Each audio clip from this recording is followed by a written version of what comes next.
enough of this palaver. Let's get the show on the road. Yep.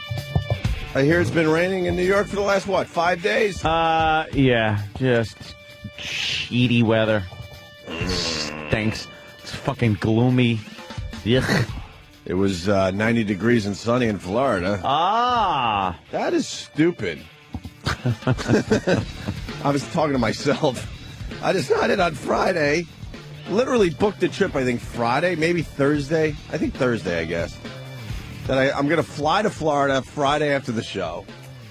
Go to my nephew's graduation in Gainesville there. Yeah. Go Gators. Even though I'm not a Gators fan, but I got to, show the support for the nephew. And then fly back late yesterday to be here. Should take JetBlue. I did a little JetBlue. JetBlue. JetBlue's got the comfy seats. Yeah, the seats ain't bad. You got the TV to distract you, so. When the TVs work. Yeah. I noticed hard times have hit JetBlue. TVs don't work the entire flight. No Really? pillows. Well, yeah, they cut back on no the amenities. blankets. God, you used to get pillows and blankets no matter what. It would sometimes be inconvenient. It's like, I only got this little seat. Where do I put this? Now you don't get it. We bring our own pillows. We look like complete idiots. But you know what? A slumber party on the plane. But you know what? When you do morning radio and you're on a 1 o'clock flight after being up at 4 in the morning or whatever, 4:30. Yeah. And you got your own pillow. They can laugh all they want as I walk down that aisle. But man, am I sleeping nice? You're comfy. I'm not face up against the window guy where it's like, ugh. Got the nice big comfy pillow. Or use my jacket and you got like a zipper mark down your face when you wake up there for 2 hours. Not me, my friend. Not me. Pillar.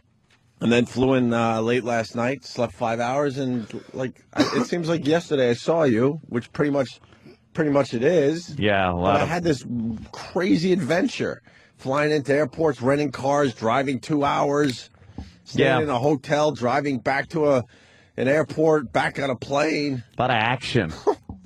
My God, man. A lot of action in those couple of days when you pull the weekend trip. But no, I was telling my girl, though, a lot of times you go, I would really like to go to blank, but we just don't have time. I advise all the people out there, just do it. Because what happens is you realize you don't have a lot of time, so you just shove a lot of stuff in. And you do a lot of things, You do a lot of things. I felt like I was away a week. Especially Florida. It's close. Yeah. Quick trip. You're down there. 2.5 hours, something like that. You party and you hang out, whatever you want to do, and then you just fly back and takes a couple hours. I went out to 2 dinners. I slept in 2 different locations.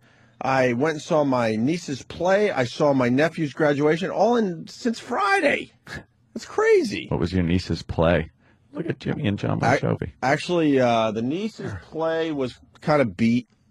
My niece is like a little Broadway girl. She's actually really good. Oh, yeah? But she was in an ensemble piece. The ensemble cast? It was like a tribute to Broadway. So they did a bunch of little pieces of Broadway shows? They literally had 200 people in the cast. My brother was sitting right next to me and said, wow, this is a wasted time. Because she's been like the actress in a lot of plays. We picked the one where she's kind of just a background singer for most of the thing. Part of the chorus. And Brett, the owner of F.H. Riley's, he was down there too. He's like, wow, this was worth rushing onto a plane to get down here Friday night, huh? Oof. He's fucking hilarious. Brett is such a dick. So you, what time did you get back? You got back last night? Yeah, I hit the pillow at 11 o'clock, which isn't bad. Your flight was on time? I was wondering, actually. I wanted to hit delays. You got a 6 o'clock flight, right? we got like an hour and a half delay. And you still made it into bed by 11? Yeah. Because you know what? Delays. I went the way of Anthony Cumia, finally. It's all about the carry-on. Yep. It's all about the carry-on. It is all about the carry-on. Why the fuck didn't I start doing that years ago? You know what it usually is, and I'll be honest with you. The chick. It's usually whatever chick you're with is loaded up. If you recall pictures of Keith the cop lugging pink luggage about a year ago. It's about a year ago. It's about a year ago. Lugging pink luggage. And then before that, it was suitcases full of shoes. Yeah. Because, you know, some girls can take 3 fucking dresses with them, but they need 8,000 shoes because they can't decide until they put the dress on which shoes they want. So it was always like multiple things of luggage. And I'd be like, I know I could get everything in like a duffel bag kind of a thing and a backpack. Mm-hmm. And they allow you, you know, your carry-on piece and your personal item. So wherever I go now, I'm not going to cold weather climates when I go on vacation. It's always warm, so the clothes are a lot lighter and shit. You just pack it up in the bags, carry on. Thank you. I'm on, I'm off, I'm fucking outside. The second that plane friggin' door opens, I am out of that airport in 5 minutes. You're done. You save it at least a half hour. Dude, at the very least. At a half hour. least. That's if your shit comes out first. It was a whole discussion with my girl. I'm like, look, I mean, because like you said. And always get a seat by the front of the fucking plane. Oh, yeah. By the way. 4th row, my So friend. you can 4th then, row. when the door opens, you're not 4th waiting row. for some fat-ass motherfucker leaning over the seats and the aisle trying to get their carry-on that takes him an hour. Or he decides after the plane's landed and the door opens, now he's going to pack up his fucking laptop and shit in the middle of the aisle. Dude, you want to smash people. Absolutely. 4th row, my friend. The big thing was having the girl figure it out. I'm like, I got it. I got it. I got carry on. Yeah. And she's trying to study which fluids she could bring. Yeah, you know, the yeah, girls you gotta need their watch that. fluids. The and girls, and their lotions fluids. and they need all that crap. They need their fluids. But she figured it out too, and that's it. Never again. checking a bag again. Nope. And then I had a small carry on, and as I dropped it in my apartment last night, I quickly looked through. Only used half the stuff, so now I'm thinking book bag. Could slim it down even more. I'm going to be book bag guy. You'll just be have a wallet. Just carry on the wallet. Think about it. That's all you really need, though. You know something? If you really think about it, that's all you need. For a weekend, all you need is change of the underwear and socks, very small. Couple of T-shirts, maybe a couple of, or if you're going out to eat, like a one dress shirt that you got to fold the sleeves over and then roll it so it doesn't wrinkle. And then the pants, you do the same thing. You roll them everything. and put them in there. Roll it comes that out, shit. It's not wrinkled. It fits, and you're off that plane in seconds and out of the airport. 2 other really quick things, because I thought about you a lot, because a few of these things came up that we talk about. Things. We get our seat last night, and my whole thing was I was pushing the last flight out of Orlando so I could spend some quality time down there. I'm like, but I'm not like you. I have to sleep before I do this radio show. I don't know how you do it. So I'm like, okay, carry on, which means when we land at JFK, just out of the airport, that'll save a half hour. A little sleepy action will happen when I hit the plane.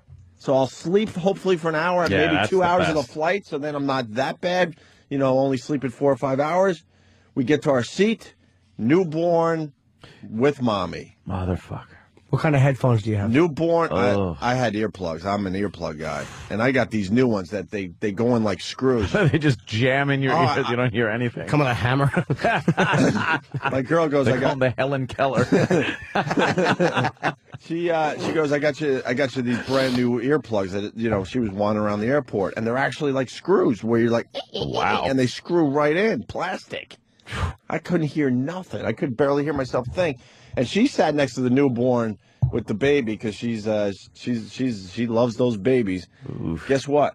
The baby, probably 3 months old. No, not even 2 months old tops. Didn't make a effing peep. Really? It's dead. I'm amazed. A couple little getting ready to cry, like as we're getting close to landing. Yeah. And the mom did the right thing, shut the kid up, and everybody was All right. Did she do extremely it? happy. Did she do it? Final episode of MASH That is version? exactly the technique she used on that nasty chicken. There was a chicken on the. Yeah, for some reason there the was a flight. chicken clucking, and the mother shut it up. So Love that one. Stands out in my head, man. Ooh, that Oh, was awful. chilling. Really was. Chilling. So pretty much newborn, not crying, and then my final observation. Then we'll. I want to see what you guys are up to. The swine flu. Yeah. Oh boy, man! If you want to have fun with the swine flu, go to an airport A and lot of rubes. see all the lunatics in their Rube. stupid masks, making believe their lives are way more important than Yeah, yeah. yours. I need a mask. That's the only thing I think when I see someone with a mask. Oh, you think your life is that important? Yeah, what are you doing? Ya? Do Yeah. you really? What are you doing? What are you going to accomplish with your life that I'm not going to accomplish with mine? Nothing. None of Just us. start popping the elastic band on the back of their heads Right. as you're on the fucking moving sidewalk. Ow! But a lot. And then notes everywhere. Really? With symptoms. If you have a fever of this, if you're doing this, if you got this, please don't fly. We'd appreciate it. Excuse me, I have bloody diarrhea. Yeah, you're all right. That's not a swine flu symptom. And then I come in here, I go, hey, what's up with the swine flu? Because with this whirlwind back and forth to Florida, I really didn't get to watch the news, and I'm hearing that the swine flu is pretty much where we left it. It's a bust. A couple There's more still- cases, and that's it, right? They're still pumping it on the news because there's no more news. Yeah. Like, there's no big story right now. The front page of the papers here is complete guide to Yankee Red Sox showdown. Well, that's always very First important. class ripoff as priority gets there no quicker than regular mail, and X-Men rules. That's three things on the front page. And then we have the New York Post, which has a video of some poor teen dad being shot in the back of the head. Some poor guy. Wow. Oh, I mean, yeah, he was 17 and a Crip. So. Oh, but they're calling him a dad? Oh, yeah, it's just Yeah, a three-year-old teen kid. dad. But it was obviously a Whoopsie. gang situation? Yeah, a little gang. So why can't they thing. say that? Not on the front page. They say it No, inside. that's what I'm saying, yeah. They're It just basically says- making it look like it's a 17-year-old, innocent dad. Of a 3-year-old, by the way. Yeah. Do a little math, and you realize, wow, that's some tat. Wow. Really? Yeah. So there's just nothing going on in the news. So the swine flu thing is still going. And everyone that knows anything, I mean, when you talk to the doctors and things like that on the news, they're saying, wow, this was a bust. It's not that bad of a strain, even for the people that did get it. They get over it at home. They don't even really need medical attention. But then they always add that thing in, like, but the news people will be like, all right, we just heard from Dr. blah, blah, blah, but, we're not out of the woods yet. That's what I heard one guy say this morning. Not out of the woods yet. And then the doctor was saying, well, there was an increase. The news person said there was an increase in the number of cases. And the doctor goes, what that actually comes down to is test results are now coming back that were originally done like a week or so ago. And if they come back positive, the number goes up with no new cases. Right. Well, the news person's like, shut the fuck up. Shut up, because we need to keep panicking the people. Just unbelievable. What I don't understand is we had Dr. Steve on Friday to discuss this and say he didn't say it's no big deal, but he said it's a lesser version of the flu we're all used to. Yeah. I understand my nephew, but he's pre-med, knows a little bit about this stuff. He's like, same thing. Yeah. And other doctors that I met over the weekend, because I was in that world, sort of. I mean, Yeah. I was in the world like a cat's in our world, just kind of Walking around, watching. licking your asshole. Right. I was pretty much licking my asshole as like Burying your duty. as humans almost half my age were discussing highly intelligent things, and I'm like, well, I do a radio show, and we watch guys as they pee their pants. I can relate to you guys. Yeah, that's great. But they were having discussions about the swine flu and stuff going. It's unbelievable what the media is doing. Yeah, they're just it is pumping this up. unbelievable, and it's everything you said. If you have the bad immune system, if you're a little older, or if you're a child, then it's a bit more dangerous. Yeah, you got like asthma. I'll give you asthma. But why or aren't something they like that? But swine flu? The graphics are getting even the big graphic. scarier. Because they don't have anything right now to go on. The economy was the huge story before the swine flu. Well, It still is, but it's a very easy thing people to say. got bored with it. But that this is a nice distraction from the fact that we're all losing everything we Absolutely, own. that's what it is. All of a sudden, fuck the economy. Now you got to worry about dying from the swine flu. And then when they go, you're safe from the swine flu, then it makes it easy that the economy sucks. It's like, well, it could be worse. We could have gotten the swine flu. Right. Who knows what the fuck they do to us to keep us under control? The swine flu. Look, they're showing pigs. Right. Swine flu transferred from human to pig in Canada. Well, wow, I guess that's going to be just as bad as it was in Mexico. Yeah, but at least they could smoke pot and get rid of the symptoms. Yes. Love their weed. They love their weed. Oh, the Canadians? Oh, All they do. bunch of friggin' potheads. But yeah, so that ended up being nothing. So it was really a weekend of no real news. And it Nothing. rained a lot up here? Yeah, it was just raining, overcast, and yuck. So yeah, one of the top stories is X-Men rules Wolverine #1 at the box office. Well, I'm confused by that too because the movie got horrible reviews. Didn't matter. On Friday, we were talking about how bad the reviews were, and what, 86 million? Yeah, a lot of money, right? That's a big number. Yeah, people they like their X-Men movies. How did Matthew McConaughey's movie do that we trashed on Friday? Does anyone have a number on that? Huh? Number 2 at what? Number 2? It probably made 20-something million, no. I bet you. Ghosts of Girlfriends Past, 15.3 mil. And that split that in half, and that's the amount of money from the people that enjoyed it. And then the other half is people that were dragged there under duress. Under duress. I saw another movie poster for a movie that's coming out, and I can't remember what the actor is, but dude, it's the same thing.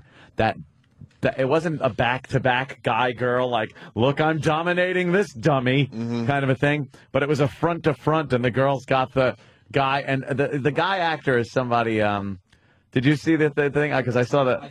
I think I know exactly which movie you're talking about. I'm going to try to find it right Yeah, now. try to find the trailer on the Apple site there, because it looked, yeah, there it is. Look at that one, Jim. Look, again. Oh, yeah, it's Sandra Bullock and Ryan Reynolds. It's that same stupid guy-girl pose. Yuck. Look up like the cover for Milk Money. It's the same thing. All these dumb fucking poses of the guy, and it's like, oh no, oh boy, this one's a little crazy. This gal Got a live wire here. yeah. It's the Same fucking formula. It's terrible. It sucks. There it is. Oh God, you can't get to it, right? No. That's all right. Who's in that one? That's yeah. Oh. But it's horrid. It's the same thing. Of just a guy being kind of and the girls, hey, I'm going to show him by the end of the movie. And she does. And usually. look, he's being pushed into it by his kids and Fucking horrendous. anytime there's one guy and one girl on the cover, unless a rape is going on, I don't want to see the movie. I Love Trouble was a cool cover though. Oh, that's another one. Oh, just Isn't that when Nick Nolte has glasses? Oh, it's so horrible. Look, it's just awfulness. Oh, it's just like Milk Money. Sure. Milk Who Money. is that? Is that Ed Harris? Ed Ed Harris. Harris and Melanie Griffith. Melanie, yeah. Ed Harris, by the way, does a great dance and great dance sequence in Creepshow. That's the best thing I've ever seen in my entire life. Yes, it is. I could watch that on YouTube over and over again. I gotta fucking watch Creepshow now. Yeah, Creepshow's I'm making great, a list man. of movies I gotta see. Oh, Creepshow's fantastic. So there you go. Jack Kemp died. Did he? Did anyone know he was sick? Who's Jack Kemp? No. You're kidding. He went for the presidency of the United Oh, States. okay. How did it happen? When was he running? He had the big C. I don't know. He made a little run for it. He had a big Like C. this? A big C got him. What, like this election? No, In the no, primaries? No. I was going to say. I don't know. Oh. So we got to get our. Travis told me he was Bob Dole's running mate in '96. Yeah. Okay. Wow, really?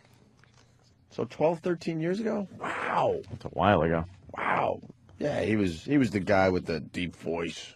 Yeah. Scratchy deep voice, Jack Kemp. Wow, wow, wow, wow. And then we lost Danny Gaines, too. What? Danny Gans. Gans, whatever. I think we had him booked for our show. What? That guy, if you go to Vegas, I don't even know what he does, but I know he was famous because you go to Vegas and all you see is his goddamn billboard everywhere. Oh, yeah. That He's guy's dead. 52 in his sleep. He's dead. He wasn't sick, nothing. He just died in his sleep, man.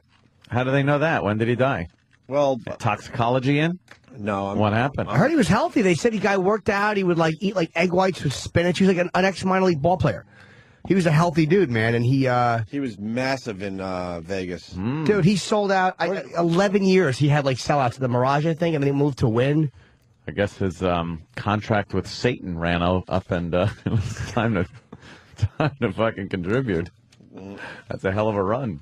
Yeah, so, and what was he, like a comedian impressionist type Did thing? impressions. Yeah. Did, and musical numbers. Was he good? Apparently he was. I never saw him, but I heard it was a really good show. That is shocking, man, because he was 52 and like making like $18 million a year. He had a massive contract. Oh, Yeah, 52. He's dead.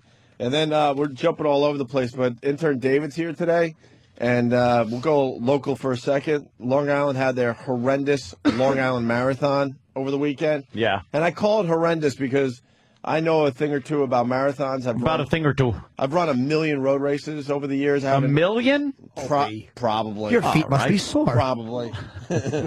I've run a shitload of road races, and I never ran the Long Island Marathon or half marathon because it's horrendous. Where is it? They make you just run on parkways. It's awful. Ugh. I mean, most people that are in the running culture, like a lot of these road races are cool because, oh, look at the mountains. Oh, look at the water. Look, there's something. Yeah. But the Long Island Traffic speeding by you. and we're Long Island guys. They can't figure out how to have a nice road race for the people. They run down parkways, horrendous parkways that are the exact same, view for 13.1 miles or 26.2, depending on what race you do. But my brother decided to run the half marathon because he's out of work. My Wall Street brother's out of work. The economy took him down. He survived a long time, a lot longer than he thought he would. He'll be back in the game eventually. But he decides out of nowhere to run the half marathon. So I told intern David the results are in Newsday today. Look, is it not pages and pages with probably 1,000 names on each page? I go, David, your job today is to find my brother because I want to see how well he did. He did pretty well. He found it? He did find it, and quickly, which is creepy. Is it in alphabetical order? No, it's not. Oh, okay, I was going to say. It's by time. He's on the first page of the half marathon results, and those pages go on for 3 or 4 pages. Oh. He broke 2. He did about 1:50. That's not bad. Yeah, how many miles is that? Or kilometers? Half marathon's 13.1, my friend. Wow. And maybe a few feet thrown in for good measure. I don't like driving that far. Huh? I don't like driving that far. People on the road. No. Blow me. Jesus. I get so Stands to reason I won't have it.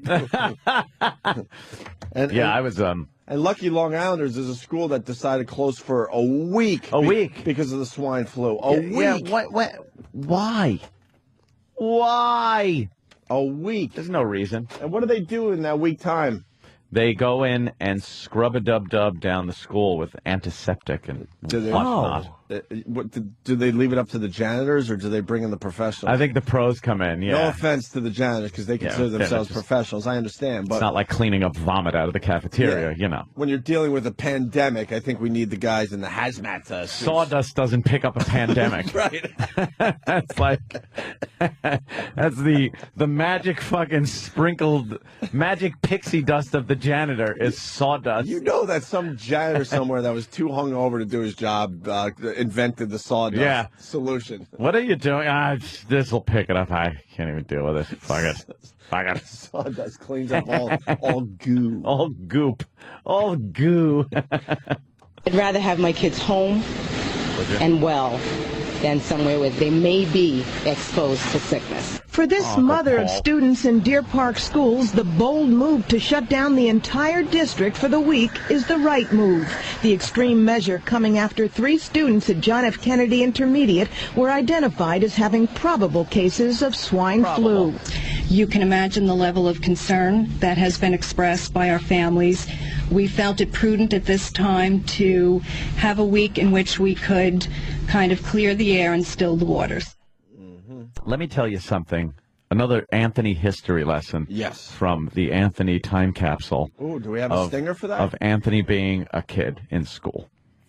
Go ahead, 30s, 20s. Where do you want to go with this? What year? Actually, I'm usually not in on that bit. I know. It's Bill Burr's in on that bit. I know, yeah. And Rich Ross is in on that bit. Anthony? 30s? 1957? Yeah, right, Bill. When I was in elementary school. What year was that? The young lieutenant.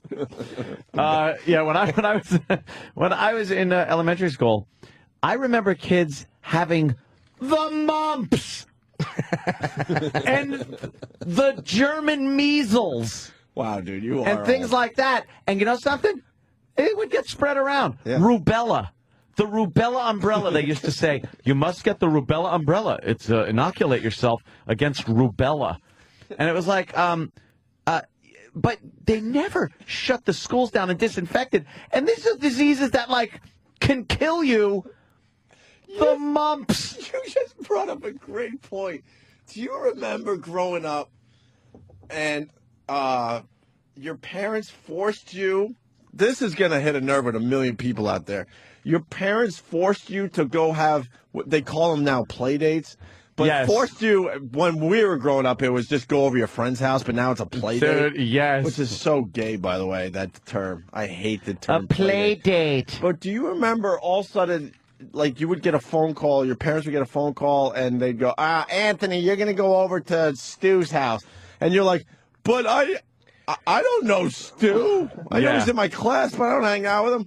Yeah, but he's got the measles. Yeah, he's got the measles. Our parents would force us to play with kids that had the measles because Sick children. they wanted us to get the measles. Do you remember this? Yeah, because that was the way you got, so you wouldn't get it later in life. Right. The mumps was another thing. You wanted to get the mumps early because if you got them after puberty, it was a good chance it would cause sterility. Nice. So you had to get the mumps early, too. Yeah. Because, fuck a doctor coming up with an inoculation. It's like, just shove the kids into a friggin' hot zone. Do you remember, though, your parents would send you off to hang out with kids in hot my zones God. to Here you get go. to get that disease? So then you suffer for 2 weeks, but then the parents are okay. Like, okay, we could check off measles, whatever, measles or whatever. Mommy, why are my Cheerios in a Petri dish this morning? Just eat it and shut up. Do parents do that nowadays? Force their kids to play with the Hell no. with the sick kids so their kid gets that They disease? put little masks on them and stuff, and it's a whole nother world. I remember like yesterday, my mom shoving me off to some kid's Yeah. house to go, not to play, to go get the measles. Go get infected. Go play. But even before the closings were officially announced, Nancy Nealon received an email that her daughter's soccer game in Deer Park had been canceled. And it wasn't because of the weather. It was being canceled due to concern about the swine flu. And what was your reaction? We were surprised. So I was very disappointed. Oh, get over it. I'd be like, zippity doodah, I have a week off. Of course. Yeah, it was. Snow days were great. Imagine a disease day. What's wrong with these kids that are disappointed because they get Yeah. a week from school off? By the way, it was the chicken pox. I'm a little tired still. Chicken pox but was that the big one. That Yeah, was the main was one where your parents go, all right, go play with whoever. They got the chicken pox and we need you to get Yeah, it. go ahead. Go pick his scabs. Go pick his scabs and eat them. Cruel parents, cruel. This is a good question for Anthony. Let's say hi to Brent in Rhode Island. Brent. Hey, Anthony. Hey, man. Dude, you must be bumming that the swine flu thing has gone away. You're gonna miss your chance to rip around New York City in your Shelby shooting zombie pig people. Yes. Yeah, you already have the car. I know. The car, the guns. It would have been great. I am legend. All you need is a German Shepherd. You're all set, dude. I am drunk. All right, boys, punching out. Thank you, sir. All right, man. Thanks for coming. Big take care. Yep. You take care now. Opie, the parents in my area still do this for the chicken pox. Joe in Pittsburgh. Do they? Sending your kids into these. Pittsburgh. I love how you put it. Sending them into hot zones. The hot zone. We're going into the hot zone. Let's go to John in St. Louis. Old St. Lou. Meet you in St. Louis. It's up there, Yeah, Jan. I was 6 years old and got the mumps, gave them to my uncle, and I learned years later that it sterilized him. Wow, that's it, huh? That was it. That was it. I expect he was in his 20s, you know. Oh. Yeah, it will sterilize people that are past puberty. I just looked at a 5-day forecast. It's going to rain for 5 days in the New York area? Dude, it's raining until at least Wednesday around here, and then maybe Thursday we might squeak something out, but it's just going to be this shitty, awful, depressing weather. Has it been raining since Friday? Yeah, it's just been hazy. Well, I couldn't really tell you, except at night. I had a vampire weekend, which I like to call the vampire weekend. Friday, if you remember, I left here, went home, went right to sleep. woke up, I believe, at 7:30 at night, and started my nocturnal weekend, where I was up. And then Saturday, I pretty much wasted that whole day sleeping. Then Danny's locked out of the studio. What does it say? There's a lock on it? It says help? Help, I'm locked out. Jimmy's opening up the door for Danny. I didn't think that locked. Yeah, it does. Do we have keys at least if we are locked out? Everybody gets locked out? Is Danny just a weakling? Yeah, it's locked. All right. Yeah, then Danny came over, and we were hanging out till, I believe, let's see, that was Saturday night into Sunday morning. We were doing a little Mogulus casting, which ended as we were just starting to take breathalyzer tests live on cam. Nice. Just seeing who was the drunkest. What did you blow? You blew a .1. 0.1, yeah. And I blew the .09. I'd slowed down for a while. So we were both technically drunk, but I was technically less drunk. But that's not that than you. impressive. Now, well, No, not at all, actually. If you At 6:30 in the morning? if you're gonna blow, And I'm not kidding? yeah, if you're still legally drunk when people should be going to work. Yes, exactly. It was 6:30 in the morning. but why didn't you blow it like if you're gonna do the bit, blow 'em like prime time? But we were trying to get drunk, but it doesn't work anymore. It's very difficult to just get drunk. Scary. So we'll have to start hitting the harder booze. We were just beering it that night. Yeah, plus there's still no Guinness, still waiting on the new keg. I know, waiting on the new keg. Has to come in Thursday. I got a new distributor, which is good. It's like a drug dealer. I got a new guy. You got a new distributor New already? distributor. That it'll. I got to have my Bud. I have my Bud Light tap in though, and the Jaeger machine is plugged in and chilling. Oh, that's So shots of frozen Jaeger. that black gold. Gotta love that. Fuck black gold. So we were up until like 6:30 when it was decided we should just go to the diner. So then we had to go to the diner and had breakfast. I got dropped off back at my house probably 7:30. Crapped out. Now that's 7:30 Sunday morning. I slept until 7:30 Sunday night, and then I've been up since from 7:30 Sunday night until now. I didn't sleep. So you've been up since I took off from Orlando. Yeah. Holy. See, I that have puts not it in slept. perspective. But he slept 12 hours, though. Yeah, I slept 12 hours understand. before It's that. long. It's a long. It was great. I woke up. I looked at the clock and went. Pfft. Are you tired right No, now? I'll crash out later. Like by the time I get home, I'm sure I'll need a little nappy. But I didn't even get. I got out of bed to eat at some point, and then went right back into bed. I laid in bed watching movies. That's amazing. The entire friggin' day, night, whatever the hell it was. And that was it. You know, that was my nocturnal weekend. And then I looked at the clock, and it was about 3 in the morning, or like 2:30 in the morning, and I'm like, I ain't gonna be able to go to sleep. I wasn't tired, so I threw on like Unbreakable or something I'd seen. But would you be able to fall asleep if you turned off the TV? Because most of the faithful listeners know you cannot sleep in total silence. You I like always the have TV to. on. You always have to have the TV on. I can't be What would just happen if sitting there sleeping with my thoughts. What, I need distraction. what if you turned the TV off at 2:30? Then my mind will race, and I think too much. But would you be able to just fall asleep out of boredom? No. Wow, Boredom so from my weird. mind? You know what's going on in there? Yes. It's a fucking carnival. A lot of man-on-man cocksucking. Oh, right. As opposed to man-on-woman cocksucking or woman-on-man cocksucking. woman-on-man. All right, Jim. I'll give you that one. Yeah. That's true. So I would have said a lot of cocksucking, but that could have just meant you were getting blown. Yeah, exactly. I didn't want to convey that message. No, you wanted to go full Mo on me. Yeah, so it was... We're complete opposites. You could sleep with like the Matrix on your TV in your bedroom, yeah. let's say. If I'm trying to take a nap or something, because it's dumb schedule, we take a lot of naps, right? And my girl puts the key in the front door, and I'm 2 closed doors away from that in a bedroom somewhere. I will be basically going, "What the fuck are you doing, dude?" And that's all it takes for me to wake up, which is a nightmare in the other way. I've had girlfriends and chicks that are like, they are the lightest sleepers, and it's a pain in the fucking ass. Like, you just roll over a little, and they're awake. I get up to take a piss, they're awake. I can't hear the TV at all. So I go like one more volume up.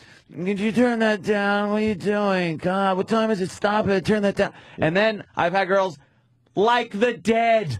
Like fucking corpses. And let me tell you, I prefer the dead ones. Yeah. The ones that just, you can't wake up. You know what? You should invest in earplugs. Earplugs are the greatest invention ever for the schedule. I can't. Now my girl, she's on her Mac. Oh, give them the earplugs. She's on her Mac. She's watching The Office, 30 Rock, Chelsea Handler, while I'm just out cold. No, the next to noise her. doesn't bother me. I'll go to. I'll No, fall not for asleep when you. I'm tired. For the girls. Oh, for the girls. Well, you mean earplugs or earphones? Little earplugs, little softy earplugs. I find them all over my That just sucks, all 'cause over my bedroom. If you can't hear anything with your ears plugged, you just hear. Yeah.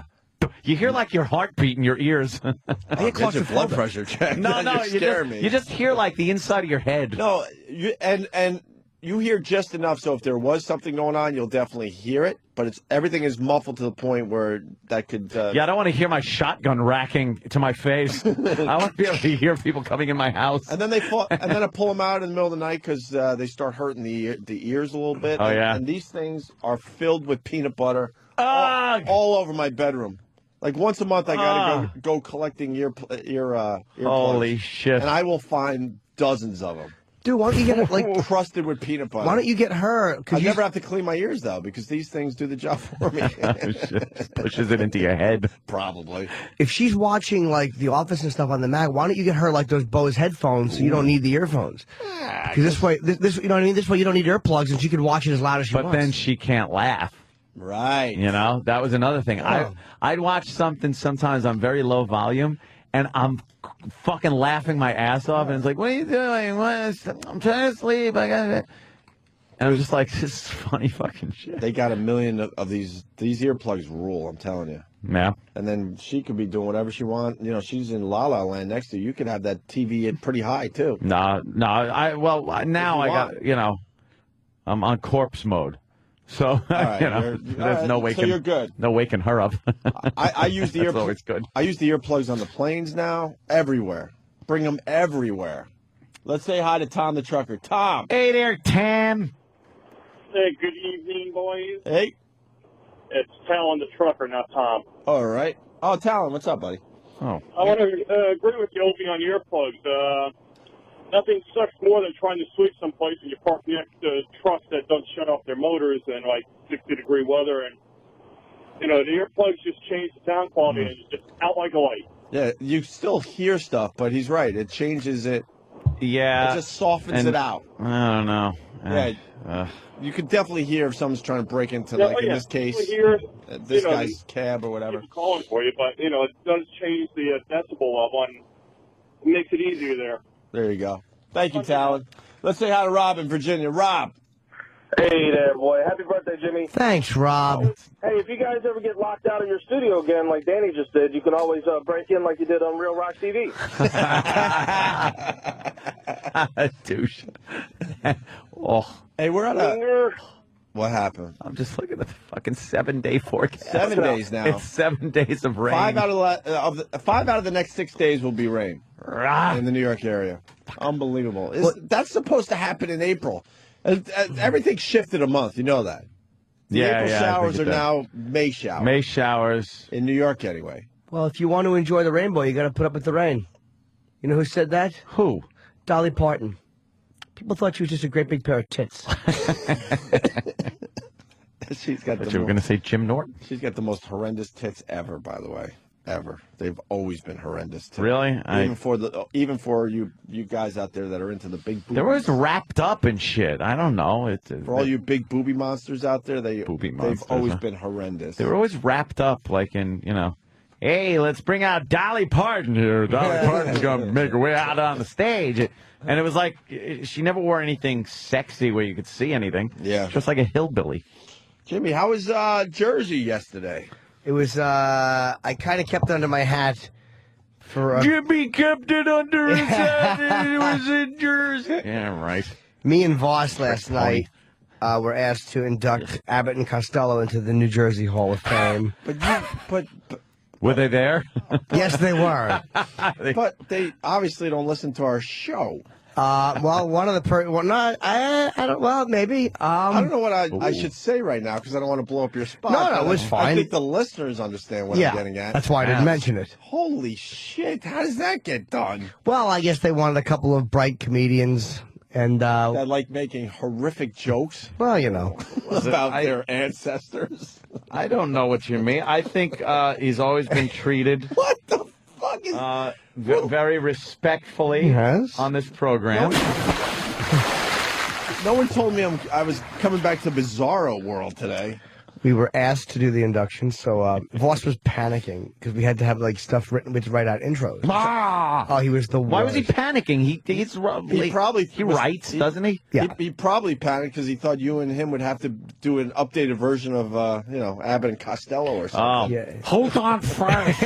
I'll do the hold on first part because that's the easy part. You say what's on second, and then I'll forget my line. Right.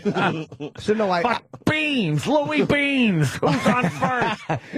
Who's on first? Voss wrote something, and then I wrote something. I'm like, let's combine them, and then you talk, and then I'll talk, but not a back and forth award show banter. And I was like, it'd be too hokey to do.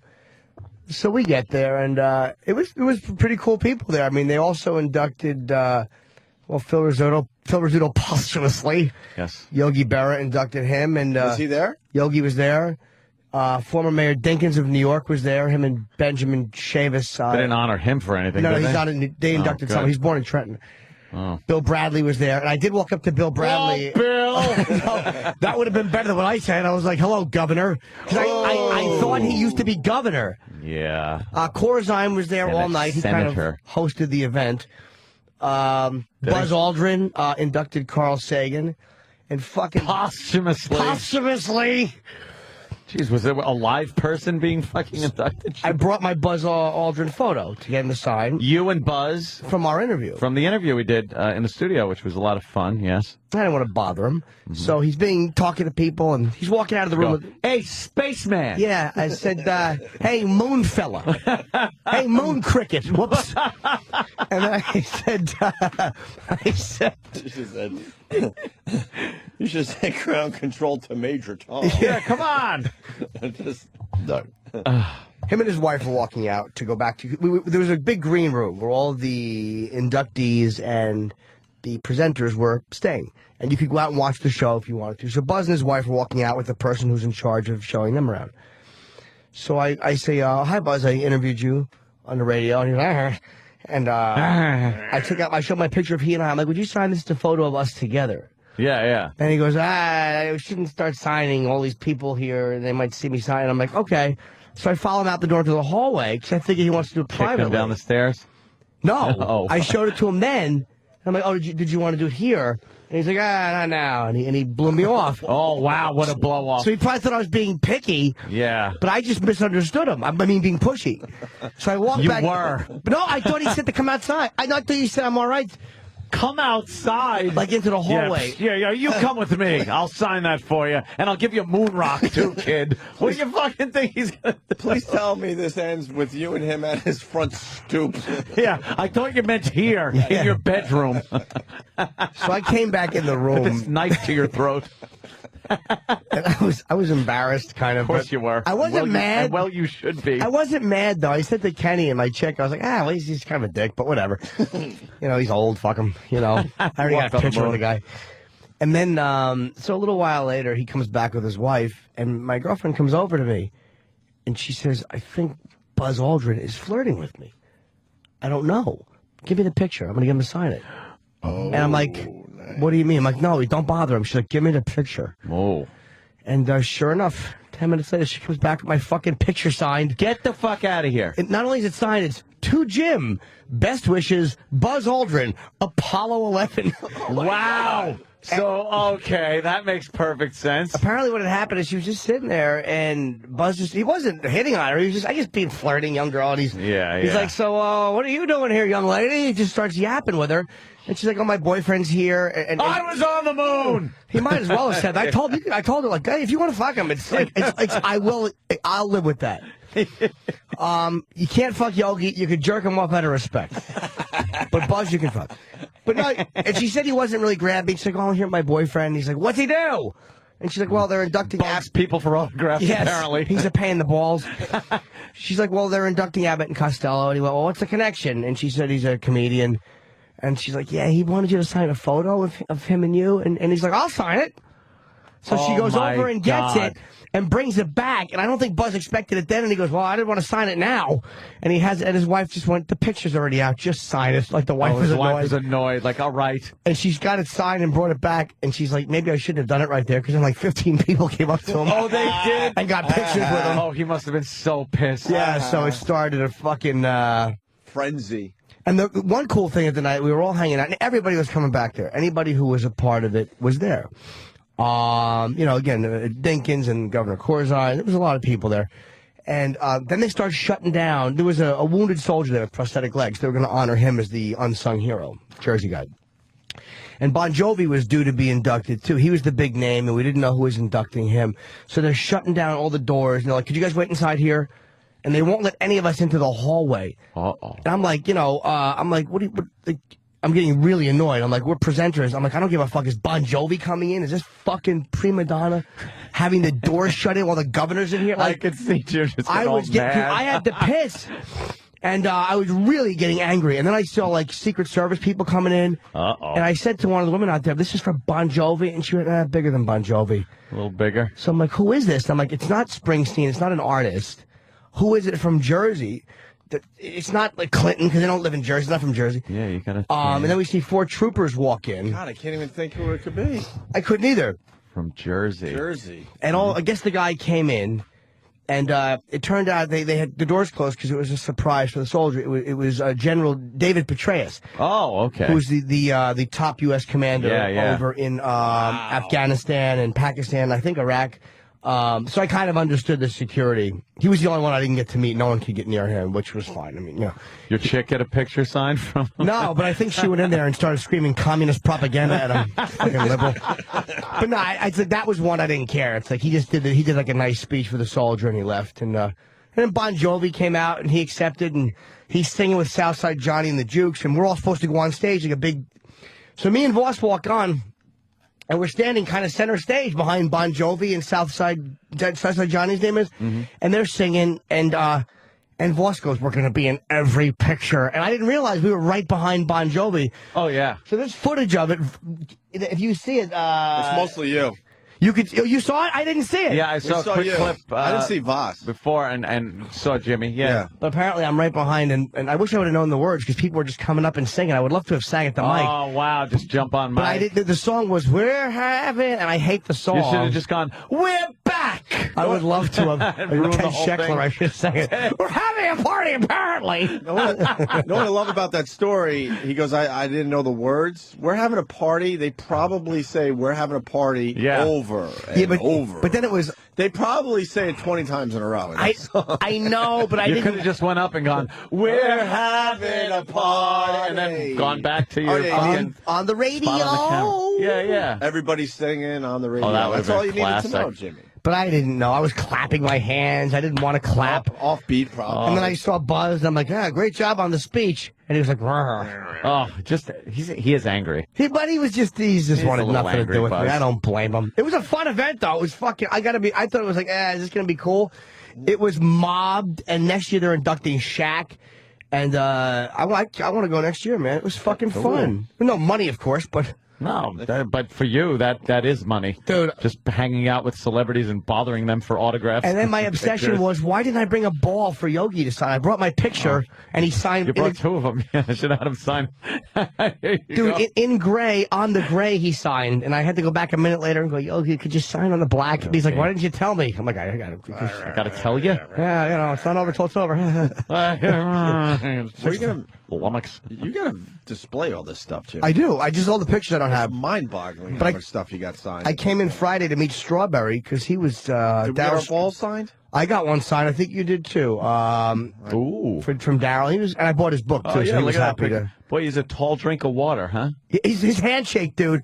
I'm like, if this guy slapped my face, he'd knock me out. Yeah, no shit. The athletes have just, like, Strawberry's a fucking strong dude. Like, that's not, like, breaking news, but he shook my hand. Excuse me, and he could have broken my hand if he wanted. Did he know who you are? No!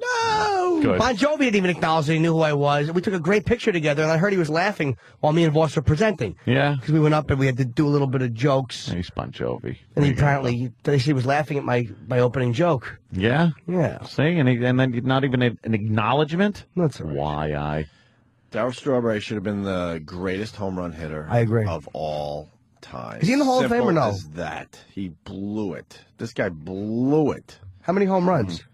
I don't even know when. How many home runs did Strawberry? I don't even want to. Did he have 500 or 400 something? I want to say he got close to 500, but he should have had a hell of a lot more. Some saying he should have been the home run fucking all-time leader. Is he a Hall of Fame guy or no? But he loved his partying. Yeah, man. His book's good. I read like the first chapter where he's talking about his father pulling a shotgun on the family. Like he had a really violent upbringing. His father was apparently a real motherfucker. Oh, really? Right, yeah. That's wonderful. Really good. How many home runs? Strawberry had a career total of 335. What? Yeah, he won't be in the Hall with that. 17 seasons. Wow. All right. Yeah, but a lot of those seasons weren't like. That's not Hall of Fame. Yeah. Why don't we take our first break? One of the most famous fucking chants, though, in baseball history. Darryl. That was huge. Darryl. Went on for years. We have I any wonder more? which one they would chant back when Jackie Robinson was playing. You know, we might as well get this out of the way too, because there's no horse fans in studio, right? No. I love horse racing. No, you don't. You're right. Jimmy. Jimmy You hates scared it. me. Did they have to fucking shoot one under the tent this Well, Kentucky Derby, right? Yeah. Kentucky Derby Day. The Derby. We should play that Rolling Stones, where they say Kentucky Derby Day.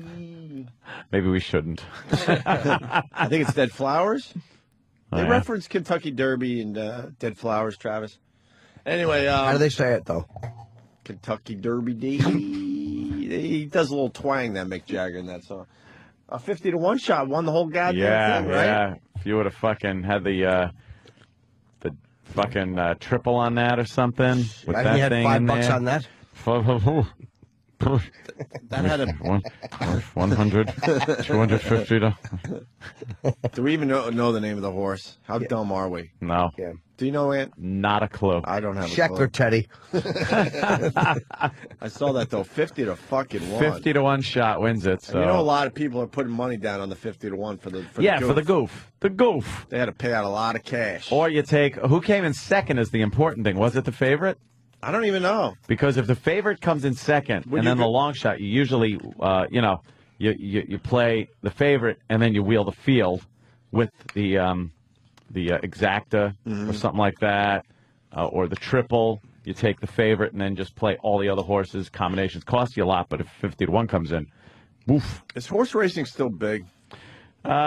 In Probably a really dumb question, but I don't really know. the OTBs with old men. Yeah, but that's just like playing the lottery. I mean, like, Yeah, yeah. as a sport. I don't know. Anytime I've ever gone to Belmont, Where you're really studying... unless it's a big event like a stakes Right, race, right. you're pretty much just milling around. And there's a lot of room. You could go right up to the finish line without a big crowd there. Mm-hmm. Yeah, it's not the what did they used to call that? The sport of kings or champions or something like that. the sport of kings. I think you're right. Yeah, something like that. Uh-oh, a John F. Kennedy school is closed. Swine flu. Why the roof fell off? Oh. No, that happened in Dallas. We got to talk about that Dallas roof collapse after the break. Oh yeah, that's right. Grown men getting very, very scared. Frightened. We have a little Dead Flowers going into break. Just a little taste. You want to do it? No? Yeah, I want to hear it. Not on me. All right, a little taste big of Stones Dead fan. Flowers. Opie and Anthony will continue in just a bit. Well, when you're sitting there. Morning TV is so stupid. Opie and Anthony, we got 8 TVs in the studio. Proud to course say we do. that. And then another 4 in our office. And then I think we want to get tiny little monitors in front of us as well. Yeah. But they're doing some Never kind have of... enough. I don't know. I like going to the gym. I like working out. I like trying to keep in shape. And these workouts they come up with are just so ridiculous. And they're working out with groceries. There's some kind of like what this is the workout for the mom that doesn't have time to go to the gym, I guess? The housewife. As she's unloading the groceries, she could be doing this before she puts it away. She could take the big gallon jugs of milk and just kind of work crunches. out with it. Yeah. What are they doing? Holding it straight out. And How many years would it take you to get in shape holding a gallon of milk out? God, forever. It would take forever, is right. Forever. And then they were doing some weird exercise on the floor, but they had towels on their knees, so they're kind of, I guess, wiping the floor or mopping the floor as they exercise. So you could, I guess if you spill something, you can do that little, it's almost like a squat thrust move, but your leg goes back to kind of clean up. So dumb. How busy are you? Yes. You know what I mean? I gotta clean up a spill. Then I gotta do crunches. Oh my God, there's a tomato can I gotta put away. Jesus Christ, the baby's crying. Sit-ups. Fucking relax. But this is it's not that important. How busy are you? They came up with this for the people that don't have time to work out, but they're actually working out, and now when they're done, they still have to put all this stuff away, which they would have done if they weren't working out. So why the fuck are they doing this? That's like, it. Eat some more cookie dough. Jesus Christ. How many things do you have to do? I want to put these peas away, but I want to be in shape. I'll put them together. And 1 and 2 and 3. And I put them back. Yeah, you curl the cans and then you put them on the shelf. Hey, can I just a quick request for the fans, because somebody put a link up on Whackbag, a photo of me and Voss. Yes. If anyone has any screen caps of me and Voss with Bon Jovi on that fucking the news shows, could you please send it to me at therealjimnorton@gmail.com, because I would love to get those, because it looks like it was just at New Jersey Hall of Fame and had me and Voss with some old lady. That's a wonderful shot. It looked like they were giving you guys. Inducting you. Just inducting us and the old lady. Yes, and the old bag, whoever she was. The old bat. Back to the Kentucky Derby. I go to Anthony for some knowledge. Uh-oh. So we were trying to figure out, 50-1 horse wins it all, and we still don't know his name. We could have looked it up during the break, but why? Why would we do that? $2 trifecta. $2 trifecta. What's the trifecta? That's you got to pick the first three horses that come in. In order now, or in order if you just play it once. Okay. You can then play it so no matter what order it comes in, but then you got to pay $2 for every single combination. Right. So it's going to cost you money. Right. By the way, we're also talking stocks at the same time. Yes, we it's might the as well same get thing. our stock talk and our horse betting talk out of the way at the same time, because it's pretty much the same fucking thing. That's called boxing, the trifecta. Boxing. It's called, give me a trifecta with the 1, the 5, and the 7 horse, and box it. Okay. So then you got to pay, it's going to be a lot more than $2. How much does that cost you? It would be 2, 4, 6. Well, figure out every combination you could have with 3 horses. And each of those combinations would be $2. I wish Dr. Kaku was here. He'd figure it out lickety split. He'd say horse racing is like a river. $6? No. 2, 4, 6. No. No, it's probably Not too forward square. and backwards. If you wanted any order, 3 horses, any of those horses comes in first, second, or third, it's going to cost you more than $6. On a dollar bet, $12, I think. Oh, I'm thinking $2 because it's always $2. $12. Yeah. Well, a $2 trifecta. Yeah. Will pay out around $40,000 according to Scott and Hop Hog. Is that possible? Did it? With a 50-1 on top? What came in second, though? What were the odds of the horse that came in second and third? That's pretty important. I don't know. Know who's here? Brian Regan. He's a huge horse guy. Is he really? Oh, my God. Let's get him in here then, because Regan's always talk about gambling. I don't know much about any. He'll explain the whole horse game with Second us. was a 4-1. 3 horses. 3 by 2 by 1 equals 6. Okay. I don't know. Win, play, show. No, win, play, show. Shut up. And then third was a 20-1 shot? Yeah. All right. See, now you're talking a big fucking trifecta. Yeah.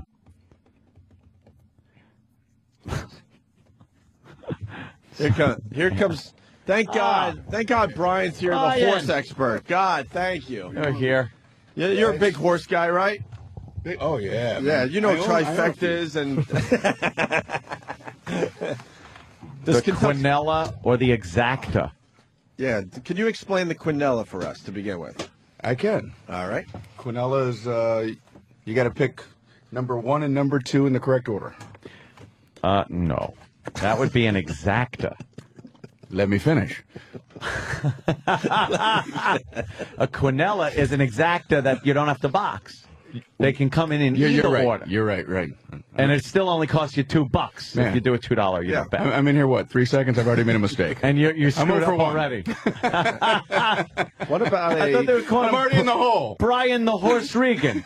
You know Brian the Horse? Yeah. So he doesn't know the trifecta either? Yeah, I would know the trifecta. Yeah. All right, what's the that's easy. trifecta? Trifecta is the top 3, and I'm going to say in the correct order. Yes. All right. Okay. What about it? But you could box it. You can But it box costs you yes. more money. Correct. What happens with the boxing of the trifecta, Brian? You have to get all 3 numbers, and like if say you pick 1, 2, 3, you got 1, 2, 3, 1, 3, 2, 2, 1, 3, 2, 3, 1, 3, 1, 2, 3, 2, 1. Fire. Was that all the combos? Wednesday, Monday, Sunday, Saturday. You should be blown up fucking while Fabrizio runs away. All right, now we And got. of course, there's the wheel, playing the wheel, What the fuck is that? which is where you take that a Vanna the White thing? favorite. Let's say you take the favorite because you know it's going to win, and then you play every other horse in the field with it, Right. and then that costs you a lot of money. But if the horse wins and a long shot comes in, then you're right. You're right. How about the superfecta? The superfecta is let the horse expert. I'm sorry. Now go ahead. I let Sorry. the key word out. You know, I don't know the superfecta. I don't know the superfecta. That's the top 4. Is it Yes. really? Yes. Yes. In the exact order? Yes, that has to be the superfecta. Is the first 4 horsemen of the apocalypse that come running through and destroy. One is what is? Oh God, I wish I knew the 4 horsemen of the apocalypse. I know one is like. How about the 4 horsemen of Notre Dame? I was going to say one is mirth. I don't think that's one. Frankincense. It's not mirth. It's just, he's the funny one. He's the comic relief out of the 4 horsemen of the apocalypse. All right, we got info on the Death, war, famine, and something. Pestilence. pestilence. That's what we have as our fans. We got Bob in Pestilence. Staten Island. Bob has info on the payouts. Yeah, hi guys. Hey. First off, I had the horse's name, which is Mine That Bird. Mind that bird. That's right. I'd have played that. I would. And I think the exacta was something like $500-600. The trifecta was somewhere in the area of $15,000-16,000, and the superfecta was well over $300,000. Oh, imagine walking away from the track with that one. And that's if you put down how much for the superfecta? That's a $2 bet. And so how much would the whole bet cost you? It's just $2, but you got to get them in order. Right. Yeah. That's easy, though. What if you get 10? 50 to 1 on top? Yes, anyone can do that. Right, Brian? Yeah, anyone the next morning can do it. Yeah, exactly. You know. Monday morning. All you would need is the Sports Almanac. Gray's Sports Almanac, and go back in time and give it to yourself, much like Biff Tannen did. And the race also, guys, was run in the mud, and there were only 5 horses in that race that actually ran in the mud. So the horse was a mudder? Yeah, What about it his was a mudder. fodder? Was his fodder a mudder? No, he eats fodder. What? What about his fodder?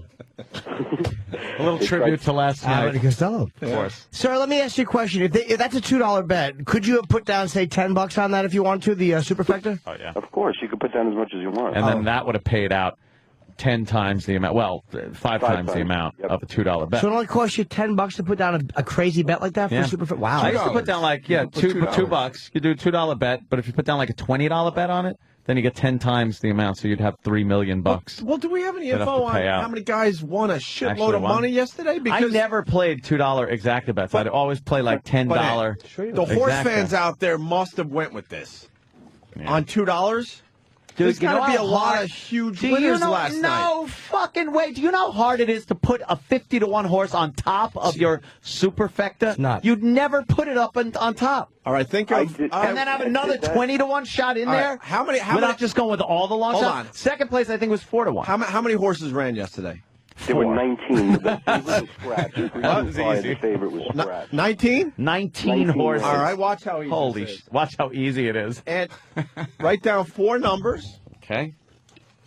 and this is going to be my bet. Out of 1 through 19. Yeah. Pen, please. Pen, please. Here. Pen for you. Anybody else want to play? Brian? Yeah, I'll play. Here we go. I'm going to show you how easy this is. I don't have a pen. And all I have to do is... Ladies and gentlemen, it is now post time. It is now post time. The horses are approaching the starting gate. Please get your wagers in now. want to see. It is post time.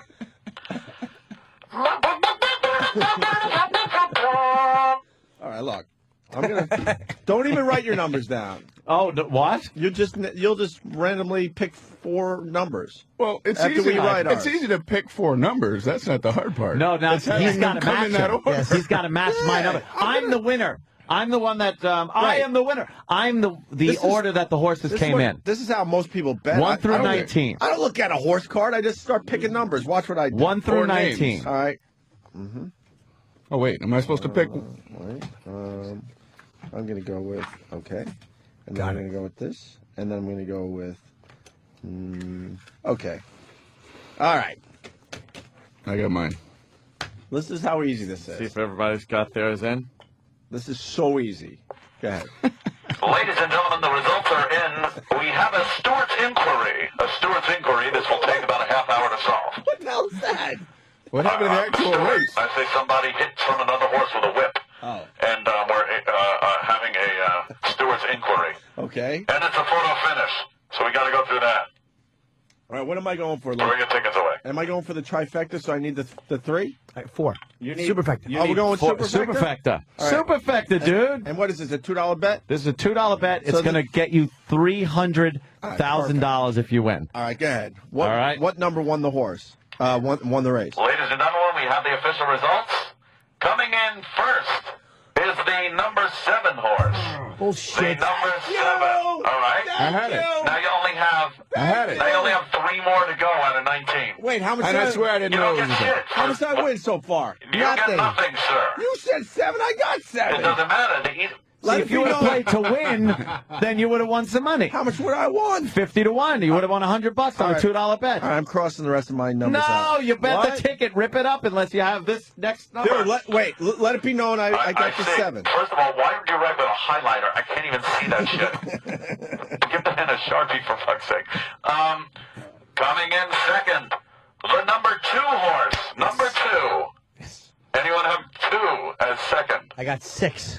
OB, what was yours? 3. That's close All enough. right, you lose. That's close enough. You lose. So what am I down to now? Rip your ticket up. That's it? You rip it up now. Number 3 is number 15. Number 15.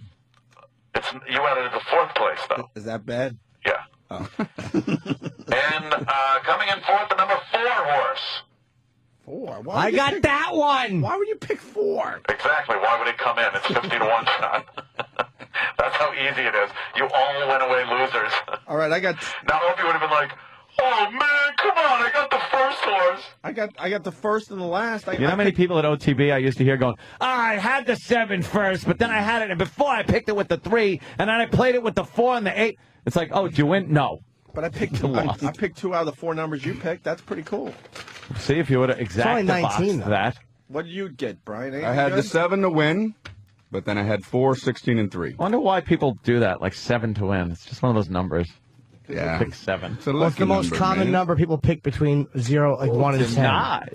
If you say guess number between 1 and 10, they will most times pick 7. 7. Someone told me. I don't know why. 7 All right, go ahead. Stinks. Hold on. Good for a magician. to Pick know that. pick a number between 1 and 10. Go ahead. 7.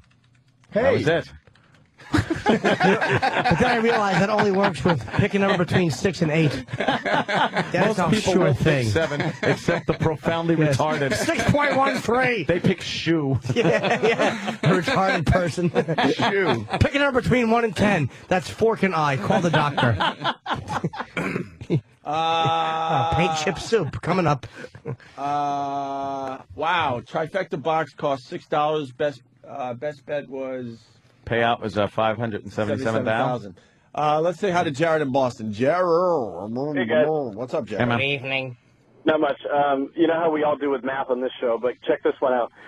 To get first, second, and third, there are 5,814 different combinations with 19 horses. Just to get win, place, and show. Yep. 19 times 18 times 17. Yeah, but it doesn't seem like that when you're just picking numbers. So what I if you know. bet $500 on each one? It's going to cost you quite a bit of money. Yes, but it's well worth it if you Yes. win. Come home with $75 or $100. Well, I was rolling with that. All right. Later. Bye. Man. That's a lot of cake. That's a lot of cake. Brian Regan in studio. Brian, where are you playing? I just got a bunch of phone calls saying they saw you last night. Is that possible? That's possible. And they Brian said was killed. at the old Westbury Music Fair. They changed the name of that place every single time I go there. Yeah, because the new bank buys it and then they go under. The bank changes its name or gets acquired. It's something else, but they still hang Westbury on there. But that's where I was last night. Yeah, and people cool. saying the show was amazing. That's very, very nice. And so you're not playing anywhere else? No. Well, he's doing the Hanover Theater in Worcester, Massachusetts on that's June down 12th. the road a little bit. I Right. thought you had a date. Well, why would you have a date on a Monday? What Yeah. day is today? Brian sells out. So Are you actually relaxing? Are you actually not working? I know, I'm confused. I'm doing Letterman. Yeah, tonight. Which airs Friday, May 8th. Which airs Friday. Very, very cool. Jimmy was on this Yes. past Friday. Yeah. Young How'd that go, James. man? I didn't It get to was see good, it. thank Yeah? you. Yes, 'cause Cool. Brian switched. They asked me if I could switch. I was like, happily. No, it was weird. Nice. I was in Florida for the weekend. I went to the taping. Jimmy taped last Monday. And then Friday, I was in Orlando watching the appearance in Florida. To me, That's how was, tape works. but to me, that was just. How did that happen? But to me, that was weird. I was there, but I'm here. But now I'm seeing it as sort of like it's a live program. But Yeah. I was at the tape. I was But you knew. I was all confused. I didn't realize how fucking 1940s my suit looked with the stripes. Oh, yeah. Your you have a suit got zoot beat up on pretty Pretty much. badly, Did didn't it really? Yeah, I think some of the Twitters and I didn't realize- websites were really beating your suit up. Yeah. It was Zooty. I got to get a better one. And Angela, Keith's wife, I gotta see that. said, forget about helping me pick clothes out for television. She's going to start helping you. Well, I called my fucking manager. I'm like, could you get someone to give me clothes Would for you call TV? him for giving you that suit? No, I called him. Oh, okay. And, Jonathan's so scatterbrained, and he said he called his friend, and they never called me, so I had to wear my fucking that suit, which was great. Zoot suit. Yeah, I picked up in a rickshaw. Suit Jimmy. Go get a bottle of beer. Most people have like one suit. Yeah, exactly. And it's just in their closet, and there's a funeral or there's a wedding, Yeah. and they Yeah. just throw it on, You wear it whether you're doing Letterman or whether your grandmother was hit by a fucking tractor trailer.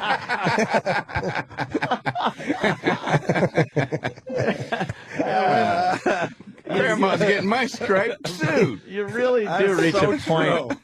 Happy Shouldn't you reach occasion a and point? sad occasion. You're in the photos with the same suit. You should The reach a one point in suit, life where you yeah. have more than one suit in your Why, closet. though? But As most an people just adult, have one. To be like an adult, I Unless think you need work more. and you have to Yeah. wear a suit Yeah, to yeah, work. suit every day. Why would you People ever who don't. need more than one suit, though, Ed? I mean, I that's don't a know. great Like point. for TV though is a good example. Like No, if you're doing talk shows or something, maybe you need a suit. Well, apparently, you need one from this era. I didn't realize that my suit was popular when slavery was legal. Were you swinging a pocket watch going at the girls? Yeah, how about a hand for the dames? There's Jimmy. Ladies and gentlemen, Jimmy Norton, School-you-wah. That's right, Dave. That's right. How about a hand for the band in blackface? Yeah. Skin me 5. Yeah. Slip me some skin, Mr. Letterman. But who decided you have to wear a suit on TV? Yeah. We have 8 TVs in studio. We're looking at 3 or true. 4 different guys with suits on. Why? No. You watch like a sports thing, ESPN, all 4 guys got suits and ties. I never understood that. That's What do you need that for? It's stupid. Kevin from Connecticut goes, what, Jimmy was on Steve Allen's show? It really was. And now, on the Texaco Theater, James Norton. Sid Caesar presents.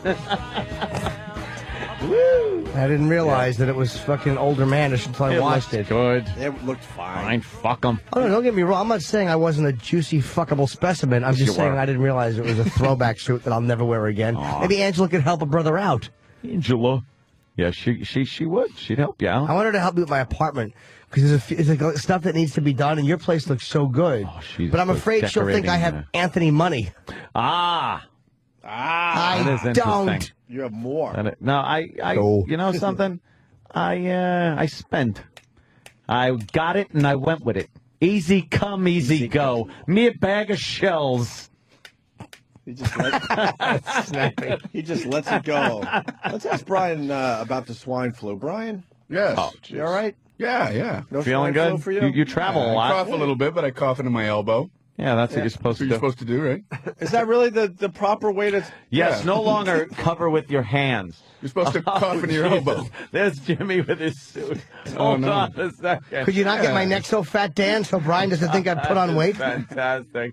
Well, yeah, that looks all right. That's a fine suit for Letterman. Nothing wrong with that. Letterman likes them when You're you dress swimming up in nice. it. You got to dress up nice for Letterman. What was it like not using a microphone? Now weird. I've done, What do you mean? many. You don't use a mic, you use a cordless. I've Did done you many. used to like have that. to? No. Well, before you used to be able to hold a handheld, but now Yeah. they want it where you just come out and you're not holding a microphone. Which is you feel kind of naked, you little know. naked. Yeah, you're just kind of talking Yeah. like a motivational speaker or something like that, running into the crowd.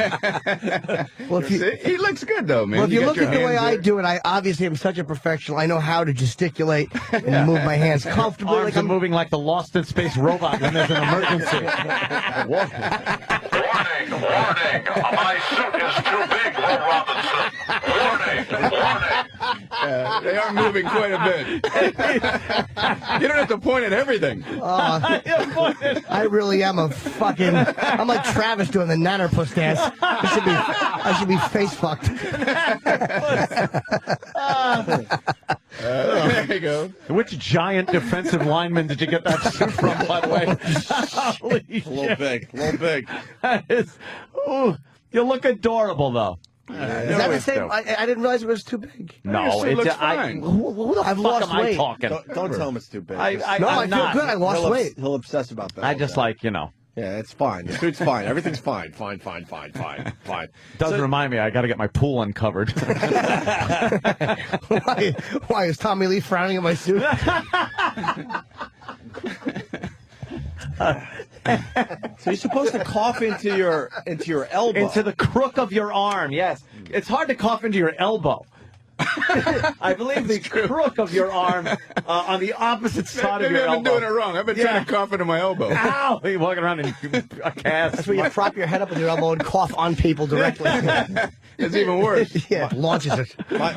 My new sneeze wasn't a hit with the family over the weekend. No. I was down in Florida for my nephew's graduation. I was in the middle of where the Gators play. What do they call it? The swamp or something? You know, college Gator football? growl.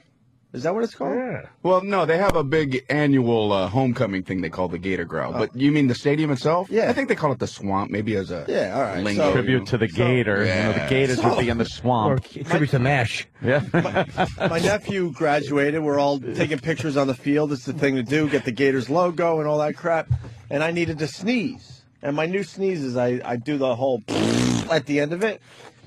And the wind was blowing. Oh, shit. And not only did it land on my wife's back, it landed Well, on, it could have been worse. it landed on my sister, her husband, my little niece, and the graduate himself.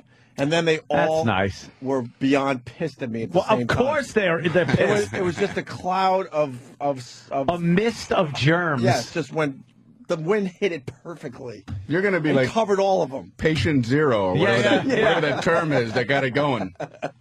I went you don't do that. I went to some alligator place down in the South one time, and this guy was going to give a presentation. It was like a young kid. And so there was like 9 of us sitting there, like in these metal chairs, you know, and he came, and his whole presentation was just, does anybody have any questions about reptiles? And so all the pressure was on us.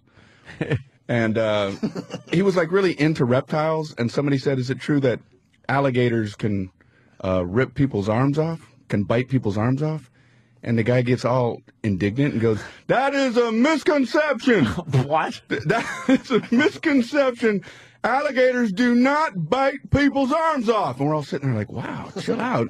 And he goes, what they do is they clamp on the upper arm and twist it off. It's a twisting motion. Oh, okay. So it's not a bite. It's not a clean. It's a twist off. Yeah, that's good to know. That's good to know. I thought they bit them off, but they actually twist them. And wouldn't the twist them off. Wouldn't the twist off be way worse I than would- actually getting it just bit off? I would Yeah. think so. Right. Oh, absolutely. There's no reattaching a twisted off arm. Yeah. Yeah, you just Bring don't. that in a big cooler. Yeah. Oh, you. I see you've had an alligator twist here. Not a bite. Here's this guy. This is a great video. It's on you ever YouTube seen or this one, something. Brian? This Oh. guy puts his hand in an alligator's mouth, Being all cocky. and Why would you do that? Because he's putting on a show. Because he lives in a third world nation and he wants to eat. And then, of course, Here's the voice of reason. Yeah. Then, of course, tragedy strikes. This one was waiting. If this motherfucker sticks his arm in my mouth. Oh, yeah. He smacks him on the nose. Why are you doing that? A couple of times. He's beating on a dinosaur's head. Pretty much is what he's done. He's a fucking idiot. Now he's poking it in the mouth with a stick. The animal can't be happy about that. Its mouth is open wide right in front of the guy. He's got some, and now he's loosening his arm up. we go. He better loosen it up. He smacks it on the nose a couple of more times. You know, these guys they're talking to are. Yeah, they're like, oh, he shouldn't have done this. Yes. In hindsight. He shouldn't have smacked it. He shouldn't have poked it with a stick. He shouldn't have dipped his hand in alligator pussy first. And he's smacking it all on the nose. Why would you It's do waiting that? patiently. Go ahead, stupid. That suitcase is just waiting to kill him. Oh, no. Good night.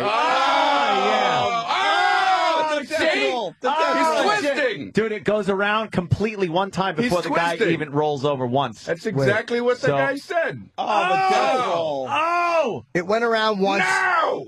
Now the guy's trying to twist with it, but oh, wow, it came off. Did the arm come off? Yes. No. You saw it twist on the skin. The bone was completely gone. They cut the clip. Look. Oh, no, that's right. Why would they cut that clip? Where? Look, right there is where it's broken and twisted twice around. He is a hurting Johnny. Look, you can see the twist in it. He's making a balloon animal out of his arm. That's not his elbow? No, he should cough into it now. He can cough now into Cough it. into the elbow now. That alligator.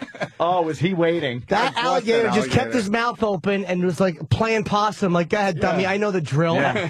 At the nanosecond, his arm went in. Oh, it was over. But and that fucking animal's the teeth connected. Like it Yeah. fit. There was no like it was like connected. His teeth. That guy was Smashed down. finished. What are there? Something like 30,000 pounds per square inch on a crocodile or alligator bite. I believe it's so ridiculous. knowledge. There's no opening that up. Once it's hilarious. it's shut on you. Brian, are you a fan when the animals attack? I'm a huge love fan it. when animals attack humans. Well, yeah, I don't like to see people get hurt. Why? Uh, Most cases they're Danny, being stupid. there's Did you see- another one wait, with a did- head. Did you see the polar bear lady? Yeah. I mean, in those cases, you know, it's like, don't care. geez, what do you asked for it. What are we looking for? In a second, that thing just snapped down. That thing was waiting for that asshole's arm. Oh, look at the blood all over the place. Fan-fucking-tastic. Was the alligator still alive there? He's not sleeping. I imagine they killed him. What the fuck? Time Took for a nap. Yeah.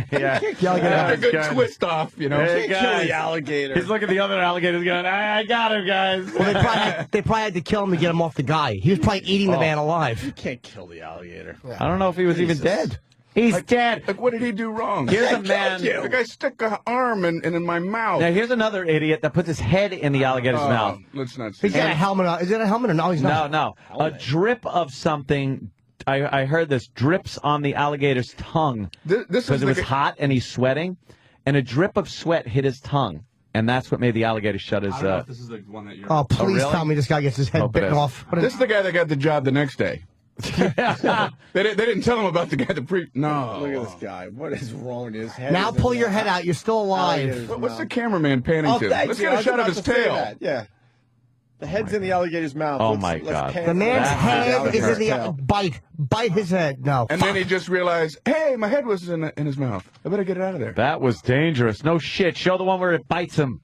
Oh. There's a video where the man. Oh, loses yeah, his head. yeah. Well, he doesn't lose his head, but he gets a big bite right on his noggin. I'll bet you, like, when he let the other Do alligator. not watch if you don't. No, what? no. Oh, yeah, that's the guy. Yeah, let's leave Look, this up. watch. Snapped on his head. That's all there is, huh? I guess someone dropped the camera and went, Ran away. They ought to give the camera to the alligators. They'd be like, this is great. They wouldn't drop it. How about this? You want to be brave? Put your dick in the alligator's mouth. You want to sell tickets to a show? Hit it with a stick and then put that in there. That is the dumbest job. Amazing. Putting parts of your body in an alligator's mouth. I would do that if maybe the fucking alligator's mouth was held open with something like a fucking jack. Or Yeah. something. Oh, yeah. Fucking I'd play cards on his tongue. Talk shit. Slap his face. slap his fucking alligator face. All the muscles apparently are for snapping shut. and they can hold pretty tightly.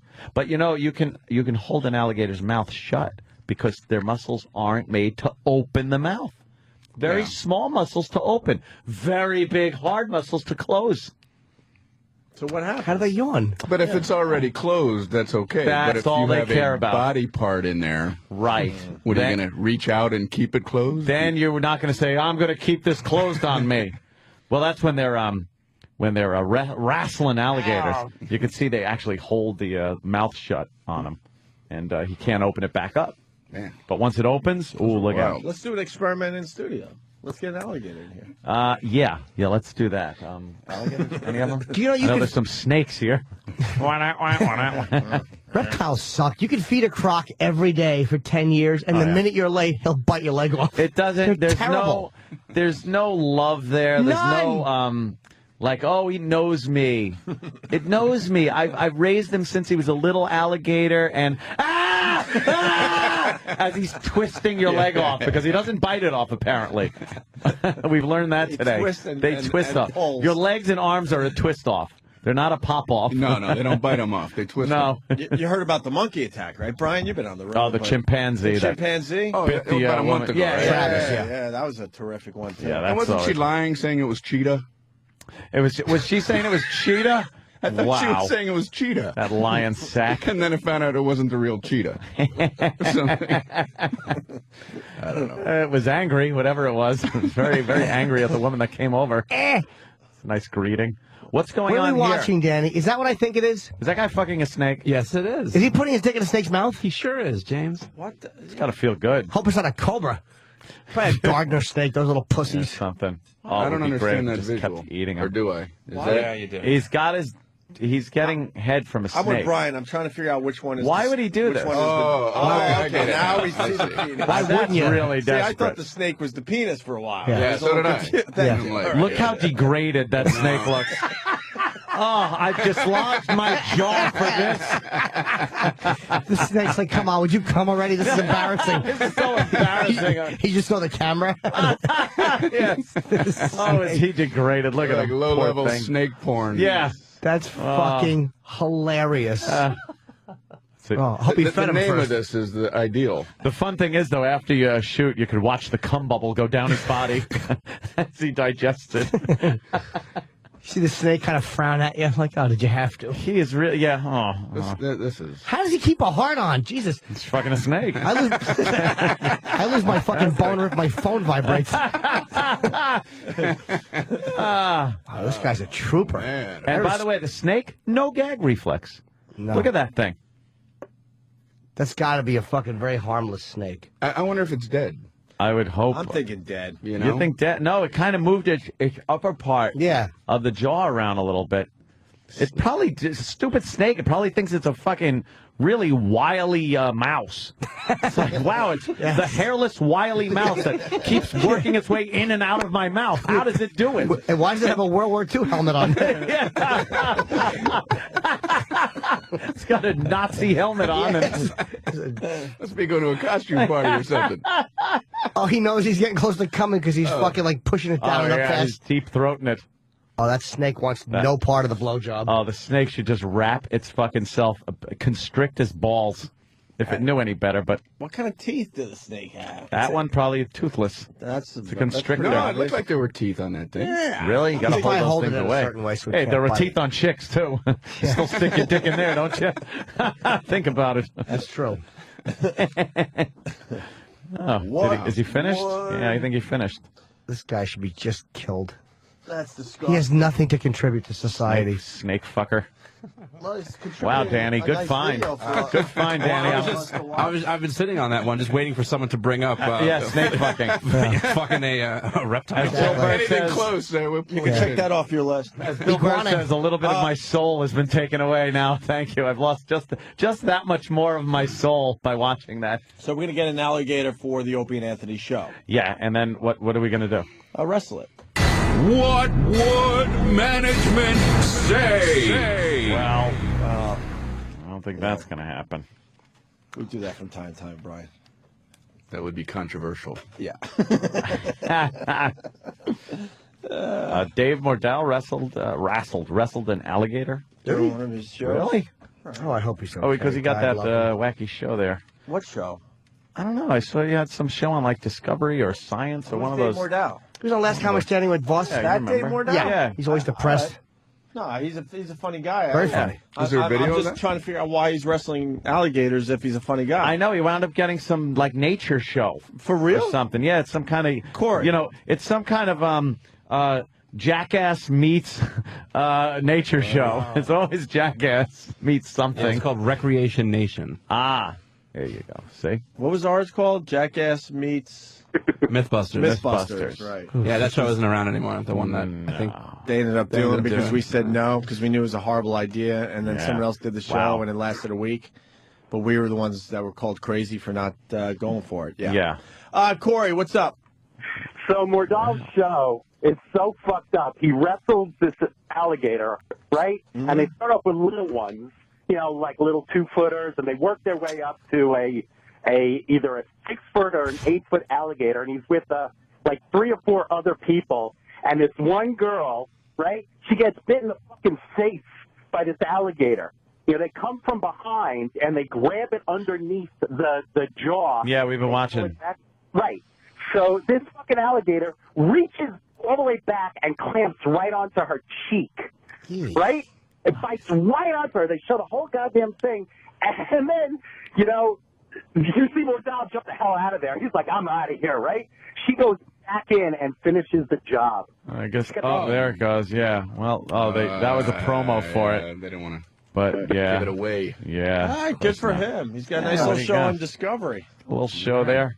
Alligators and crocodiles, they're monsters. Yes. They're real life monsters. If they didn't exist on the earth, they could make a movie where you'd be like, ah, it's a monster. But just because they exist, we don't look at them as monsters. But it's a fucking monster. It is a dinosaur that lives now. No one looks at it like that. And why aren't there any alligators up north? I mean, this is America. You Nah. would think we'd have all the same shit everywhere. They need that nice warm weather. Yeah, I understand Yeah, they need why, that nice but swamp. It's bizarre. And could you imagine one just marching around? That'd be cool. Like sometimes a coyote gets down here into the city from upstate. Just an alligator comes out and rips someone's leg off. Well, twist it off. Twist. And, We learned that from Brian Regan. They don't just. Hey, Well, there's actually a reason, but I have an answer for that. As to why we do fuck with the alligators. It's because they can't put their arms behind their head and relax. We don't respect any animal with short hands. That can't lay back in that in a hammock kind of relaxed thing. They can't play patty. Can't play patty cake. They can't play patty cake. We make shoes out of it. Hey, Daryl Strawberry was in studio Friday after we left. Yes. And our own Sam hung around and got a few questions for Daryl Strawberry. He for us. did. Are you a big Daryl Strawberry fan? From I'm familiar with them, sure. What's your favorite baseball team, Brian? I You don't follow really baseball? follow. What's I'm your from sport? Miami Dolphins. Really? Yeah. Very good. You got my Chad down there. Yeah. Chad yeah. Pennington. My Chad. We like Chad up here in New York. We kind of like the guy. Yeah. All right. Football talk in May. Great. Here's what's the hat for Daryl Strawberry. All right, so we're here with Daryl Strawberry. Daryl Strawberry, what's the haps? The haps is that I'm here talking about my book, my new book, Straw, Finding My Way. Now, you went through like a lot of personal issues, and they were very publicly displayed for everybody, substance abuse problems and things like that. Looking back, if you could change it, would you change it? No, you don't change things.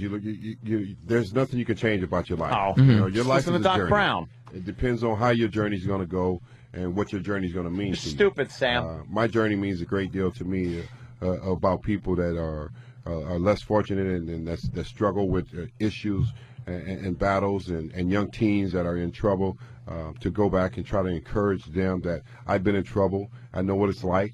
Really, sometimes we think life is all about us and what Box we of do. chocolates? You know, we think we think we it half of the time, but in all honesty, we're not. You know. What was Mr. Strawberry saying there, Sam? I don't have any idea. I was just trying to be polite. Like, nice, honest answer there. See, the thing was, I don't give a shit. I don't know. I don't even like the guy. I'd rather fuck a snake. See, the thing was, I don't know a whole lot about baseball. Yeah. And It's I, only America's pastime, Sam. well, no, some people say professional wrestling is America's pastime, but that's up for Do you know the debate. basic stuff? I mean, I know more about baseball than I do about football. All right. Like, I don't know the basics of football, but I could understand what's going on in baseball. But Brian, give Sam a good football question. I didn't even realize there was a guy standing behind me. Well, Turn around. Hey, there's a man behind There's you. barely a guy microphone. behind you. How's it going, He's man? a little wayfish imp. hiding behind the mic stand. Yes. What don't you Really know about see- football? I don't know anything about football. I know a Like- touchdown is like 7 points. 6 Wrong. points. 6 points. Okay. So That's the one thing he does know. I know you What gotta what does offsides mean? like out of bounds. I don't know. Oh my God, you're gay. Okay, I'm not gay. No. How do you not know the basics of football? I just know the basics. How many Like downs does a team get? 4. Yeah. Is that it? Right. What? Yeah. He guessed. He guessed. I really had no idea. Can you of get that. Yeah. more than 4 downs? No. How long is the field from end zone to end zone? It's yards, so like 100 yards. All right. I'm all right. Yeah. See, you I'm good on my you feet. guessed. I'm good on my Nice feet. even number. Oh, Danny. How many yards do you have to travel downfield to get a new set of downs? See, there you go. I'm gonna say 40. 40? Wow, would that make a hell of a game? I think I'm with Brian. 40 yards. Well, he's at third and 38. I think he's gonna go for this one. He's gonna throw the bomb. 40? Well, I got as far. Well, I You understand. did all right, man. I got as far as I figure out that you got to In go. the frozen tundra. You got to get to the end of the field and get the ball in there, and the other guys are trying to stop you. Yeah. Yeah. When you start talking Spirit about of the game. downs and like, Yeah. oh right, that's a first down. I How don't know many what you're points saying. do you get for a field goal? It's a touchdown. What is a field goal? It's not a touchdown. It's well, that's a little bonus points. Bonus point. It's another way to score. Right. It's like in basketball, there's a 2-pointer and a 3-pointer, and it's another way to score. What is a field goal? How is it made? 3-point. Well, it's I'm assuming it's probably like a far kick, right? A far It's kick. It can be a short one too. To what? The end of the field. Through what? Oh, I know. You say that. Ah, see, there the you big, go. the goal thing. What's the difference? Goal thing. What's the difference? Holy shit, you're a woman. What's the difference between a field goal and a punt? Well, I know a punt is a kick. Because Right, that's so it's a field goal. what Randy Orton does. I guess a punt is harder. It's like a hard kick. I don't know what the difference between No. a punt and a field. You can, Wow. I don't know what the difference in those two things is. And you can get points for kicking it through the uprights. The uprights. Is there how many points? I'll give that 2 points. He'd give it 2. I give it 2, I guess. Give it 2. What, Nah, he three. knows about football. 3 points. 3 points, but can you kick it through the uprights to get another amount of points? Wait. No. Well, no. Well. Yes. Wow. I love the music. Yeah. Oh, yeah. Like Exactly. Green So Bay yes. Packers. Yes. Yes, you The can. Pittsburgh Steelers Take were the field. inches away from the goal line at 4th down. They took the ball charging forward, and You just gotta say frozen tundra. Nothing. Frozen tundra of In the Lambeau snow. Field. The mud. Yeah. And then they It's show just the a crazy boring guys. game. They went 40 yards for the first down. And Gurley man traipsed in the sidelines in a skirt. And they were only given 2 points for a field goal, which made the coach very unhappy. Coach Samuel was wearing a Mama's Helper apron. He's sending the punter in to kick hard. Yes. Because there are more points to be gained that way. Uh-oh, a player has gone off sides and hit a cameraman on the sideline. Well, offsides does sound like out of bounds. Doesn't it? But it ain't. It's not. No. No. What? Ask him the difference between when would you kick a field goal or just punt? Good. Okay, question. well, I say field goal to score, and a punt is how you start the thing out. Start the thing out. No. You're being The very opening vague. punt. Yeah, the opening punt. Yes. And then, The strategy of all great coaches. yes. You do the coin toss, and then you First punt. down. Yeah, then you just punt to We're each gonna other. punt it. Right. Let's say it's 4th down and, well, in New York terms, 28. 80 yards. 4th and 80. All right. No, let's say you're, I don't know, let's say you're 57 yards from the goal line. Oh, yeah. You're running out of downs. You're 4th down. Do you punt or do you try a field goal? You got to punt it. Yeah, Hard, why? Because you got to kick it hard. It's far And then what away. happens if you punt it through the goalpost? Ah. 3 points. Right? If it hits the ground first, that's a drop kick. Sam, you know we showed your weakness to Fez. Fez is an animal. Oh, when I it comes know. to football. Fez knows football, and man. you've been kicking his ass with the wrestling trivia. You better not. Yeah, but if I were Fez, I'd be sitting here saying, I know everything about football. I'm 202's Dude, football you're master. so screwed if Ronnie finds out that you have no clue about If football. you punt the ball into the end zone, Yeah. into the opposing team's end zone, Okay. where does the ball get brought out to? What? Say you punt the ball Okay. and it goes through the goalpost Okay. and it just bounces into the end zone and then right off the field, Okay. and no one touched it. Yeah. Where does that ball go? Starts right from, and then you start going the other side. From where? From the end of the field. I'm going to help him. From the end zone. From the 20. From the 20. Yes. Brian What can't is the take it line of anymore. scrimmage? He wrote the end. Line of scrimmage. Yeah, what's the line of Yes. scrimmage? I'll say it's it's right in the middle of the field. Can be. Could Can be. be. That's what I mean. You never watched Sometimes. football growing up with your dad Wow. or anybody? You are such a football faggot. You really are. One game a year. It's the Super Bowl. What did you do while your dad What was you eating watch, though, fucking and go horrible like, treats? You watching the Super Bowl is like someone coming into this season of Lost. Okay. You just get like, how do you Wow. understand watching it? My dad worked in advertising, so I always got very excited about. The commercials? Yeah. Talking animals. Yeah. Wow. I mean, not so much anymore, but back then it was. I got to be exciting. honest with you. I've never, in all of my many, many years on this planet, known a guy that knew this little about football. Well, I invest a lot of energy into the things I know Never. about, and therefore have no time for things that I. Do we have one No, more? no it's idea not, about. It's not about not having time. Don't give me this, I'm dedicated to the things I'm interested in. That's why I'm such an expert.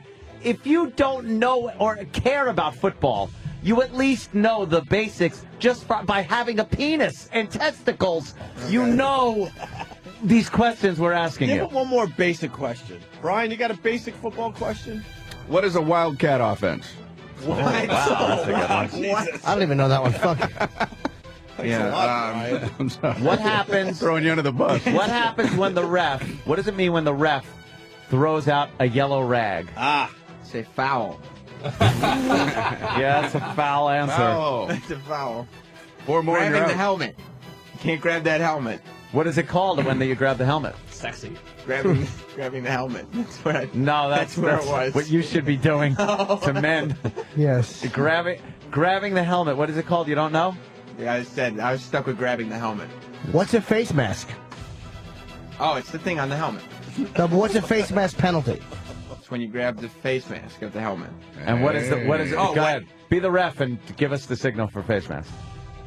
The signal. Come on. Give us the signal for face mask. Signal. Yeah. Face mask. That's a big face mask. You're voguing. You're fucking voguing. He's dancing. The ref is dancing out on the 50-yard line. He had his hands up to his ears on the side like it looked shit. like a field goal was made. And Oh, then did the God. wiping in front of his face. He does the with thing we do flat in front of hand. blind people's faces. He's just rubbing his hand back and forth in front of his eyes. Your chick probably knows more about football than you do. She might. She doesn't know anything No, about she football. definitely Guaranteed does. she will know I will more bet- than you do. You I know will bet nothing. $200 she knows more about football than you. Where is she? Can we wake her up right now? You know nothing. I think she's around. Wow, how gay. In football, what is traveling? Good question. Yeah. Yeah. That's well, there's no dribbling in football. Damn. So So he's trying to come up with the answer. oh, so there's no traveling. There's no such thing as Trick traveling. question. There's no Trick such thing. question. There's no traveling in football, stupid. No, they travel every other week. They have they away do. games. That's what you do on your bye week. That's it. Yep, bye week. You know what that is. As by life. Bisexual. Yeah. Ugh, you suck. No. No, it's I just don't know football. at all. No, not at all. At all. No. It's amazingly embarrassing for you, I think. It's not. Yeah, I don't know anything about the game. Tell us everything you know about. What is this? What is this when the ref does Oh this? no. What is that? Up and down there. The ref does that. It's when somebody leg checked you, I guess. Yeah, leg check. Leg check. That's Illegal leg check. Yeah. Yeah, all right. The Leg good old- check. All right, well, we'll go back to Darryl Strawberry. We're going to wake up your girl and see if she knows more about football than you. Okay. So, Darryl Strawberry, he was cool? Yeah, he was cool. I was happy to get the time, but I didn't know I was going to interview him until right before, and I don't know anything about baseball. So I asked Mike. All right. What is it when the batter is charged with icing? Another 15 minutes here. I know more about baseball than I know about football. Well, but I don't hope know, so. like, Yeah, good. this is Darryl Strawberry's career, except for the big things that everybody knows. Like So I triple brought- play, you know what that is. Yeah. What's a triple play? Well, it's a double play is when you get a triple play is when you get probably 3 people out. Maybe you can. Probably. You can. Like, you can. What else could it be? Yeah, triple play. Yeah. But so I brought E-Rock along because he said he's freaking out. Well, Like, he yeah, said he- just about Why, was there everybody would food freak there? out to meet Darryl Strawberry. Well, he's flipping out. He said this is one of his childhood idols. So you can play my second question. Oh. Yeah. You're one of only a handful of people that were very successful with both the Yankees and the Mets. What team do you prefer to say you're a part of now, looking back? New York, man, come on. I'm a New Yorker, don't you see? Queen is my home. Bronx is where I went over and visited a little bit and did my thing over there and was a part of that. I am always grateful for the Yankee owner, George, the boss. He is my guy. I love him. He treated me like his son. He made me welcome to the New York Yankees and allowed me to put on a pinstripe uniform and play for the best professional team in the history of sports. But do you like the Yankees? Does that mean you like the Yankees better than the Mets, or the Mets better than the Yankees? No, I said I'm a New Yorker, but I love the Mets more. I'm a part of the Mets organization, and that's home for me. That's a good question. Hey, That was a pretty good question there, Sam. And I respect him for answering that. Yeah. And now I was rolling, but then E-Rock raised his hand, Oh, fuck. and I go, okay, well, E-Rock's such a big fan. There's no way this is gonna derail everything and be an I was just asinine going to question. say, is this all of a sudden the sparks flying off the locomotive wheels and it's just going off an embankment? Now, 'cause, I mean, you guys don't know, but when we're off the air, Eric is always talking about sports. He's always Yes. talking about football and Of course. baseball Oh, yeah. and just the game. Oh, you're watching the game later. So I'm sure this is a nice sports-related question for Yes. Darryl Strawberry. This is like Here's his question. He's part of the '86 Mets winning the World Series. I'm sure he has a great question for He said Darryl. he was in the stands. He said he wished that he had brought his '86 pennant in to get it signed. He's like, E-Rock's claiming he was in the stands when the Mets won it in '86. yes. And so I would love to challenge him on that. And so I'm sitting there. Oh, he's coming down the hall and he doesn't look Oh, happy. here he comes. So I'm sitting there. Look, he's shaking his head. Look at him walk. He just Those waved fat him arms. off. Oh. He waved him off. He's waving you off, man. I've never seen E-Rock move before in my life. Look at This could get really good. He's never done that to a waiter. E-Rock is pissed. What's up, E-Rock? Driving back from cruisingHorribleshirts.com. It's a Triple H shirt. How do you do it? He just tried to make it better by saying it's a wrestling shirt. Yeah, hey. Oh, all right, cool. I thought it was douchey. It's a male prostitution shirt. I wasn't there for when they won. I was there at Game 6. All right, but you were there. Excuse me. So you're a Game big six. I fan. don't know This is the anything about game. baseball. You're going to say, excuse me? Exactly. Ooh. I don't know anything about baseball, so I figure E-Rock's going to pick up my slack. I have the basics, and this is going to be a solid, like, hardcore question that the baseball fans from O&A are going to enjoy. And And you're picturing this audio is going to go everywhere. It's going to be great. I'm going to get it on one of those viral things. Oh my God, you're not going to believe what Daryl said on. Right. All the baseball sites are going to pick it up. It's going to be on ESPN. Right. It's going to be great. I asked the question nobody else would ask. Here it is. This is E-Rock. He's a big fan. He works for Opie and Anthony with us. E-Rock, how you doing? I'm doing good, sir. Got to ask you, what was it like being animated on The Simpsons? Of all the stupid questions. What the fuck? That's one of their best episodes. But you said he was your hero. Like, you said he was like, this is a guy you've looked up to, and you asked him. And you were in the stands for part of the World Series. If you could ask Daryl Strawberry one question, would that be it? No, because what's he going to say? He's going to go, oh, it was a lot of fun. Yeah, you know the answer. How could he answer that? It was horrible. It sucked. Oh, my God. Long hours. Yes. Yeah. Well, they sat there and drew you. Right. Yeah, he had nothing to do with the He just... Lenny Dykstra broke a fingernail off of my asshole. What do you think he was going to say? Nothing about the World Series. Nothing. Yeah. Nothing about baseball. Jesus. What did he say? It doesn't even look like Daryl Strawberry. Not at all. No, it's the worst drawing of someone ever. Looks like an Indian. Right. The skin tone is wrong. He's wearing an orange hat. His white man hairdo. It's terrible.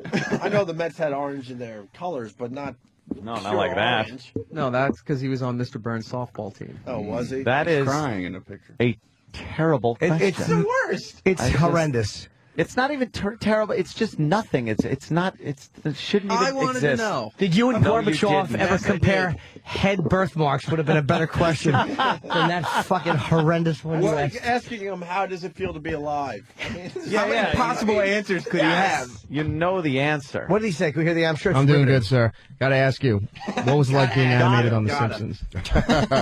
That was great. You know, I never Of knew course that it would was. draw so much attention, Wow. you know, at the time, because I remember them asking me about The Simpsons and would I like to be a part of The Simpsons, and they said they would run forever, and they said people love The Simpsons, and to be able to be on that was a great opportunity. What was he going to say? That was the worst question I've ever Was heard. it- An opportunity for what? Exactly. For more cartoons? You know what that was? That was More Coke? People going to get 8 balls? It's not like a stepping stone. To, Yes. a great opportunity for bigger and better Yes, I was cartoons. hoping to work my way up to South Park. Jesus. D-Rock, did you have a follow-up question? No. No, because Yeah. then he had to leave. What That would was- your baseball That was your question one be? question. Yeah. That you didn't get to. You didn't bring your pennant. Yeah, I was pissed. You're that was dope. a how's your news question. A retard question. Yeah. So what did you ask, Mr. Baseball? What would you ask? What would you ask if you had another A baseball shot? question. He said when he got a picture with him, he said that was surreal. You have no idea how surreal it was, and that's the question. And he that's the asked. question. What would you ask? Would you say, like, how does it feel being named after sweet fruit? Yes. No, He just gulped. Uh-oh. no. Actually, the other question I would have asked Sam had done off air. He said, "How does it still feel after all these years that people will still do that Daryl chant to him?" Uh-huh. And he says he embraces it now. Like if he's down the street and people are doing it to him. Those are the moments you miss. Yes. Yeah. I left that off because it was a fluff question. It was a nonsense question. Not a hard-hitting one like, how was The Simpsons You should to have be said. drawn on? You should have said, Daryl, I have appley cheeks. Will you cave my head in? That would have been a great question. And giving Strawberry a bat. What happens around here after we go home? I don't even know anything about him, and I had that question and was like, no, I'm not going to ask that question. No. I'm going to sound like an idiot. I didn't want to ask him about doing coke with Dwight Gooden or something. Why? Why? Why? Because I didn't read the book. I didn't know if he said it. Because that would be bad radio. Something. Yeah. Don't ask about coke, which is what people want to hear. Yeah. Hollywood Henderson, in his book, wrote about doing coke during the Super Bowl 13 on the sidelines out of a fucking Vicks nasal inhaler. Wow. Thomas Henderson said he was doing coke. It was fucking great to read that. Why wouldn't you ask about that? Because they didn't know what was in the book yet. We were But if told it the wasn't sex in the was book, it would have been even better. Exactly. Right. Why didn't you read the whole book in front of him and then ask questions as you got through something? Yeah, you could have had a nice confrontation. Nothing wrong with that. Well, just a question. Yeah. How does it feel to be Drawn in The Simpsons. awful. It's a cartoon. No one else is asking that. So Because it stinks. Why There's would a they reason. ask him that? Exactly. Everyone knows already. Right. Oh, it's great. It's great. That's fun. A lot of opportunities. Yeah. For what? And this was like, it came to him like a stroke of genius. Like I was in the middle of talking to Did him. he I have only a- had 5 minutes. Yeah, He I raises got his one. hand. Let me in here. Let me in here. I got it. And I he does got the it. old radio thing where he puts his finger in the air and he's pointing to the top of his head. Go to me. Like, go to me. I got this one. Give me the Throw ball. Give me the ball. I got it. Yeah, he threw it into the fence like Martini. Fucking zilch. He wanted to be different fan guy, like the guy who asked the question that nobody else will. Like, hey, how about that I never cartoon? get that question. All right. Oh, you're a true fan. There's no way he never gets it. You just said that was like one of the most popular episodes of all time.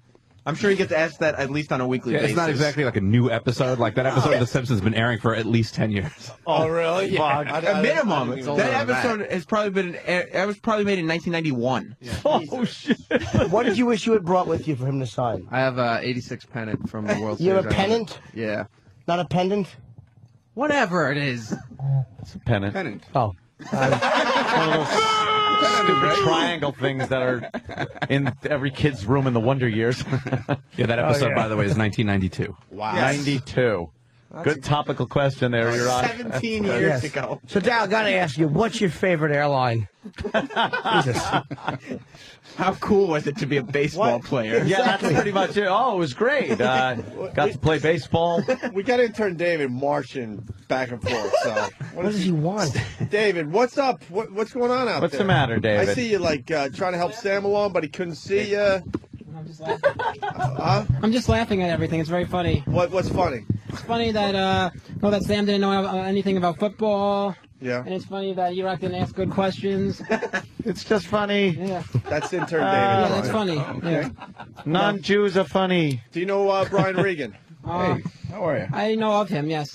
Do you know his comedy? He's one of the funniest guys. He's very funny. Yes, Thank he you. is. All Very right. funny. Thank you. Hey, thank you. Thank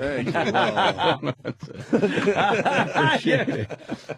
David's one of our interns. He'll be leaving soon, though, Yes, I will. apparently. No, when I was back there, I was trying to do the signals like the ref does in football. You're trying to ask Sam for the signals. Yeah, Yes. but I knew you knew. But there was no humor in you doing that. It was fun to watch it's Sam him flounder. not knowing it. You giving the proper answer would have had Would have no been humor value. really bad. We're not a sports show. The funny part was him not knowing. Exactly. No, that's why I was laughing too. Yes, but apparently it's not the show off with David hour. Yes. You got a question for Sam while you're in studio about football? About football? Yeah. I have a question for Sam about football.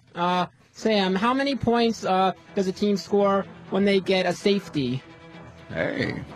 Safety. Yes.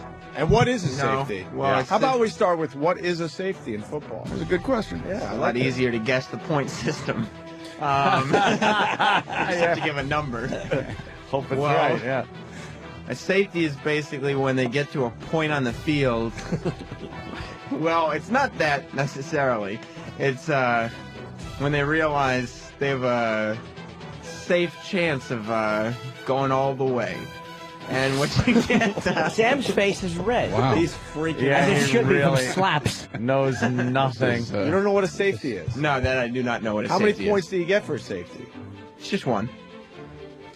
Or two? Well, it's two. It's What one would you do when one or football two. is playing? Put on a skirt and bring in the dip for everybody? Go on. David likes that one. First he does. All right, well, Sam, this is good. Chris on Long Island. In WrestleMania 11, Bam Bam Bigelow, Yeah.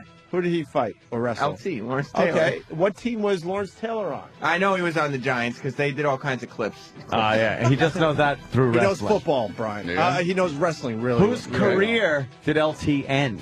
Ah. Oh, you know what? I think I know. Was it the Theismann? Yep. Ah, You know how I know that? Very good. How? Because Sid Vicious got the same injury in WCW.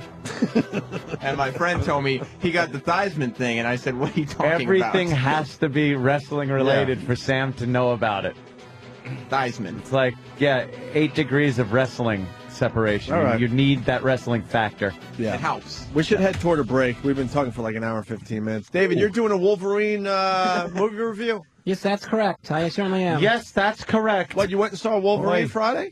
Yeah, a bunch of us saw it. We got a free private screening. Wow, free. Who went with you? It was definitely the A team. Me, Sam, Eric, intern Jill, and intern Matt. Okay. Who got to sit near intern Jill? Sam did. Sam did, yes. Jill's choice, by the way. Jill's choice. Yeah? Jill wanted you, huh? Did you rub her leg during the movie? No, that'd Just be as like disrespectful. no, I mean just as like, hey, that was cool. Oh, you're or doing hey, it- look at that, like hey, look at whoa, this is a great movie, and you just kind of touch her leg and rub it a little. Just be like, you're doing a great job as an intern. Yeah, and then you just grab Yeah. her snatch Right, when yeah. like a good part comes up. There's ways to succeed in this company. Move your hand up.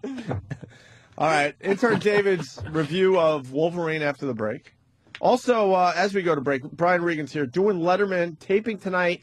We're all going to watch on Friday, though. Let's make sure we all remember that. Who you on with, Brian? Do you know? Matthew Broderick and What a shitty guest. I'm kidding. I'm kidding. I like it a lot. and there's another guest. Do you know who the band I is, don't or know. knows their band? It's a solo singer, and Chris Hansen? Cornell or something. Oh, wow. Dude. Singer from Soundgarden. He was the guy, you might know if you saw, did you see the last, not the last James Bond movie, but the one before that?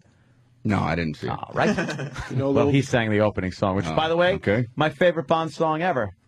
The one Chris Cornell did. I forgot how it went. Maybe we play a little of that going Play a to the little break. piece. It's a great James Bond. It's Sound- James Bond sounding, but it's Chris Cornell. You know Soundgarden, the old alternative rock band? Soundgarden. Yes, I'm familiar with him. Okay. He's the He singer was the of lead singer of Soundgarden. Soundgarden. All right, cool. That's big.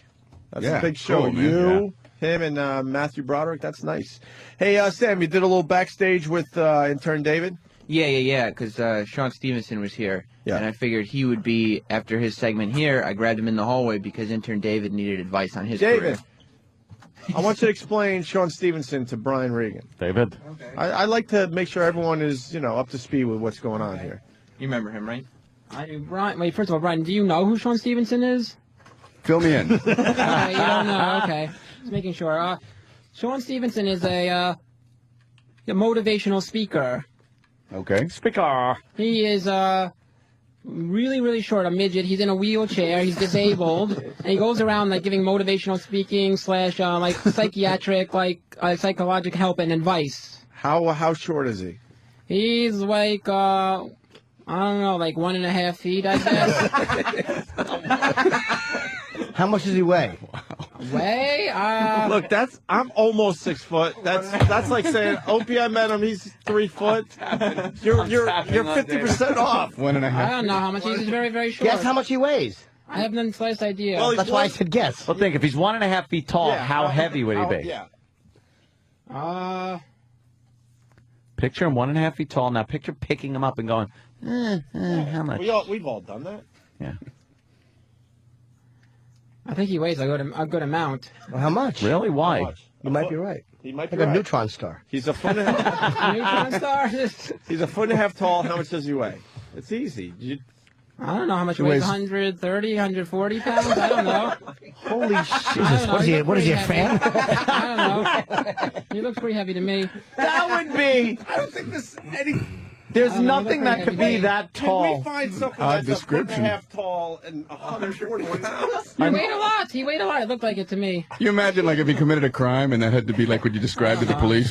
One and a half. He's about 1.5 feet tall, 150 pounds, I guess. He's a manhole cover. Jesus. You don't weigh the chair, Yeah. David. He rolled into the bank and held us up. Wait, Sam, how much you weigh? I weigh 135 pounds. All right, so Sam David, plus 5. David, you're trying to say that the 1.5 foot guy weighs as much as Sam? It's possible. I don't know. How is it possible? Is it possible that a 1.5 foot tall human can weigh 150 Possible. pounds? How is it possible? I don't know how much he weighed. I didn't weigh him. I know you didn't weigh him, but We you asked you. should get like a ballpark figure there. I don't know. Maybe he weighs 70, 80 pounds. Who knows? All I don't right, know. intern Jill, how much you think she weighs? Oh, here comes. Intern Jill? Yeah, how much would you I say? don't know how much he weighs. I think he's got a problem with Take a look at her. How much does weight she weigh? stuff. How much do you How think? tall do you think she is? How tall? Yeah, how tall do you think Jill is? Our intern. I don't know. 5. I don't know. 5. 4, 5. How much do you think the All bitch right, weighs? that's about right.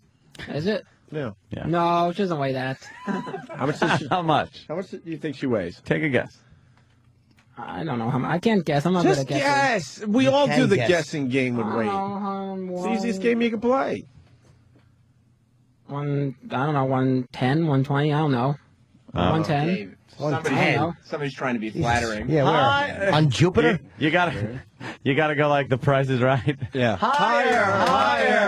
Higher. Well, Sean Stevenson is 3 foot tall. Oh, okay. And I he don't weighs know. 45, 48 pounds, something like that. I don't know. How do you know his hot weight? You asked. Because he wears his shirt said it. Oh.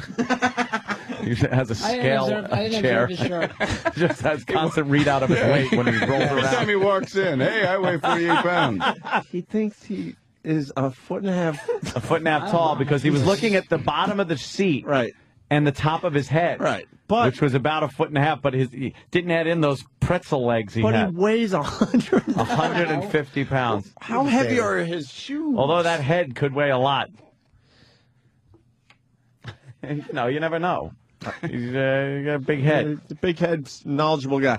So, Sam, you did a little backstage with Sean Stevenson. He's more like a motivational therapist. I don't know what you would call him. Really, he was fascinating, Brian. And you would be proud to know that. Oh my God, is that him? What is he sitting on? A mountain? Probably a pile of little thing of sugar. I was going to go with salt. Spoonful of sugar. You got me. Spoonful. He's turning carbon into diamonds with his weight. What a fatso he is. What a glutton. I do want to tell Brian, though, that we had that thing in our studio, and we took the high road, my friend. Sure. Your pals, Opie Anthony and Jim Norton, took the high road. Not one joke about. Oh, there were a couple of jokes. I made two. Little subtle ones. I don't think anyone caught the one where he said we had a problem when we went down to Florida, and I said, "What, a hawk?" No one fucking heard it. I didn't get it. That is hilarious. No one heard that one. And then something about something going over his head. And I was like, come on, that's too easy. Yeah. Exactly. Well, Sam did a little backstage. What is it, a garden snake? Intern David got some advice from this very great man, Sean Stevenson. Great. Yeah, he's been depressed. Okay. I'm Primetime Sam Roberts, and we're going backstage with O&A. Opie and Anthony All-Star intern David is on the verge of leaving the show as his 2-semester internship is almost over. We got a hold of David to find out what his next step is. You're leaving in 2 weeks. How you feel? I feel great to know that I'm going to be going to nothing right now and have no job, no income, no nothing. Just a minimum wage part-time job. David, it sounds like your life completely sucks. That about sums it up, yes. Luckily, while David was contemplating suicide in the O&A office, 3-foot wheelchair-bound motivator and therapist Sean Stevenson was on his way out of the studio. We grabbed Sean to see if he could give David a little help. So you seriously want ideas, is that correct? Yes, that's correct. So I would tell you, you gotta get clear on what you want your life to look like. If you could have anything you want in the world, what would you want? And then you gotta have that goal very clear in writing, and then you gotta have the purpose to why you want it. So, you already got some pretty cool contacts here, you need to leverage that. You gotta network. You gotta loosen up a little too. I recommend to find some cool guys who want to take you under their wing and make sure that you get everything that you need in life. The always dependent David seemed happy about receiving the advice as we asked him if he was going to follow what Sean had to say. Do you think you're going to be able to follow it? We'll see. I'll definitely try. That's some really good advice. If you try something, you will fail. You cannot try it. Because try doesn't exist. It's either you're going to do it or you're not. So are you going to do it? I guess I'm going to go ahead and do it. Yes, sir. You just shook your head no. Okay, now you got it. Now you got it. Awesome. So are you going to do it? Yes, I'm going to do it. Yes. Thank you, guys. Obviously, intern David is going nowhere fast. Way to follow through, kid. I'm Primetime Sam Roberts, and this has been Backstage with O&A. Oh, man, I don't know enough things. That's why I hate going to parties, because everybody else seems to know stuff. You know how you're supposed to mingle around? You ever walk up to a group at a party and then you instantly find out they're talking about something that's way over your head? I never know what to do in that situation.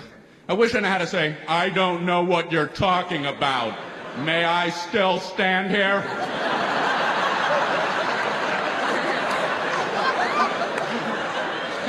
I'm going to start doing that. I was at a party and I walked up to these people and they were talking about art. And I don't know anything about art. So, of course, I said, oh, I love art. Oh, no. Oh, my God! Oh, my God! Oh, my God! Well, what museums have you been to? I have to go home now. I could not think of a single museum name. And I had just released I Love Art like a flock of doves. I don't know what to do. I'm standing there. And then I remembered I had read about a museum in France or something. So I figured I'm lying anyway. I might as well lie to get out of that first lie. There's nothing smarter than that technique. I was like, well, I was in Paris at the Louvre.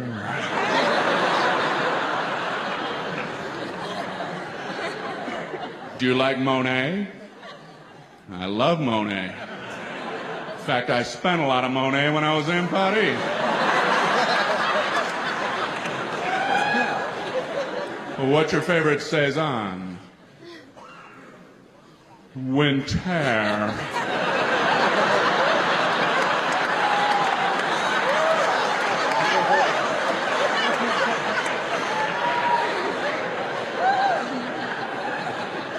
Do you like Francis Bacon? I prefer Jimmy Dean pure pork sausage. How do you decide if art is any good? Who's in charge of that, you know? Realistic art, you can tell because you can compare it to the real thing. Hey, there's a painting of a bowl of fruit. Hey, there's a real bowl of fruit. That's a great painting. That looks just like a bowl of fruit. Everybody agrees and you move on. Man, that guy can paint some fruit. That looks just like an apple.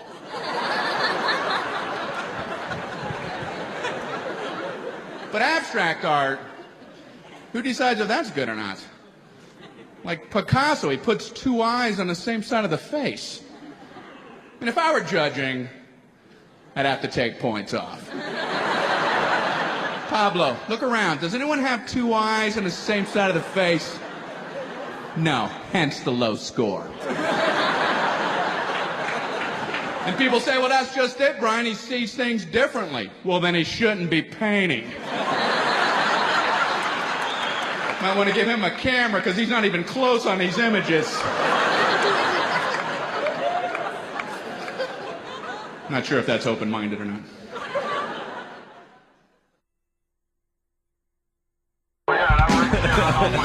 Opie and Anthony, the show doesn't end when we have to take a break. Unfortunately, we should just roll tape the entire time we're here. That is so funny. Brian Regan has been cracking us up for the last 10, 12 minutes, whatever. Ooh, it's my favorite song. Let's not forget, Brian Regan, this is what I'm going to say. Brian Regan is going to be on Letterman Friday. Doesn't matter when he tapes it. No one cares about that. Brian Regan, Friday, yes. Friday will be on Letterman, okay? All right, thank you. All right. Oh, my God. Oh, my God. I'm just talking about guns and cops and things like that. Well, because during the breaks, like, he's asking me about my marriage, asking what you've been up to. See, So if I'm still battening down the hatches at my house. So we do a little catching up with our old friend Brian, and the gun talk was hilarious. Gun talk comes up, and we were talking about targets at the range and how like, you know, you could put a target with it, which is just like concentric circles with numbers in them. But there's no emotional attachment to that. Yeah. And then Brian's like, well, they have targets of people, which seems a little odd. And I'm like, yeah, but they're always this guy. You know, the guy with the gun, he's pointing it. And he's like an old-time crook. He might as well have one of those round bombs with a fuse on it. I'll throw this at you. And a bag of money with the dollar sign on it. He's always the, man, see, Muggsy? He's that guy. It's the white, older criminal. Yeah, yeah. That That's we've what seen it is. in a million gangster movies, The most right? politically correct kind of thing. And then we're talking about how it's never like, he goes like the ice cream man or something. Like ice cream cone, you know, it's like, well, that's a little off to shoot that guy. A brand new grad with a fucking tassel hat and a diploma smiling at their parents or something. You never get targets made of that. What if, like, your first day you show up, I'd like to do some target shooting. You don't even know who you are. Well, you got any pictures of graduation students? Yeah. Some grads. Grads, anything like that. Yeah. Pop those up there. Happy people, anybody that's happy. And then he segged into cops who pull over cars. You know, this is something I've always wondered. You know, like they wear bulletproof vests, which I completely understand. If I was a cop, I would want to wear some big, giant, space robo helmet every single time I walked up to a car. You never know. So the first thing know. that peeks in is their head. I mean, who cares? Like you're going to have an interpersonal communication? That you just talk through some megaphone and say your thing, you know? How are we doing tonight? You been drinking? What? Did you just fire a shot at my head? I didn't feel it at all, and I barely heard it. But I think you shot me in the head. And that's not right. And now I'm going to have to ask you to step out of the vehicle.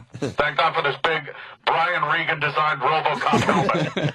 Brian Regan has saved a lot of police officers' life with this one. Although my neck really hurts at night. What I like about Brian, not only is he a very funny comic, he's also very logical with his ideas. Yeah, of course. The one thing, I'm sure this is going to catch on. The big Brian Regan police helmet. Police helmet. But Brian Regan, we present you with saving the Brian Regan all of a sudden becomes this hero to the police. Well, I'm going somewhere with this. When I'm stuck in traffic, I always think of Brian Regan with the giant magnet. Magnet chopper. Yes.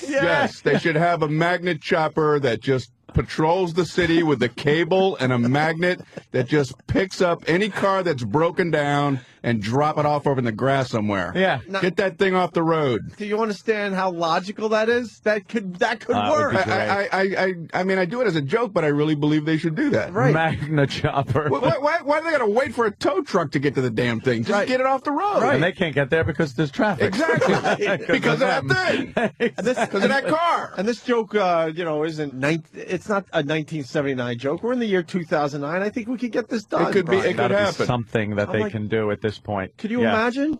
That would be have traffic life jams would be anymore. good. I get annoyed so many times when I see a little fender bender and people actually have this preconceived notion that if they move their vehicle from a fender bender, that it's a hit and run. That the police will be like, where was the car? Where was the accident? Right there. And you moved your car here?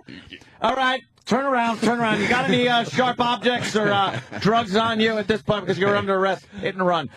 You can move your car off the fucking highway. You're supposed to move your car if it's still movable and you're okay. You're supposed to move it off the fucking highway. Yeah. Not leave it there because you got a dent in your bumper. Big crazy crime scene that they're going to come off and mark off the links of the skid marks and with stuff, that wheeled measuring device. Right. Yeah, this was a bad one. I hear he actually lost one of the rubber things on his bumper. It landed way over there. Don't look at it, Kowalski. Don't even look at it. It'll haunt your nightmares. It's like you're not that important, man. Yeah. People want to think they're important. Oh my gosh, I've been in a little fender thing. Yeah. It's going to be some big thing on the news. And today, tragically, chromium was missing off of a bumper. The police were summoned to the scene. Thank God no one moved the vehicles. Assholes. Total I hate assholes. it. I hate it. J.J. Abrams is coming in? Yes. Damn. Dude, Star Trek. The trailers look amazing. And it opens, Thursday already, the Star Trek movie? Tuesday, the 8th.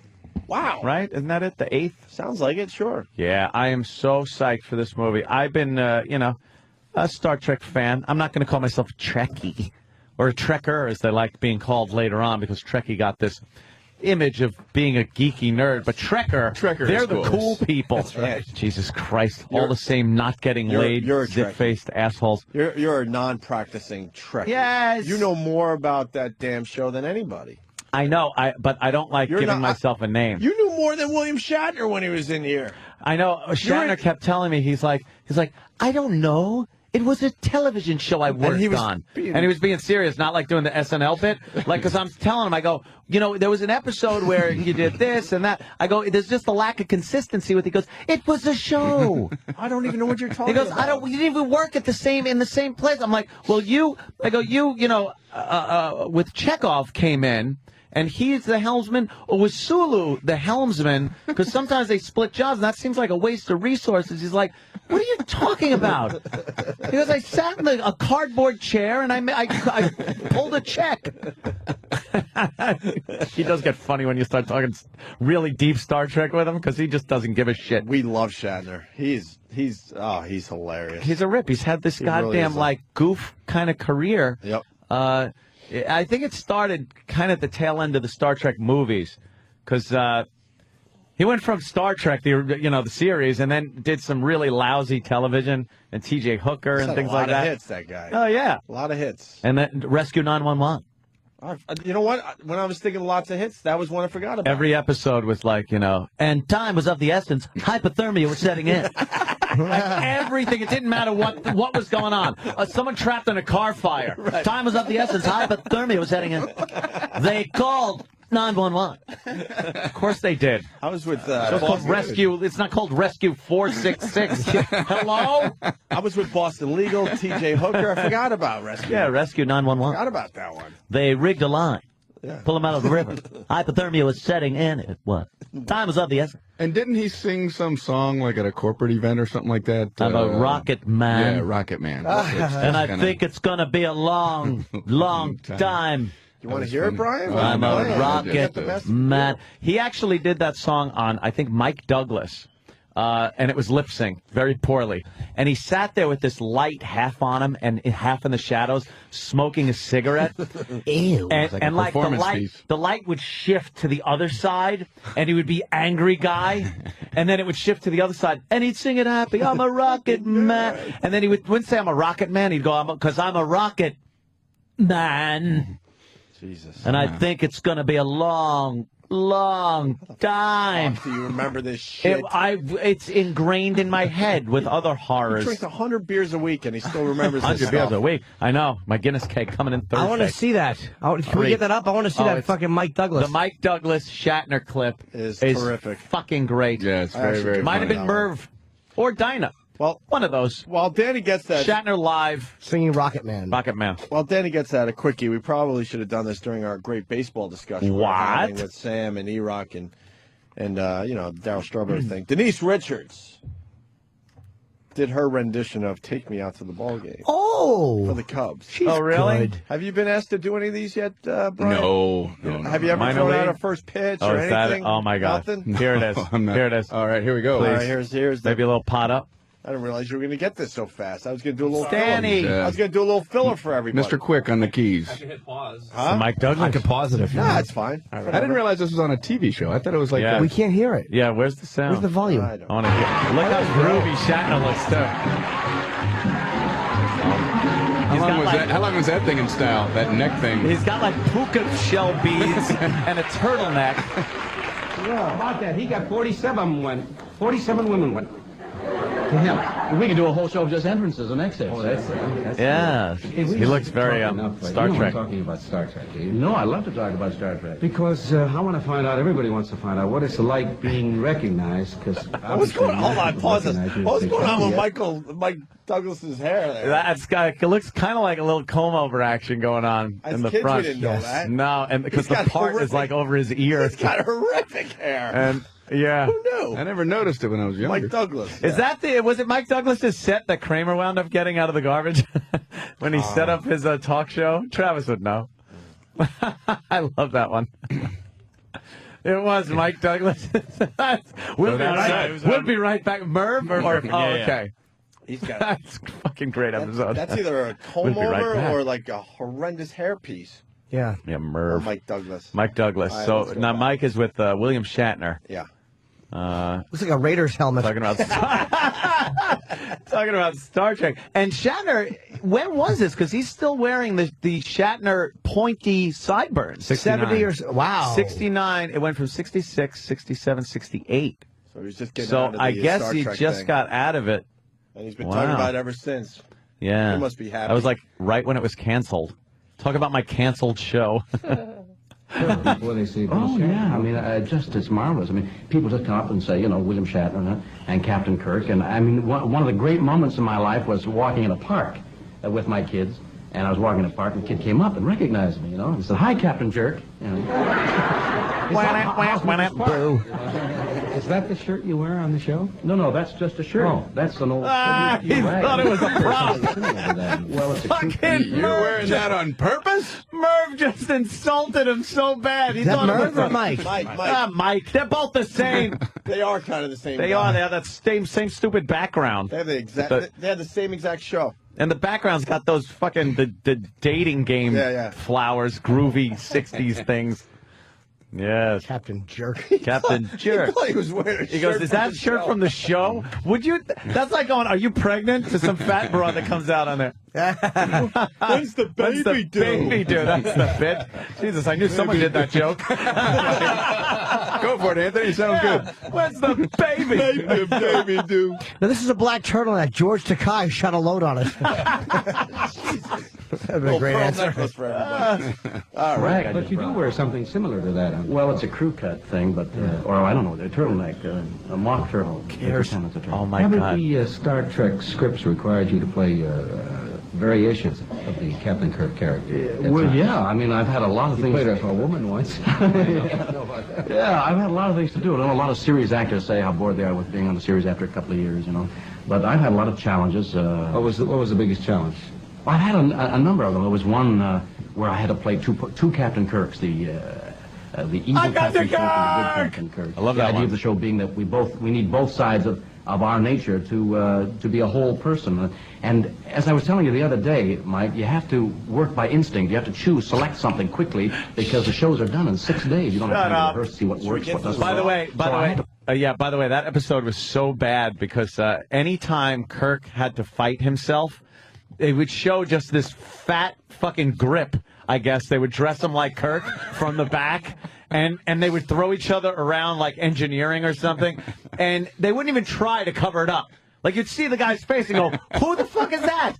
Who is that he's fighting? That's before you could pause stuff, they so they thought, didn't worry it's about gonna it back go by. then. No one will ever Now notice you it. can pause and Now go, it's remastered. That's another human being. Fucking Blu-ray remastered. You freeze it and you can see it's like a woman. Play an evil Captain Kirk, so I chose like an animal, you know. And what? Any particular animal? Well, no, I thought of it. Maybe a cat. A cat. Oh, he's being very. I made the movements. They're laughing at him. Kind of cat-like. You know. You're laughing. No, I'm not. The audience is laughing at him. They thought it was going to be some profound acting moment where it's like, what is this, the actor's studio? So I went to play an animal. And you think evil Captain Kirk, what's he going to say? Fucking, some kind of vicious thing, a badger. No, kitten. I looked around like a kitten, and I suckled. Yeah. And meowed. You want to just go to Rocket Yeah, Man? let's see Or- if we this get the to the one that he Rocket sings Man. Rocket Man? Better be. It's just some boring fucking Shatner interview. Well, because this thing goes on for a very Oh my long God! time. It- They're I still think it is. talking. It just is. Oh, wait. Next, Selma Diamond. Who the fuck was Selma Diamond? I'm a Rocket Anybody? Man. All right. I don't know. All right. Hang on, I'll try and find I found a disc though of old Dinah Shore shows where people sing live, and you would be amazed who came on that fucking show and sang songs. Like it's like, ladies and gentlemen, let's bring on Hervé Villechaize, and he'd come out and sing a fucking song. Yes. Like actors that had no business singing. Ladies and gentlemen, let's bring on Telly Savalas. And Telly Savalas is like, hey, baby. How do you know how to do Players Club. Hold on. There's so much going on. How the fuck do you know how to do Dinah Shore? I don't know, I watched the show a few times. Holy shit. Dinah That's Shore. exactly how she used to talk. Oh, yeah. Obscure impression. That was in the of old days when fucking, What did Telly sing? Telly sang some fucking spoken word thing, and it was so badly lip-synced that... You have to lip sync a spoken word. Yeah, he lip-synced spoken word. E-Rock's got a whole disc of this shit. Yeah. Because I think And we played, shit it is, my friend. Because I think we played the Telly Savalas song. Yeah, baby. Once or twice. Players Club card. William Shatner on Mike Douglas. He must have been on Mike Douglas a lot. Yeah. Part 2. Yeah, this must be it. 2/26/69. I think that was before they knew it was canceled. Tell you the truth, I think he thought it was another season of Star Trek. The Transformed Man. Yeah, that's the one. That was the album. The Transformed Wow, look at these Man. horrendous graphics. Who's on there now? Oh, is that bitch that was? I was 7 months old when we him. did this. Here it is. Okay. Here it is. See, I remember. There's half lit. Here we go. Hamlet's endurance has reached the breaking point. His father has been murdered. His mother, whom he loves dearly, is married to his dead husband's brother. And moreover, his sweetheart, Ophelia, has been acting very strangely. He senses that she does not love him anymore. What this is? Shakespeare. Now he's all alone. The world that he knew shattered. His black mood of despair is deepened by his inability to act, to do something What a hack. to change the situation. And now he ponders. Spock. Only to continue living. Spock. Take his own life. Bones. To be or not to be. That is the question. Well, he's doing fucking Shakespeare. But What is nobler in the mind? This stinks on The ice. suffer. The slings and arrows of outrageous fortune. Outrageous fortune. Who would enjoy this? Who would sit there? Some old bag. Yeah. Sitting there going, I gotta watch my programs. I'm watching my my programs are on. The William Shatner's on from the Star Trek. I think that show with the Dr. Spock. Sylvia Miles was Everything wrong. watching this when fucking John Voight teabagged her and asked for money. This is like Shatner actually had to go during a pre-interview and go, yeah, I'm going to do some Shakespeare. What do you mean? Like, you do Shakespeare, and then what? You fight a fucking thing with a big fuck, what do you do? No, I just sit on a round stool ottoman thing and blurt out Shakespeare very badly. I want only half my face lit. Yes, have my face lit. Thank God they invented the internet. This was all pre-internet shit. Romeo, wherefore? Brian has to go. Thou, You have to go, Romeo. Brian? I'm getting a note. I have some other TV thing I shit? have to do as well. Brian's very busy. Oh, But I'd like to see some more of that. Can All we right. see Ooh, just a touch? Sure. A little more of William Shatner. Posing emblem. Yeah. To die, to sleep, no more. And by a sleep, to say we end the heartache and the thousand natural shocks that flesh us. So you just saw the boom mic. The boom mic went right in the shot. Yeah. They didn't give a shit back then. Like, that's what ruined it. Yeah. Yes, the boom mic. Wow, nice fucking Hey, look at this. A chance to breathe. fade to close-up face. Aye, there's the rub. That's the slowest For in that fucking thing. sleep of death, what dreams Face may is on come kill. when we have shuffled off this mortal coil. Must Go give ahead. us pause. There's the respect that makes calamity of so long life. For who would bear the whips This and is scorns the of time, worst rendition. The oppressive I know. wrong, the proud man. Voss could do Shakespeare better than this. The pangs of Louis love, Beans. the There's Romeo, this- Romeo. There's this man, Louis Beans. He owes me money. Does he ever sing Rocket Man? No, this is like a different thing. He did, Oh. he I did don't even Rocket saw Man, this one. but he Rocket Man did is another. Rocket Man also and smoked the cigarette. Well, we can keep going with Boy, this. he was on- I can find the Rocket Man, I'm sure. He was on the show a lot. It's like, Yeah, fuck him. Jeez, Brian more finally like just that. said, fuck him. He's like, No, it's all. No, he's I good. admire him. I admire him. Doing what he did. I mean, it's he's very a- challenging. Sure, if he gave- very Seriously. challenging. It's a challenging thing to take on. Challenging to watch, Brian. Admit it. You have to admire somebody that would take that on. Yes. There's probably just like the fucking lighting strike. Why isn't and the Brian- guy only half the stage lights were why on. isn't Brian a politician? He plays it perfectly. I know, he really does. No, Shatner, he was great doing this Shakespeare. Yeah, You know, I couldn't do it. You got to admire, man. Give him a political thing real fast. Watch how he talks Oh, around. don't. No, you're going to scare me with something. I know. I'm trying to go easy on you. What? Something as easy as taxes, taxing the upper echelon. You know, that's one of pay- those things where I really see both sides of that. Just one of those things. You know, I mean, sometimes taxes are in order, but I can Yeah. also understand the argument where, you know, people should not be taxed. Do you think we should have a dialogue with known terrorists? Oh, yeah. Obama's trying to Do you make think we friends should with the rest of the world. Start a dialogue with known terrorists, thinking that perhaps talking to them might, cool them down a little bit. The thing about negotiating with terrorists, they always say that you should not negotiate with terrorists. Mm-hmm.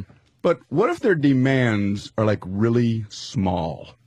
Like, what if they have a plane and they stick a bullhorn out the window? We have a plane and we're going to blow it up unless we receive a lemon bunt cake.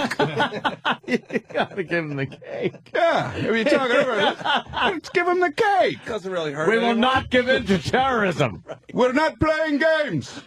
We want a lemon bunt cake with the swirly frosting, and we want some sporks.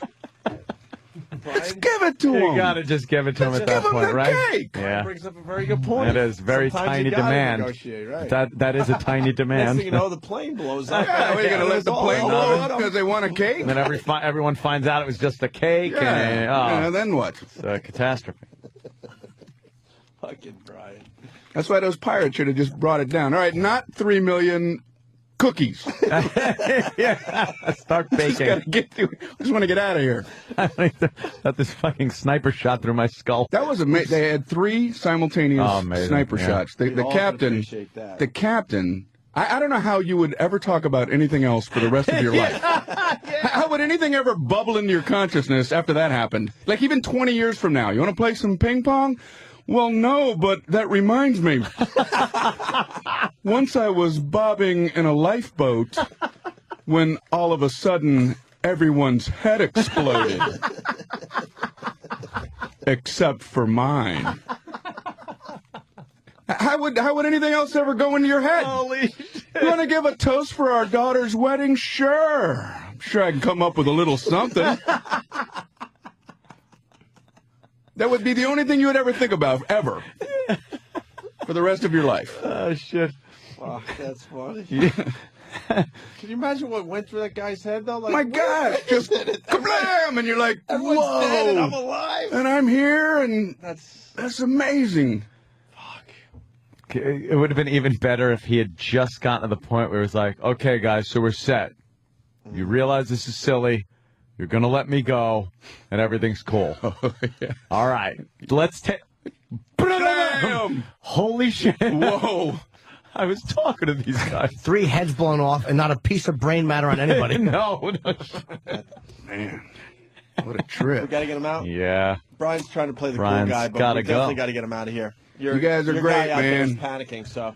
Brian Thank you. Regan. I knew him well. Yes. Rocket Man. I'm a rocket man. You doing TV Look at my or notes. anything? I say one thing. 20. 20. What was You the don't 20? need notes It was on helping this him show. out. He didn't know where the football would go. You don't need no notes on this show, my friend. You just come in. You doing anything we need to promote besides the Letterman? No, I don't think so. Just going to do this and Just, that? different dates Okay. and stuff. You know. All right. I guess we go to where? BrianRegan.com for your tour date? Yeah, perfect. Go there. BrianRegan.com. REGAN. Regan. Thank you, guys. Thank you, Brian Regan. All right, Brian. We're going to continue. So There now- goes Brian. Now you So- got to walk out. Oh, the awkward walkout. We don't even go like, we'll be right back. And then take it easy, Brian. Yeah, take it. No, cool. Yeah, Best good luck seeing and you. everything. It's But cool. instead he has to just talk for It's like, yeah. All right. Bye, Brian. There he goes. I would run down the hall so you don't hear what we say. The door about is you. opening. It's closed. Oh, Bye, Brian. There goes Brian. and the door is shutting, and there goes Brian What Regan. an asshole. Oh, Jesus. Hi, Brian. Oh, Brian's What, you back forget in. something? He forgot his jacket. He forgot his jacket. Hope he called you an How awkward asshole. is that? After all the goodbyes, you got to come back in. Uh, See y'all again. It's his jacket. All right, he came back to get his jacket. And he's leaving again. There Yeah. goes the door. Yeah. And it's over. And the door closes right about Closes. now. And Hey, where's he going? Into another studio next door? Where the fuck did he just go? I don't know. He's walking the wrong way awkwardly. Oh, right. Oh, okay. okay. Do a couple lines. Yeah, okay. Yeah, whatever you need. I'll be late for something. I don't care. Does he need to do more liners? He's already done them. I'll do more liners. I don't care if I'm late to a very important thing I got to do. I just got to, please everyone. Fucking Brian Regan. The nicest guy in comedy. It really is. And literally one of the funniest, if not the. He's right up there. For everyone. A show for everyone, the old and the young. And we got J.J. Abrams coming in minutes. But Yes. before the break, I think we should do intern David's review of Yes. X-Men, fucking Wolverine. Yeah, there. Wolverine, of course. Here comes intern David. Ah. How many more days in the internship, David? Not this Friday, but the Friday after this one it's over. May 15.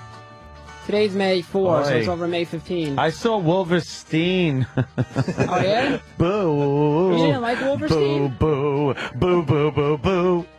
No, don't try to fucking tag onto my lousy joke.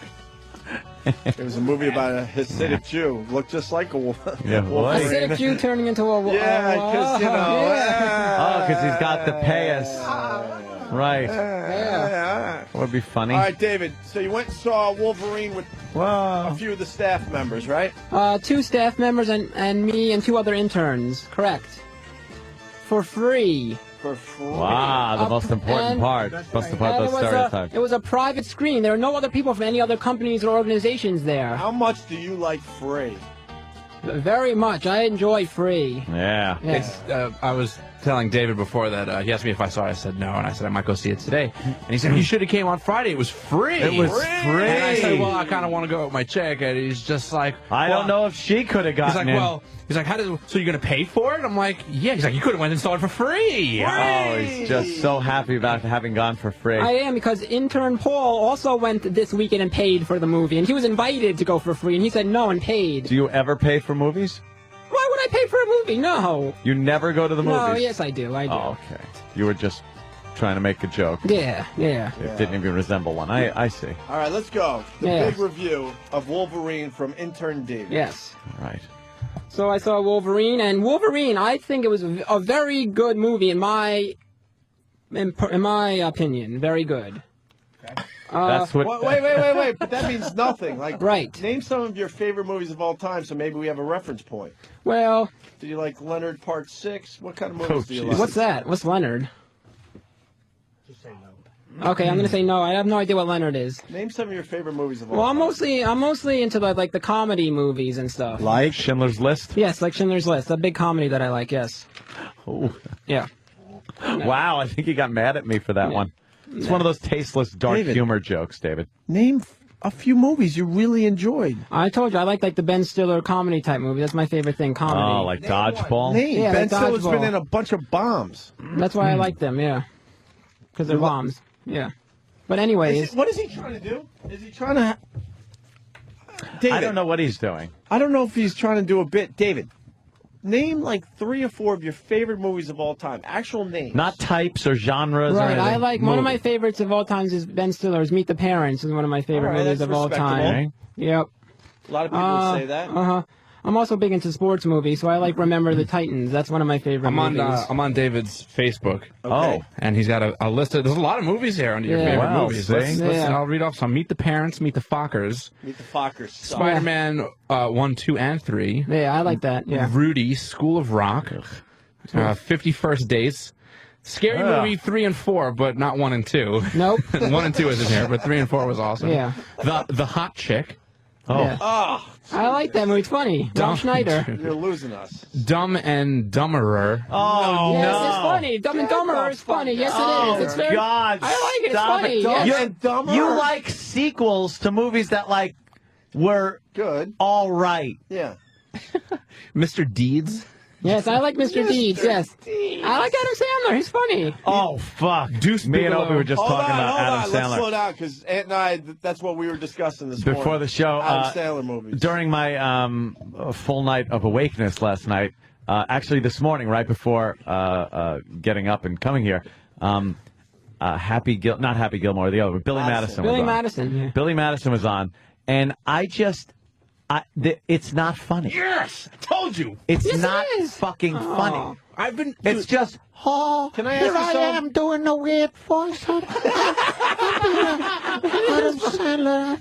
It's like so fucking bad. I'm gonna sing a little rhymey song. Which one was Billy Madison? Which The one where you had to go back to school Yeah, for but like then first grade, Because second then grade, you third don't grade. even know which movie was which. 'cause It's it the gets- same it gets- story. It's Billy is up against, or Adam Sandler's character is up against the big bad guy entity. I almost liked Happy Gilmore because I love golf. Yeah, but it's the same Almost. thing. Same story. Dude, I've had And Big arguments. Daddy, sort of. I like Big Daddy. That's Right. like Big Daddy Wedding Singer, but I've had huge arguments Spanglish? with. Spanglish is very good. up. Shut up. With Sam and Travis, they're like, you don't like Happy Gilmore, you don't like Adam Sandler? I'm like, no, it's not funny. And No. I'm so glad that someone's finally agreeing Fucking with Billy me. Madison Fuck you, sucked. Jack. Wait. Sucked. I really got to jump in. Norm Macdonald was funnier on there. J.J. Abrams is across the hall. If we take a break, we have to. He's going to be here exactly at 9:30, Yeah. and his schedule's. Yeah, this in one is, of the- we can't fuck around with no, this we one. can't. So if we take a break now, we're Yeah, good. yeah. Or can we continue talking for a while? We could do this after JJ. All right. So why don't we take a break? Sorry, but let's remember the Wolverine movie review from intern No David. problem. More of his favorite I movies. like the Wolverine. I like the Wolverine. I like the Wolverine. I went to the movies. I saw the Wolverine. Shut up. That's what he done. What is funny about that? And Adam Sandler gets a beating too. But first, J.J. Abrams, most likely exactly at 9:30. So stay there. Opie and Anthony, Jim Norton. Wow, we got to get right into this. In studio, J.J. Abrams. Star Trek opening up this Thursday, right? Thursday night. You don't even Yeah. need, you don't need to do promotion for this movie. You right, just I'm outta slept here. in today. Dude, yeah, you might as well. The Buzz giant on Star Trek. Oh, really? Amazing. Yeah, have you That's very noticed? nice of You noticed that? I saw a couple of billboards on my way in. I see a couple of commercials. No, I'm terrified. I Really? think the trailer actually was viewed 10, 20 times. So, Yeah, my friend sent me a card. He said, "I hope your movie makes $1 million." Like, $1 million. that's horrible. Yeah, that doesn't pay very much as far as movies go. Now, when you went into this project, were you thinking like, all right, Star Trek is kind of this, holy grail, kind of a don't fuck with the thing? No, because I was never a fan, so I went into it feeling like I can do whatever I want. Well, I thought I'd love to do a version or help produce a version that got me excited. Because for some reason I always felt like friends of mine, like smart friends of mine, and their older brothers, they loved it, and I was always like, I didn't get it, and Something so missing. Yeah, and then I wasn't going to direct it at first, but then when I read the script, I was like, okay, this has too much of the stuff I love if I don't do it. I'm an Yeah. idiot. So yeah. Yeah, and you weren't a fan, so that's kind of odd. Did you have somebody kind of consult you? Oh, yeah. Because there are certain things that you don't want to screw up. The writers are fans. One of them is just a nut, just a total Trek fan, like massive Trek fan. Were there some instances where things were kind of hit on where it's like, if we do that, it conflicts with... Look, there is a lot of stuff that I had to do my homework on to kind of learn, but I was trying to make the movie for people like myself who are not fans. So that if you see this movie, you don't have to have seen Star Trek. The point is not, That's great. It's not about that. Well, that seems to work well for movies, these days anyway. The reimagination, as I like. Ugh. If I hear that one more Nicely goddamn said. time. No, I never It's say a that. reimagination. Shut up. I never say. I hope it holds the integrity that Pink Panther did when Steve Martin redid it. That's all I care about. Please. Oh man. No, but I think that the fun of this is that it uses the existing stuff as kind of backstory. Right, but right. You never have to have seen it.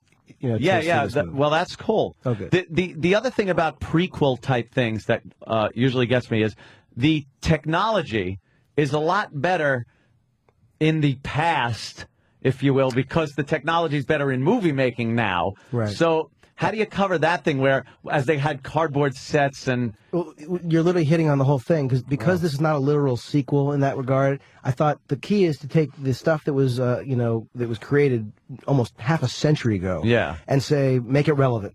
Treat it for today. Because if I rebuilt the set from the original show, it would be ridiculous. It would just look stupid. It'd be like imagine all these millions spent on the movie, and you're sitting in that stupid big box chair that he was in. It would be preposterous. So the idea was take the spirit of it, take the idea of it and the feeling, and then make it look real for now.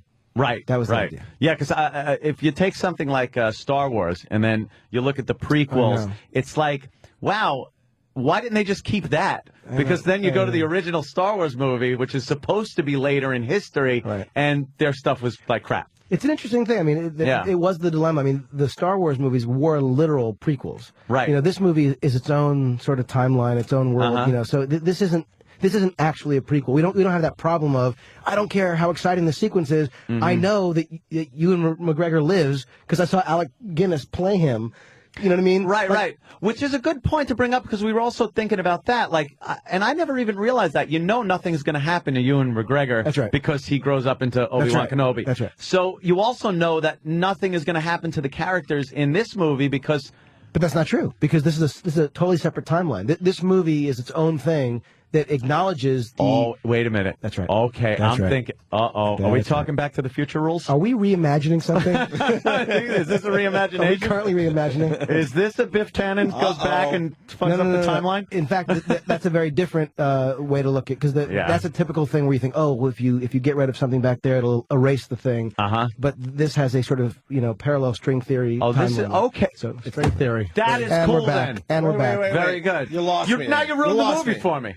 String theory. Dude, you screwed it. Don't start with the string theory. I don't mean to ruin the film with string theory. Kirk comes out of the closet and Spock hangs himself. That's what my guess is. No. Hey, did you want Shatner to do anything in it? He said no, or did you really not care if he did anything or not? Well, apparently his character died on screen in one of the films. Yeah. And so to bring him back, which we could have done. I mean, it's not like you can't come up with a story to do it. On Alias, every week we brought the dead character back to. But the problem was, it honestly, it felt like the gimmick to bring Shatner back. And he was interested in being in the film, but the truth is that he didn't want to do a cameo. I want to be the captain of the Enterprise again. And, pretty good. No, Bill, could you just play a cameo kind of at the... No. I'm the captain of the Enterprise. All or nothing. Well, he's actually, he's such a funny guy. I think he's been sort of using this parodied too. It's like luster, you know what I mean? Why- showmanship. Yeah. Like a big deal of it. I don't think he really. Why haven't you guys been able to figure out how to bring back some of these, like a William Shatner, or it happened with the Batman movies? What is it? It just takes you out of the new version of the movie. You know what I mean? Well, Leonard Nimoy is in this movie, and he's in it, and he plays Spock. He plays the same character. He plays Spock. You're very good at that. Spock. Were you a big fan? Yeah, I watched all of them. Oh, yeah. That's slightly eerie what you did. Yeah, I watched all of them. Too bad you didn't do it a year and a half ago. Maybe you would have put I in the know, movie. yeah, right, sure. we were casting. The casting. Also, I want to talk about the casting there. Was it difficult? Because, even though, like you said, you didn't see it, a lot of people very familiar with the Kirk character and his idiosyncrasies, his sexual, I'll screw anything that moves kind of a thing. Well, as far as casting goes, did that come into play, that you wanted someone that was a little early Shatner-esque? Well, we didn't want someone who was Shatner-esque, but we wanted someone who had the same kind of, that he had to be, he had to be cocky, he had to macho, be he had to be, fast, and he has to be really smart. But the key for me was funny, because Shatner's funny. Yeah. And he brought that in his performance, and I feel like, the luck we had with this cast is amazing. Everyone is funny. In this, every single person is funny. Even Eric Bana, who used to do stand-up, he's the bad guy. He's funny. He was in Australia. He was a huge stand-up but he comic. played Chopper. I just can't picture him doing stand-up comedy. Isn't that funny? Yeah. Before Chopper, he did stand-up. Yeah, that was his thing in Australia. Big stand-up comedian on TV. And so now it's like, we have this cast. So the whole making of the movie was fun, because the cast was really fun. And the special effects look amazing. The ships and everything, because that's a part of Star Trek that everybody, I think that's half of why you go. Is that, the characters and story, but then you want to see the ships, and the visual effects are unbelievable. Yeah. ILM, which is George Lucas's company, actually. Is he good at that? I've never seen anything he's done, but they're amazing. I mean, they just blew my mind. Yeah, because the ship, I guess, would be the Enterprise at that point in time. Yeah. Just looks amazing. Are we going to get into a lot of battle shots and things like that as far as the space thing about battles? The movie, Star Trek always, and I know you were a fan, so I apologize, but Star Trek always felt very talky.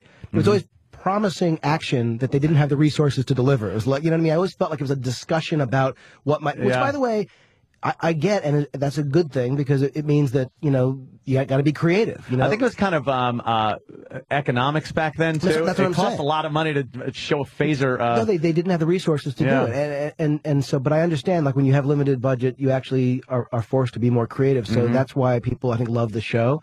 So I didn't want the show, our movie, to be brainless. I didn't want it to be some stupid, all action movie. But what I loved about the script is there was an opportunity to do huge, crazy, fun action and then great characters. And to me, that's the description of my favorite movies of all time. During Lost, I saw the little trailer they played where Kirk is running away from that creature, and then a bigger creature comes out and nails him. And his expressions are very funny. Like he's not talking; he's just kind of like, "Oh my God!" And the way he looks back and goes, I'm the smaller fish here. Yeah, he's is, amazing. I gotta yeah, say, that was again, great. Chris Pine is unbelievable, and that sequence on this sort of snow planet Mhm. was fun to do because it was almost like a Dr. Seuss kind of thing because it was like Yeah. it was ridiculous, then more ridiculous. It got more ridiculous. Exactly, yeah. Yeah. It looks fantastic. Oh, thanks, I man. couldn't be happier that another in the whole line of Star Treks is coming out, and this one just looks amazing. Oh, right on. Want to talk a little bit about Lost too, Sure. because I hear you were involved with that. Came and went, didn't it?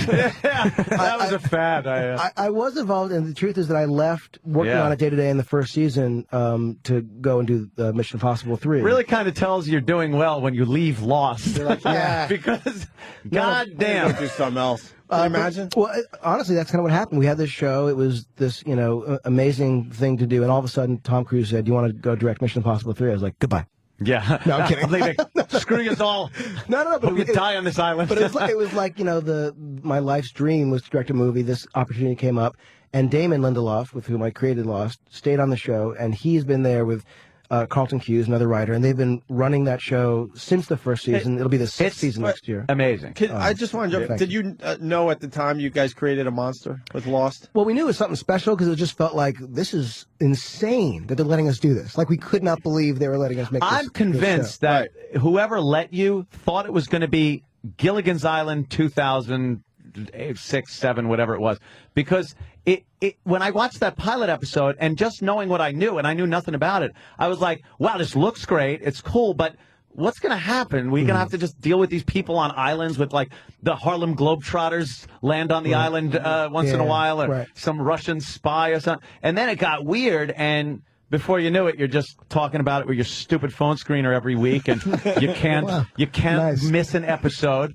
It's do you now that you said you're not really involved in it? Do you still keep tabs on it? Do you watch it? Are you of a course. fan? Yeah. But now I feel like I'm like the audience, and even though I know what You could make a phone call and go, "Come on, what happens?" They don't need me. I mean, honestly, the work that they do blows my mind. I think they're amazing. Why does every character have father issues? My girlfriend actually noticed that. I guess that's a purposeful thing. Is there's no answer for that at this point? Well, I mean, it's part of the when we first started the show, it just seemed to be. If you actually look at a lot of the stuff that Damon, the writer, and I have worked on in the past, that's always kind of been this weird theme. But they've really pushed that, and again, I mean, they've got sort of reasons for why they're doing what they're doing. So. I have an off-the-subject question. I loved Cloverfield. Oh, thanks, man. loved it. Thank you. A lot of people got nauseous watching it because of the camera work, but I thought it was fucking great. Oh, thanks. And then it was like kind of like seemed like it was set up for a sequel. Would you possibly consider that? Because I thought it was really definitely worth doing a sequel. Thank you so much. We're playing with an idea. I think that's pretty fun. That it's not in production yet or anything, but we're playing with an idea that I think could be a cool A musical? Cool sequel. That would be really fun. It's Ethel Merman attacking New York. Interesting and everything. Well, we're playing with I mean, we got him in here. You should tell us how Lost is going to end. All right. Let's If make you some, would, yeah. All right. Let's make some news today. What's funny is every time people ask and I actually start to tell them something, they go, don't tell me. Oh, I want to know because You know what it is? I want to know and then I don't want to know. Like, I don't mind when the next week on Lost comes on after an episode and then my DVR cuts it off. I'm like, good. I don't care. I don't even care. I don't care. And meanwhile, I'm like, God, I saw Saeed reach for something and I missed it. Right. What about? We only got a couple minutes left with JJ, but Dark Tower. There's rumors. Yeah. Stephen King was kind enough to sell the rights to me and Damon, and so Damon's finishing up obviously Lost next year. What I'm hoping is that we'll be able to work on that when Lost is done. But there's nothing set in stone, but it'll be great. Got a lot of Stephen King fans in the room. Oh my God, he's the Love greatest. Stephen How King. great is it? We got to do this amazing thing about a year or two ago. We went, Damon and Carlton and I went to Maine and sat with him, and we did this sort of interview where we interviewed him and he interviewed us, and it was for a magazine, and it was amazing to sit with him and just in his office and just talk story and ask him all the questions that I'd always wanted to ask. And then after, he's like, there's this movie, it was a horror movie called The Descent, and he's like, that's pretty good. You want to go see a movie? And we're like, did Stephen King just ask us to go see a horror movie? So we literally went we had dinner at this kind of family style restaurant with Stephen King. And my wife's from Maine, so I've been to this movie theater before. We went to the movie theater. We watched this horror movie where, like, the craziest stuff ever is happening. And, like, this character gets, like, a compound fracture and he's like, oh, yes! Like he loved it every time. That's exactly how I would picture him being. It was hysterical, and I mean, it was just like literally a lifetime dream. I saw him do. Well, I didn't go to the movies with him, but I saw him do readings over at I think it was over at Radio City or Carnegie Hall or something like that. And just to see him read his stories was amazing. Which stories did he? Like, the guy he did it from Lacey. The last one. Lacey's story or Lizzie's story? Lizzie's story. Yeah, that one. But then he pulled out a couple of other ones that were just like, you know. Any like classic, like Night Shift ones? Short stories. God, I wish I could remember. I love the on the spot. The vampire that flies the plane, and the lady sees him. The guy sees him in the mirror, and he just sees like blood shooting because the vampire's pissing in a urinal, and it's actually just the vampire pissing blood. He's unbelievable. Or the vampire who chases to find his grandson's taken by a pedophile, and it's a vampire's grandkid. You didn't read that story? I'm not making that up. Yeah. He's unbelievable. Yeah, he rules. We gotta get him out. Oh God! Hey, we were told that. Before the publicity people ruin it, could you sign our copies of Lost? We were told we have to get him out within 15 minutes. Really? Yeah, because this is too much that's fun. actually Travis's. Yeah, well, if you want to come back after the interviews, we're here for another 2 hours. I love There you go, Travis. JJ, we're all big fans, and I want to give Star Trek an endorsement. I'll tell you why, Ant. Yeah. I didn't like Star Trek growing up. The only But one how I you liked is just Wrath of Khan. and I'm being serious, and how he just described it, I'm in now. That's how I felt too. I'm in. 'Cause Yeah. I thought you were gonna like really make it that if you didn't watch the TV show. When they you'd be- told me there had been 10 movies, I was like, what? What? Like, Yeah. I felt like I didn't even know what Star Trek was. I'm telling you, this movie's made for people who've never seen it. It does not matter. It's a fun action adventure. I can't even front. Now I'm in. The only movie Right I on. really, Right on. really liked was Wrath of Khan, and there was so much action in that one. That's kind of why I liked it. And, you know, action 1980 version Right. of action. If you is see gonna this be Star amazing. Trek, I hope you like it. I absolutely know I will. I saw the trailer, and I'm drooling for Oh, it. right on. Great. Thank you. JJ, thank you, Oh, man. thanks for having me. Great. Thanks, you guys. Please. See You're you one of the soon. real guests. We get fake guests all the time. That's Take this C-lister, and we promise you a Z-lister. Meaning, yeah. Oh, yes. All right, pictures being taken. All right, a quick break. We can do that. All right. Star Trek opens in theaters this Thursday, of course. J.J. Abrams, so everyone. much, man.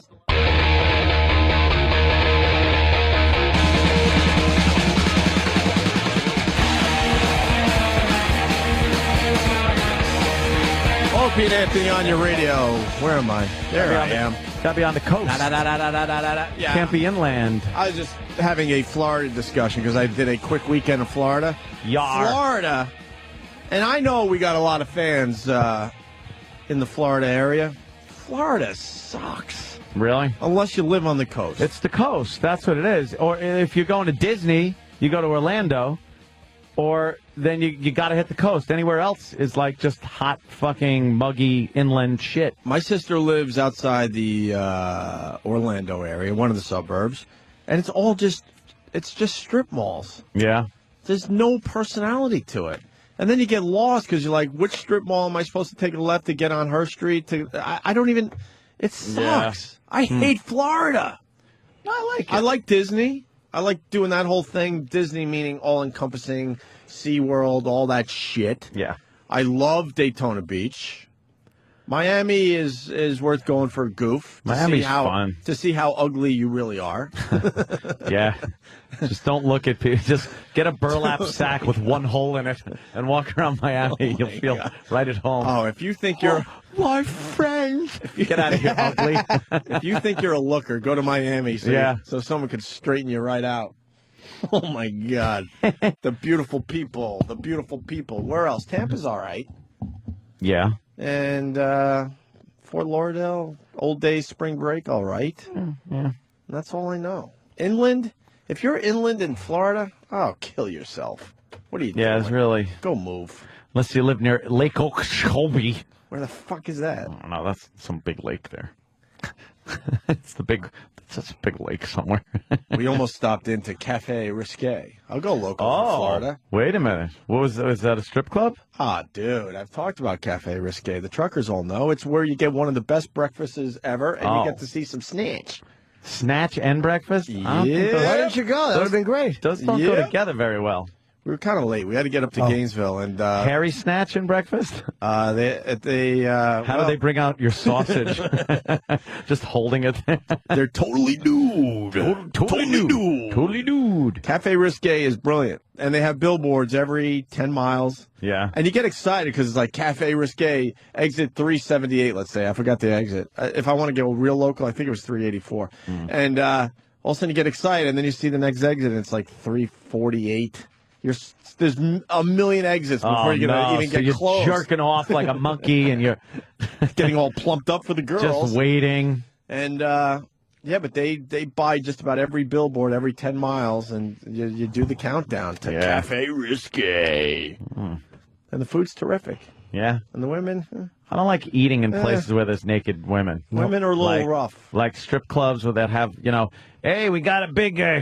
one of the 6-foot heroes out here. I'm like, you know something? I don't know what? Fucking stripper shit floating around. Jimmy, you should be quiet because I know you're ready to Only jump on. one place. And we were there together, right? Yep, the only place at the place in Dallas, the strip club, the Lodge. That's where they had fucking amazing steak and lobster and strippers. But I honestly, God, the food was amazing. It was called the Lodge, and they had like animal heads on. It was like old school, like Fred Flintstone type of place. The old hunting lodge kind really of thing. Really big chairs, and the steak was terrific. That was the trip where my brother gave one of the strippers strep throat and was very proud to announce that to everybody.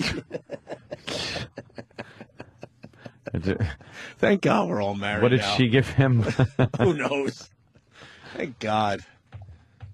All right, where are we? Before we get to this, I have something I had to say. Yes, James. I think I noticed before that I think E-Rock smells like ass. Ew. Oh, no. What part of him? I don't know. His mouth? You know something? That is very embarrassing for the show. We can't have somebody with, like, ass hygiene, with no ass hygiene, working for this program. I don't know if he does, but I thought I smelled it when he was in here. All right, let's go get him. Hey, Ant. Oh, because that's the worst. We try to allow the other side on the show. I knew this would happen. I really don't like Florida, especially when you're inland. But everyone wants to defend it. Let's go to Will in Florida. Will. Hey, boys, how you doing? William. Well, you can call him Will. Sorry to rip into your state, but I don't know. I'm not a fan. I've been going down there once a year easily for 20 straight years. Easily. What do you got, Will? Christ. Dude, it's got everything to offer there except for one thing, and that's mountains. It is very flat. It's very flat. I'm telling you. Very hot. You didn't make it over to Tampa? No, I said Tampa's pretty cool. There are Tampa's places actually pretty cool. Look, there are places in New York that fucking suck too. you know? There are places in Florida that suck. Yeah. You ever been to But Utica, they New got York? the best celebration over there in February. It's better than Mardi Gras, I think. I did say you that. You guys have got to make it. Everything's better than Mardi Gras. Believe me, Mardi Gras sucks. You know it. Hey, E-Rock, you're a big Florida guy. The best part of Florida. Speaking of swamps.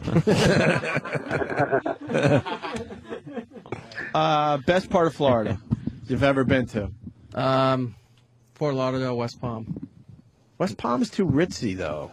The beach areas are amazing. Yeah, well, the beach all the way down the Florida coast is safe to say amazing. Dude, check out Tampa St. Pete. All right. Maybe I'll drive around next Right. time.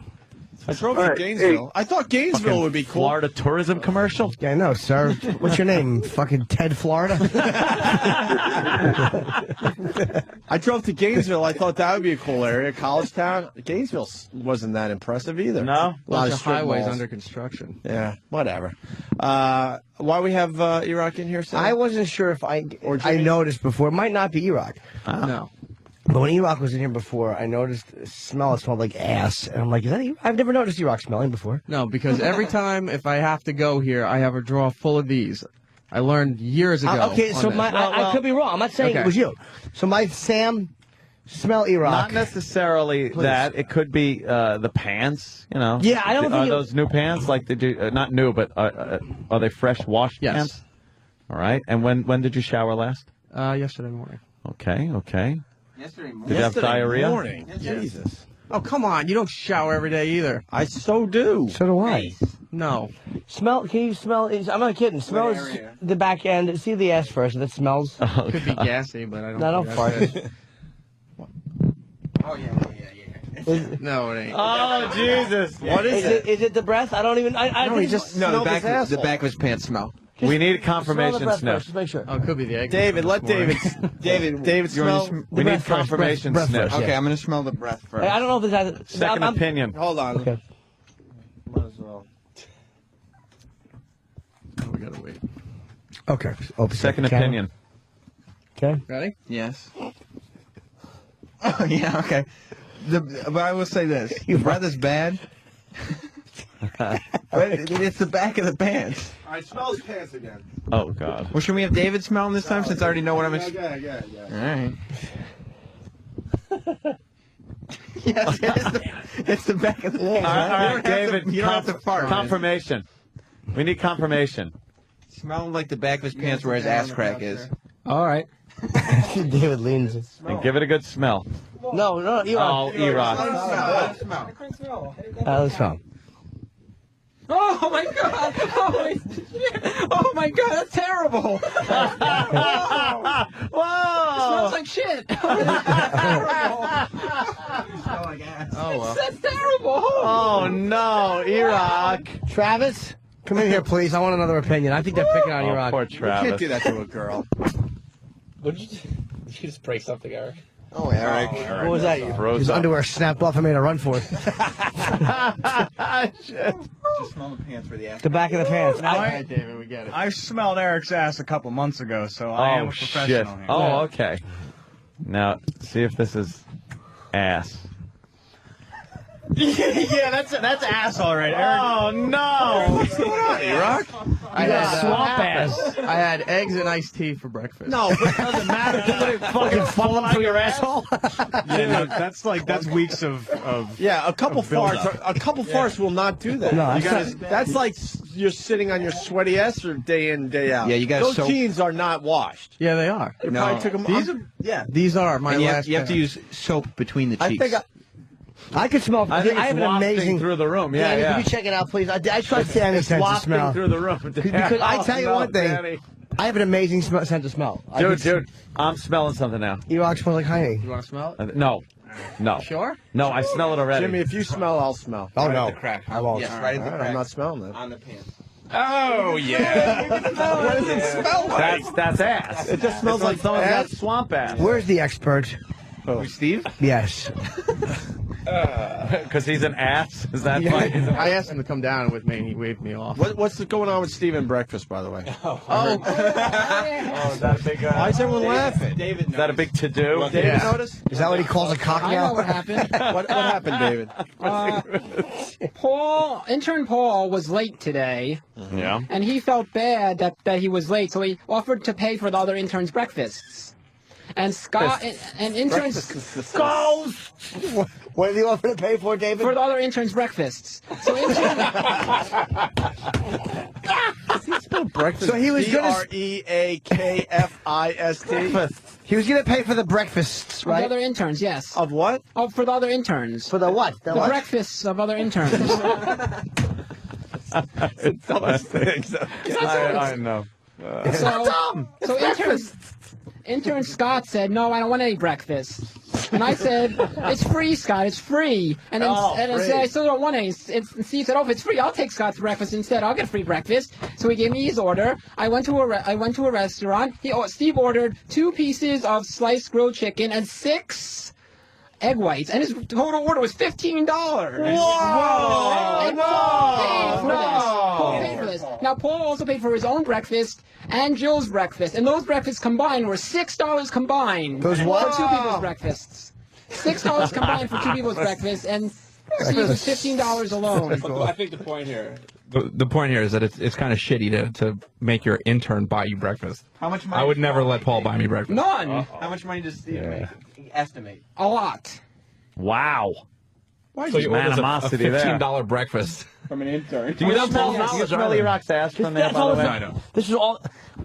This was all about E-Rock's ass because I could smell it. So everyone has smelled the cheeks, and I want you to smell the back of his pants. And just tell me are they just throwing him under the bus? Get close. Get in there. Hang on, you're not gonna do it to you. The air.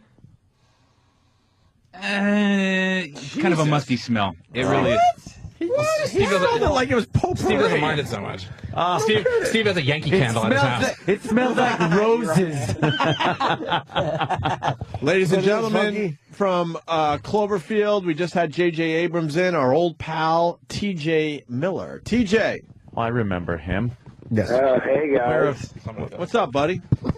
J.J. Abrams. I tried to call in, figure out why he didn't put me in Star Trek. Ah, damn. You were hoping, weren't you? That would have been a good one, man. Did you audition? Did you go down for an audition on anything? Or No, because the only thing they would have seen me for is, what's the hot Asian chick that's on the thing?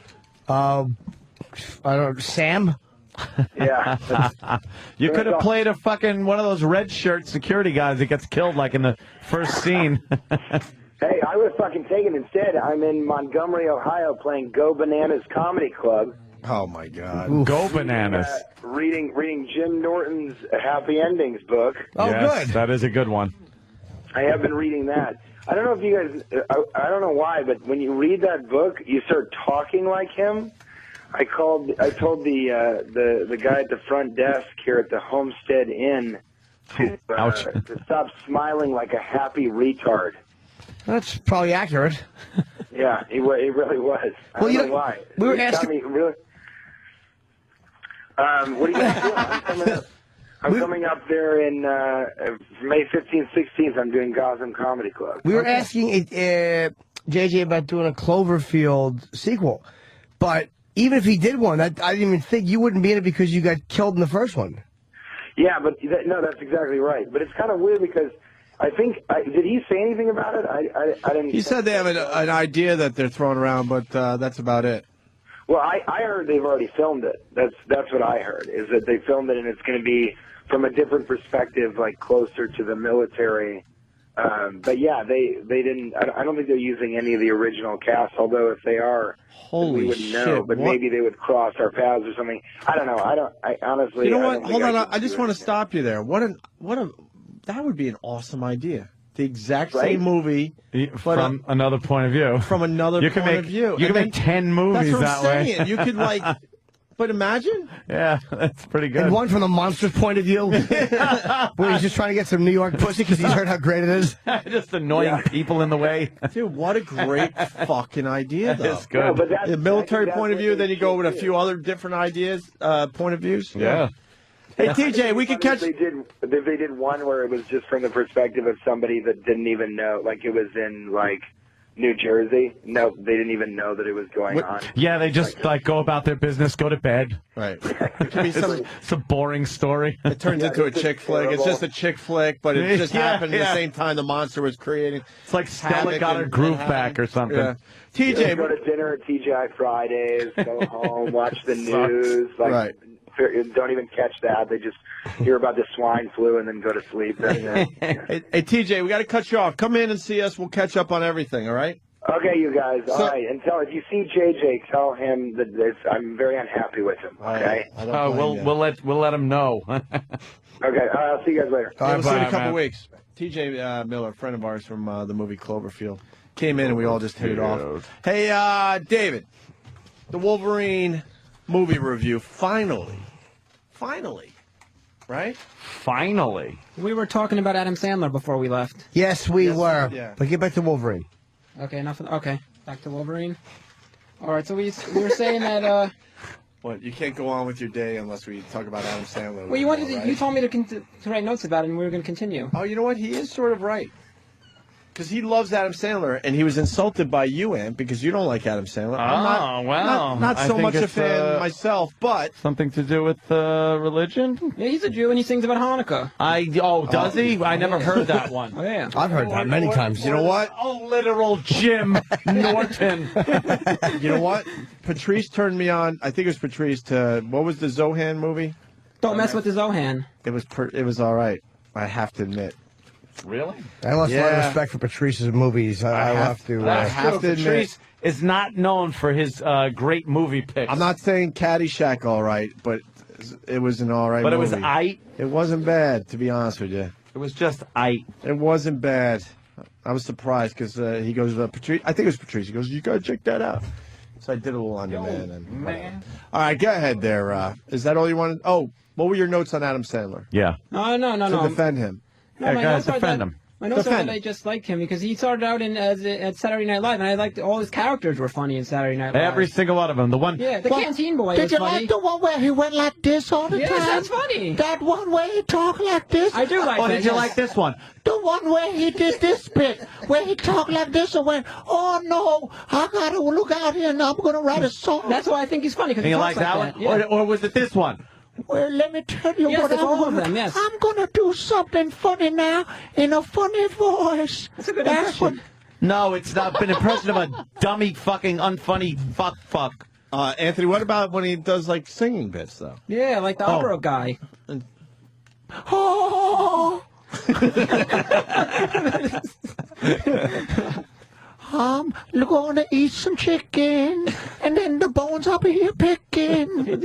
Oh, fuck. It's like, all right, we get it. Not a big fan. Not a fan at all. What is this? That's Little Nicky. Oh, Little Nicky. I think he works here. I've seen him walking around Little Sirius. Nicky was the one that did this, and he talked Little like Nicky, that. he though. talks about chicken. He talked like this a little bit different, though. He was a little like this one instead. That's when he's the son of the devil. right. Right. Adam Sandler, his movies suck a cunt. That guy does work here. By the way. I'm in, by the way, Danny. Boy, is that perfect, Danny, Danny. I'm in, Danny. Danny really, There's a guy. Hold on, because you know there's people. he is now officially dubbed Little Nicky. There are people that don't have. They're not fortunate enough to walk these hallways every day, so they don't have any idea what we're talking about. There's a guy that walks by our studio literally every day that looks just like Little Nicky. Little Nicky. Danny, I'm so in, man. I'm so in. I'm sure he's a nice guy. He probably is. But every time I see him, I just get filled with rage. I'm sure he's a great dude. There's a lot of people that did not like Zohan. Let it be known. Oh, I'm And then just he saying made- it was all right. And then he recently made bedtime stories. Did he? Yes, where the stories he tells to his kids come true. Oh, wow. Yeah. Oh, and don't forget Click. That was a great one Oh, I yeah, watched Click. one day. Fucking A, man. That could have been a great movie, and then it had to go into Gets some all serious. and- bizarre AI shit. Look, I hit the remote and everything stops. Oh, everything stopped when I hit the remote. Everything stopped when I hit the. But Ant, That's funny. Ant, the it's concept not. was good. How about we keep it fun? Yeah, they had to get all If serious. he kept it fun with that concept, he had a funny movie on his hands, and then he had to go into some fucking lesson about life. It's- I happen to like Adam Sandler a lot. Oh, my God.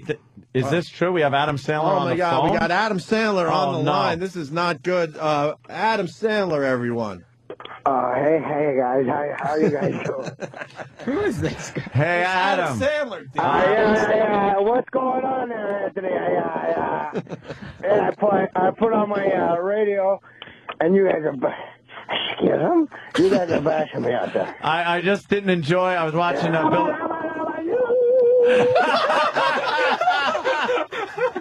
I was watching Billy Madison this morning, Adam, and I didn't think you. It's a good movie, the Billy Madison. That's good. No, no, but you just do. You act like a retard the whole movie with that voice. You know, we're all, we're all a little retarded, you know. Yeah, but you're you're retarded that whole movie. And what's with the voice you put on it? It's like every fucking movie. Well, I tell you, Anthony.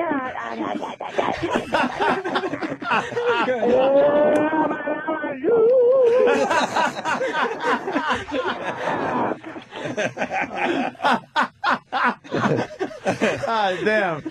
I didn't mean, I didn't think he'd call up, so I just. I know. I listen to you guys all the time there, Polly. Hola. It's a good show, though. No, you guys are doing good. You got that satellite radio thing going. No, that's good. And then Little Nicky, you used a different voice, but that was like. Little Nicky was the devil. So I had to mix it up a little bit, you know. He's. See that stuff? I don't find that funny. I don't find the sounds and. I don't find those sounds funny and stuff. I just. Everybody Everybody likes those sounds, Anthony. Everybody likes them. Everybody likes Everybody likes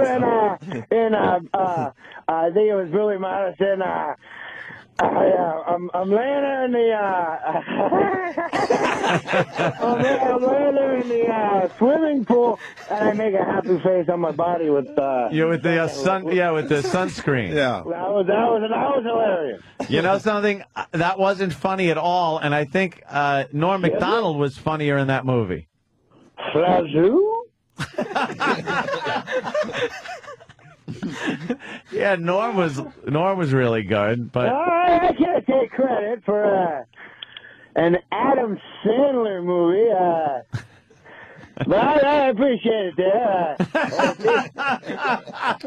Norm, it's a Norm. Me and Norm, we're laying down together. We're doing this movie called Two Gay Guys.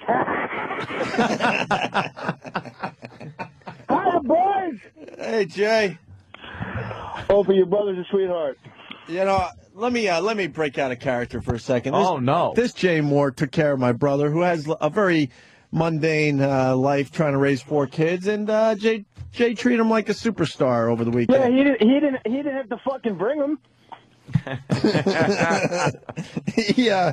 And my brother said you were hilarious. They had a great time. Jay really hooked up my brother Scott out east. Well, you know, all we do, Jimmy knows this. People go, hey, can I have 4? And you just tell somebody, and they tell somebody. I really didn't do much about it. Yeah, but you took the time to say hi and all that. So. But we said hi afterwards, and you know, he was very nice, and that was a great room, nice long standing ovation. And then after the second night after me was Katie Lang. So anytime the show got rocky, I told them, you know, in 14 hours there's going to be a room full of box munchers. When are you guys laughing about? This entire row is going to look like Sonic the Hedgehog. So why doesn't anybody nothing like women that mousse the back of their hair. Fucking stupid dykes. What dumb fucking dykes? Stupid dykes. Let's just beat up.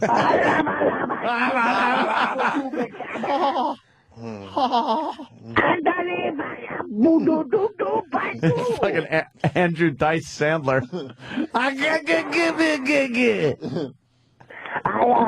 This girl was eating my ass, you know, and I'm like, great Adam wow, Sandler, what a man. fucking train robbery that career turned out to be. Oh, right? Holy More shit. than anyone, maybe. Yeah. Like, I'd rather watch a marathon of the hills. Could very well be, man. I do get sucked in. I'm like, wow, this Spencer guy is just a bad person. The hills. Jimmy, how was Minneapolis, Jimmy? I haven't been there in over a year. Oh. Well, excuse me. I haven't been on the road. I was a little bit here. I'm going back on the road in June and July, but I've been Where here. you gonna be? Where can I see you in June, Jimmy? And how do I get information like that? You can go to my MySpace, but I know I'm going to be in Atlanta. I'm going to be in West Palm. I'm going to be in Fort Lauderdale. I'm going to be in Chicago. All right, when you're in Atlanta, Jimmy, I want you to pay attention to the amount of gay black men that are there. It is fucking down low city. Yeah, pay attention. I'm sure I'll see a lot of them on Craigslist under the M for M. That's nice. Fully functional, 9 inches uncut, nigga. Come on. Nice. Hey, ask your brother how many times I just said nigger on stage. For real? You're doing that? Oh, probably about 14. Well, it's, you know, I do the impression of the Def Jam comic that makes fun of white people. Yeah, All right. Yeah, you know what? Like, hey, everybody, how are ya? I'm a white guy. I'm retired. Get in the car, Maggie. The niggers are coming.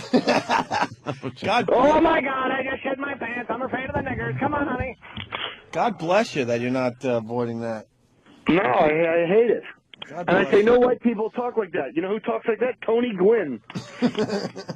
That's a very good line by Mr. Jay Moore. All right, gentlemen, I'm going to lose reception because I'm near the ocean. I'm like Pacino at the end of, what was it, The Insider? I'm standing knee-deep in the Pacific Ocean.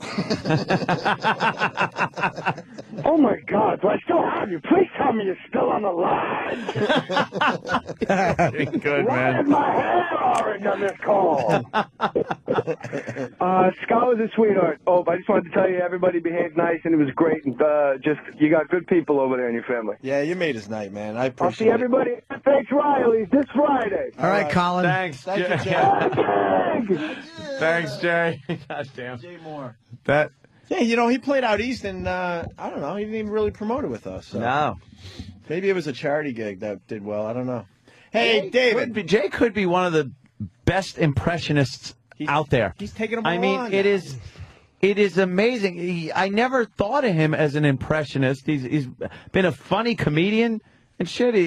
But the fucking guy does impressions to a T. He laid down the gauntlet. He's Yeah. taking on all impressionists now. And now that what's his name is dead in Vegas, there might be a spot for Jay in Vegas.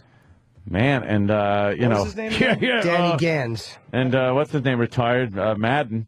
Retired Yeah. from football, so now that impression. That means Caliendo's got to Bush retire. isn't president anymore, so Why am I that's saying that? I like two of Frank's characters are gone. Why do we do this to ourselves? I Jay like is- Frank Caliendo. Jay He's is- a nice guy. Jay's too toxic to be fucking me, Mr. Friendly, because Danny Gans is obviously family friendly, and he could do the impression. yeah. They said he did a moving number.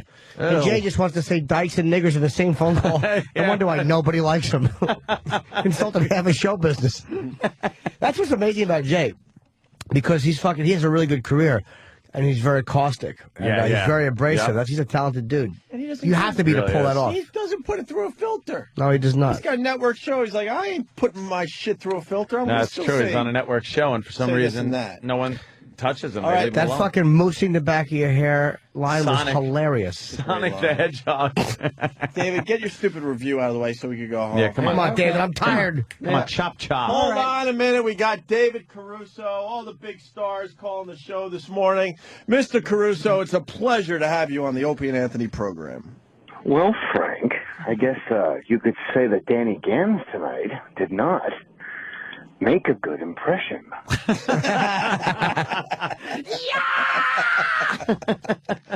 Ladies and gentlemen, David Caruso. All right. David Caruso. Well, Frank. If the beginning of that show's on, do you sit through it? Did we start the David Caruso bit?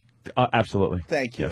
But I know we started that one. Whenever I'm flipping around the channels, and it's just the beginning, just until the fucking adultery scream. Yeah.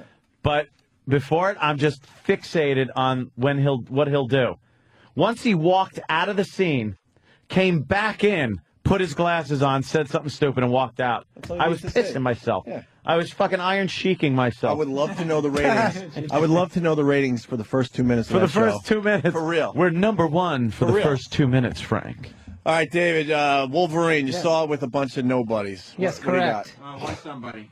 Oh, Sam was there. I'm sorry, Sam. Yeah. And how much did it cost? I'm sorry. It didn't cost anything. It was totally free. Wow. Free. And no other, as I said before, no other organizations or companies were there seeing it for free. Only us. So you got a good deal. The big chairs? They are very big chairs. A nice screening room where there's only like 20 chairs or something like that? We've Yeah. been in those rooms. Those are Yeah, nice. I think there were maybe 88 chairs. I don't know. Enough about the chairs. Yeah. Get to the movie. He goes, I don't know. There might have been 88 chairs there. I don't know. No, that means he 88. counted the fucking chairs, No, and he's because not it- sure if it was Good number. 90 or I didn't count 88. it because the name of it was 88. Oh, it was? So it'll be you 88, showed me. yeah. Motherfucker. Oh. What was the street? It was 88th. No, Dolby 88 screening room. 88 8th Avenue and 8th Street. I couldn't say it right, so I just went 88th and 88th. You know, 88 is a white supremacist Restaurants! Is it? number. Yeah. Oh, yeah. Because the eighth letter of the alphabet is H. So HH would be Heil Hitler. Why don't they just So they stop say it? 88. And Why they also- don't they and they just also have cut the it four- out? The 14 words. We know. Oh, no. It's the thing. Oh, What does it mean? Explain. Oh, you know, that Why don't they just not do preserving that? the white race. And By the way, Iraq's soon-to-be wife is buying me kids' games for the Nintendo DS. This is the second one she's bought me. Why? Really? This Why one is is called, Iraq's- I don't know. Because she doesn't want her retarded soon-to-be husband to get fired. Oh, okay. Gifts. I just got from Iraq's soon-to-be wife, Facts for Your Daily Life, My Fun Facts Coach. Wow. Is this a game for, like, kids? You plink Well, your that's head very on nice. something, you jump up and you plink it and magic coins fall out. That fucking Wii stinks. Plank, plank, plank. I don't seem to get This isn't presents for the from way. Iraq's fiance. I don't either. What? What? Yeah, I don't think I've ever Got gotten some great photos. anything except to Jimmy, this is the sniff Nintendo her DS. husband-to-be's ass as he comes in here. That's unheard of. This is the Nintendo DS. Oh, Yeah. what's DS? You know, you got the little thing. And It's you like got a two handheld. screens, and it's like it's sort of like a PSP. Dual screen, I think it stands for. It's a PSP Yes. if you were an 8-year-old girl. Right. Right. If you want to raise one of those little fucking Japanese character things on there from childhood till death. E-Rock plays with the pets. I don't listen to you. E-Rock if your plays mic's with not that? on. Yes. What happened? E-Rock plays with the pets on the Nintendo The pets. DS. No, he doesn't. Yes, he does. You got to feed them. E-Rock, you got a pet? E-Rock, you got a pet on the Nintendo DS? He plays Nintendogs. He used to. Wait, no, he's not even arguing the fact. No, You used to I have a used to play pet? that. What was your pet's name on the Nintendo DS? Opie. It probably was. No, name it. Fucking idiot. What's your favorite Wii game? Is it the Wii Filthy S? Oh, shit. Okay. What was the name of your dog? Use the stylus and pick the dingleberries out of your ass. What Yes. was See, that's the joke. If somebody jumps up and they goes plink, and then magic duties fall out, What was it? and they roll all over the highway. E-Rock? It was named after my dog that is deceased, Elmo. Oh. Where'd the dog die? That's terrible. How did he die? Oh, okay. At least What? he had a long life. How did he die? Old age. Oh. How you many, sad? how many dog years? 16. 2. Jesus. 16 dog years. Wow. 16 Oh, dog no, years. I don't know what dog years. It was a year old dog. A year old. 2 years old. Oh, there it is. And she was, yeah. Okay, great. Smell? So No, she it's was. a Yeah. little musty. That's what he all. died of. The dog Why am I stuck in getting- bed and smelled that and fucking hung himself. No, you're embarrassing doing me. something with fun facts. Well, now, Ant feels like, No, Ant had something that was, he had a gift that was coming, but he was a little too anxious, so he went and got it himself. What was his gift? The same thing that Jodie Foster rubbed into her nose and silence and laughed? You hit the smell of Heine? What were you kidding Anthony? Fucking Vicks Vapor Rub. Yes. I usually do that. I ruin gifts Yeah. for people by You getting had made a them mention of something. What were you and getting all by Anthony? She was myself. working on it, and then you What went was and got it anyway, so. A movie theater. Yes. I was gonna get to Teenager. that. Why would I play this game? I don't know. Throw it out then. Ooh. Wow. No, You know what? Ant wanted a. I'm going to bring it home and What enjoy did I want? Good. Ant wanted a Guinness tap. So they were going to get a customized Guinness tap for you, but Hey, then that's you pretty cool. had Laszlo get you And one. Laz brought it, yeah, and then Keith got one, and Wait, I have what's a bunch that? of interchangeable What? taps. Oh, you could get those, like, Oh, you unscrew them and put them Customized? in. It looks all nice and shit. Yeah. could you get your initials or anything cool on I'm it? sure you could get a tap with anything on it there, Ope. I would think. So why don't you work on that for Ant? Yeah, work on that. And then maybe he won't hate you as much. Please. As much. I've never gotten a gift. I never said I hated E-Rock. I just laugh at him. That's all. What about Because a it's a gift for fun Jim? show. We all laugh at each other, don't we? I love gifts. How does Jim not have a gift? Jim gets gifts. No. You got a gift from her. I didn't. She got gift? you that A Ozzy GIF? Rolling Stone shirt. What? She got you that Ozzy Rolling Stone shirt. It's only one gift. It's one more than I ever got. A long time ago. Opie It got did 2 not games. exist in tap. I got 2 gifts so far. 2 games. Oh, one you're borrowing. Oh. Oh. Your dad gave me a cologne one time. I Oh, got yeah, a he little- likes giving gifts. Well, That was nice. I had to wear Shook gasoline. some on his ass. I might have to go into the garbage later. I got mad at the game and threw it away. Uh-oh. Couldn't do the Sudoku. I can do Sudoku. I can kick your ass in Sudoku. Let's go. Pens out. Let's go. Sudoku challenge. Give me some numbers. How do you play Sudoku? I don't know. Give me some numbers. 7. Oh, you gotta fucking line up numbers. All right, 7. What else? 6. Is this in a row? Can't make your own All right, Sudoku. 7, 6. What What do you else? do with it? I don't know. 4. I always 4, see Travis all right. doing it in the paper. 2. So Travis Go does ahead. it? 3. Travis is good at it, No. apparently. 9. Gee. No. 1. You can only do. Give me 10. 4. Give me 4 numbers for 1 row. 1. All right. This is all new numbers. Yep. All right. Go ahead. 1. 5. Uh huh. 2. Uh huh. Do this. And Hold on. And 1. no, you said 1. Oh, 1, 3. 5, 2. Okay. The answer for this row would be 4, 6, 7, 8, and 9. Face, Thank E-Rock. you. Face. Face, E-Rock. Face. To your face, The E-Rock. Sudoku fans are laughing pretty hard right now, man. Trust me. Right, Travis? Is that That's Sudoku very funny. humor? Yes. What's it mean? That was funny. I just had a very good Sudoku joke. You want to try again? That was a math joke. What does that mean, Ope? How do you play Sudoku? Give me 4 more numbers. How do you play it? 7. 7, Are we going to go box this time? Let's go box, Travis. What do you say? We'll go box. Give me 4 numbers for a box. Okay. Go ahead. 7, 4, 2, 2, and 5. Watch what I do now. The answer: 1, 3, 6, 8, 9. Face, E-Rock! Face! E-Rock in your face!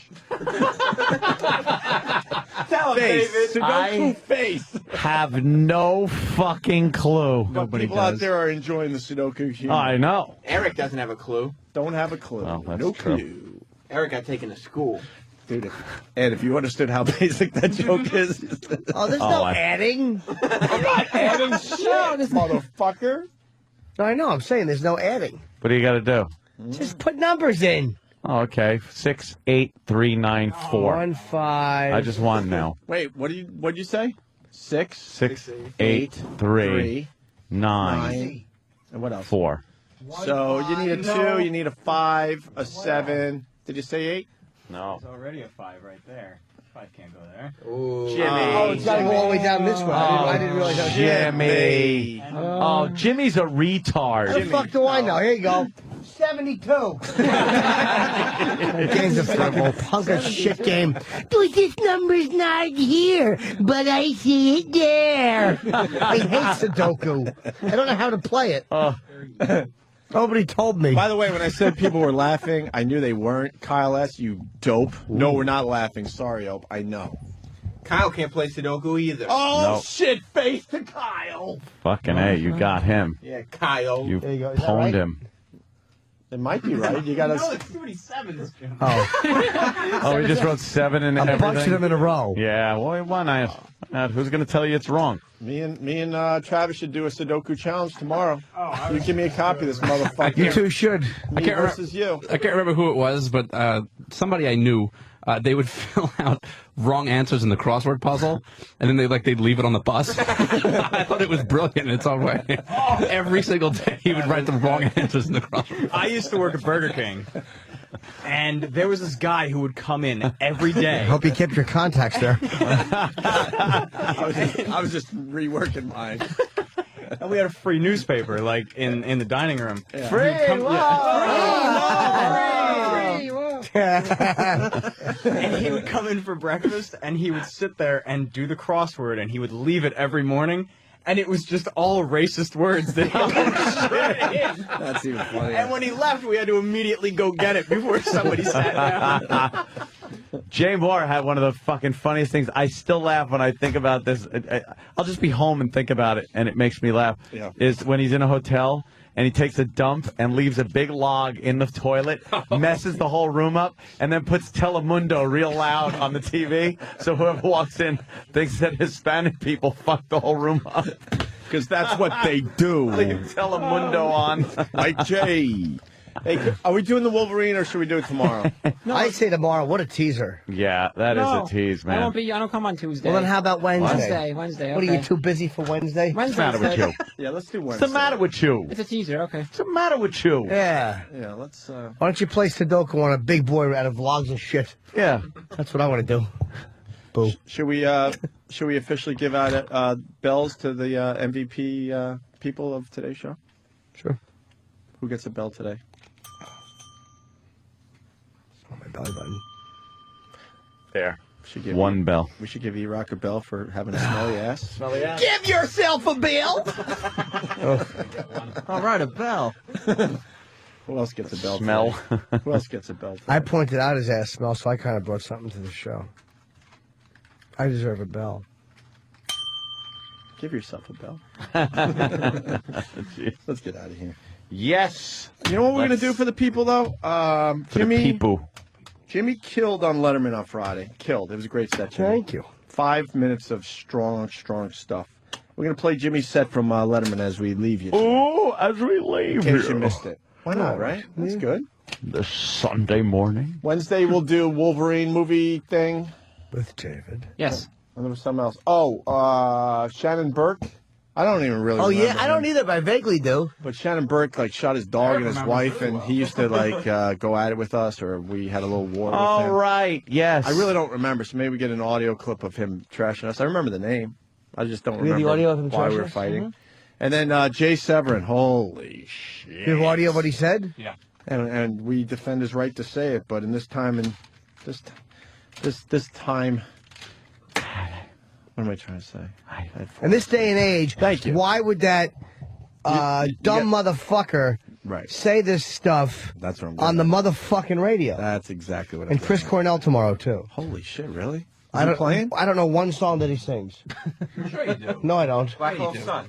I don't know what the fuck that is. Super Unknown, Rusty Cage. You know these Exactly. songs. None of them. You know them. You know him. Tom, sing one to me. I swear to God, I don't know. You don't know Chris Cornell? No, Soundgarden. I know the name. Well, we have to go with Come on. Spoon Man? How's that go? Yeah, I know that. Oh yeah. I got a fork and a knife. No, I don't know it. Or hey, do you want a spoon, man? No. What was the biggest Soundgarden song of all time? Black Hole Sun. Black Hole Sun. And Black this Hole was, Sun was huge. You think? Yeah, biggest. The All right, go to video Black was Hole all Sun. over the place. Let's go Black Hole Sun. Black This Hole thing. Sun was giant. That was a monster. A creepy video with the little morphing eyeballs Yeah. on people. I'm frightened. That was scary. That video was scary. Very frightened. This. Come on, you know this, right? You know this? I have heard this, yes. Black hole, sun, and a spoon. Oh, that's you? I thought he had started singing already. Yes, people told me I sound just like him. Oh, yeah, I've heard this. Good song, right? Yeah. I would say one of the best voices Yes. in music of the last 36 months. No. Chris Cornell rules. of the last what, 15 years? Yeah. I would say. This Yeah. guy's voice is ridiculous. He's Oh my not God, better than Sam. Susan Boyle. It's the only James Bond song I would ever put on my friggin' iPod. That thing ruled. I like Pretty News too, Coke Logic. Pretty News is a great song. Let's go with Jimmy on Letterman. We'll see you guys tomorrow. Thanks for listening. We greatly appreciate it. Bye-bye. Bye. Jimmy, no bye? Oh, I wanted to run out. I don't want to hear myself on Letterman. So I'll say goodbye, everybody. And we'll see you tomorrow. So long. Please welcome back to the program, Jim Norton.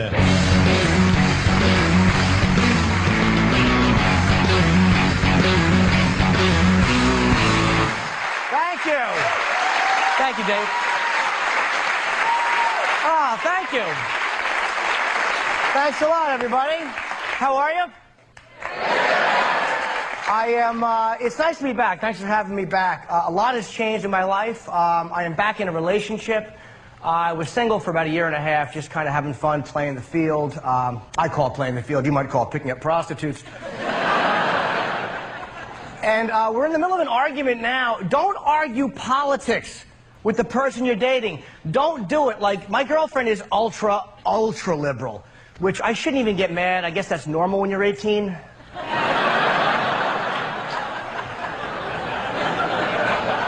I mean, I'm kind of in the middle. I like the president a lot, but I think I like him for different reasons than most people do. I like the president because he's becoming known around the world as a man who gives awful gifts. Everywhere he goes, he went to see the Queen of England recently, and it's kind of customary, you exchange presents. He gave her a video iPod, which is great for your 13-year-old nephew, but not a good gift for a woman who's 130 years old. Not that her gift to him was any better. Do you know what she gave him? A signed photo of herself. That's a bad gift and slightly cocky. But he's getting this reputation, which just makes me love him. Like, all these European leaders are trying to get the perfect gift to give the American president. Here's a piece of our nation's history, and he's like, thanks. Here's a Mets hat. I love him. He's going to see the leader of a country, and he's just grabbing him crap at the airport on the way to their house.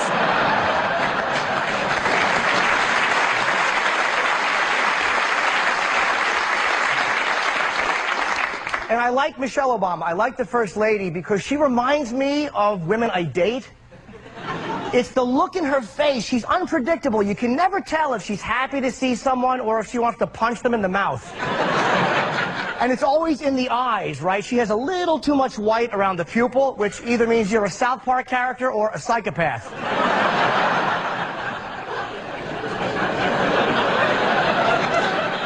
And the girl I'm dating now, we have this weird thing. Like, she's trying to be something she's not. Like, she tends to be a little more submissive sexually, but she tried to be dominant recently, and it was just embarrassing.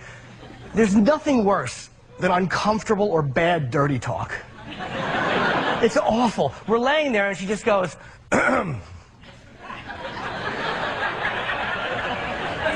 which, on the sexy scale, is one step above, is this on?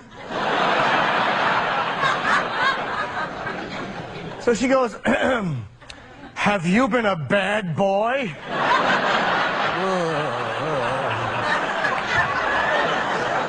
Yeah. And I knew she didn't know where to go from there because she threw it right back to me. She's like, what did you do, bad boy? Oh, good, I got to improv. I stole from a children's charity. Back to you, method actress.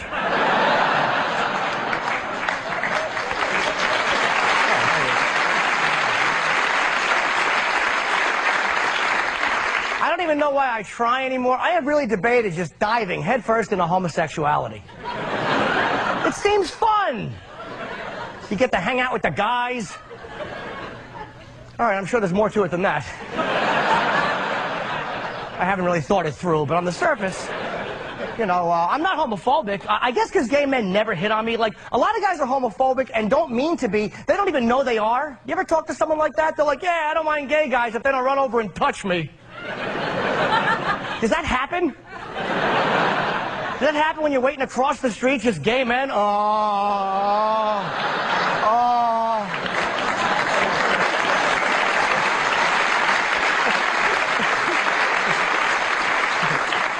Mullet.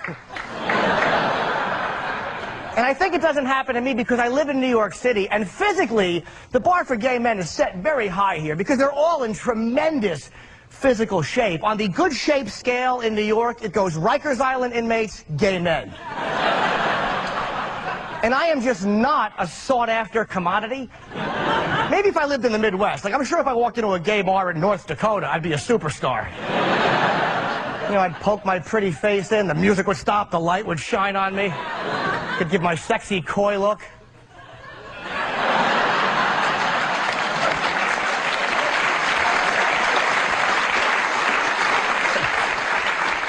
But gay men in New York want nothing to do with me. I walked in a gay bar here in Manhattan, maybe one old guy. Wow, who's a fat girl? Thank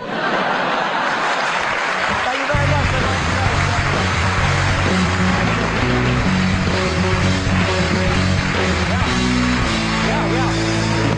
Hi, Jim.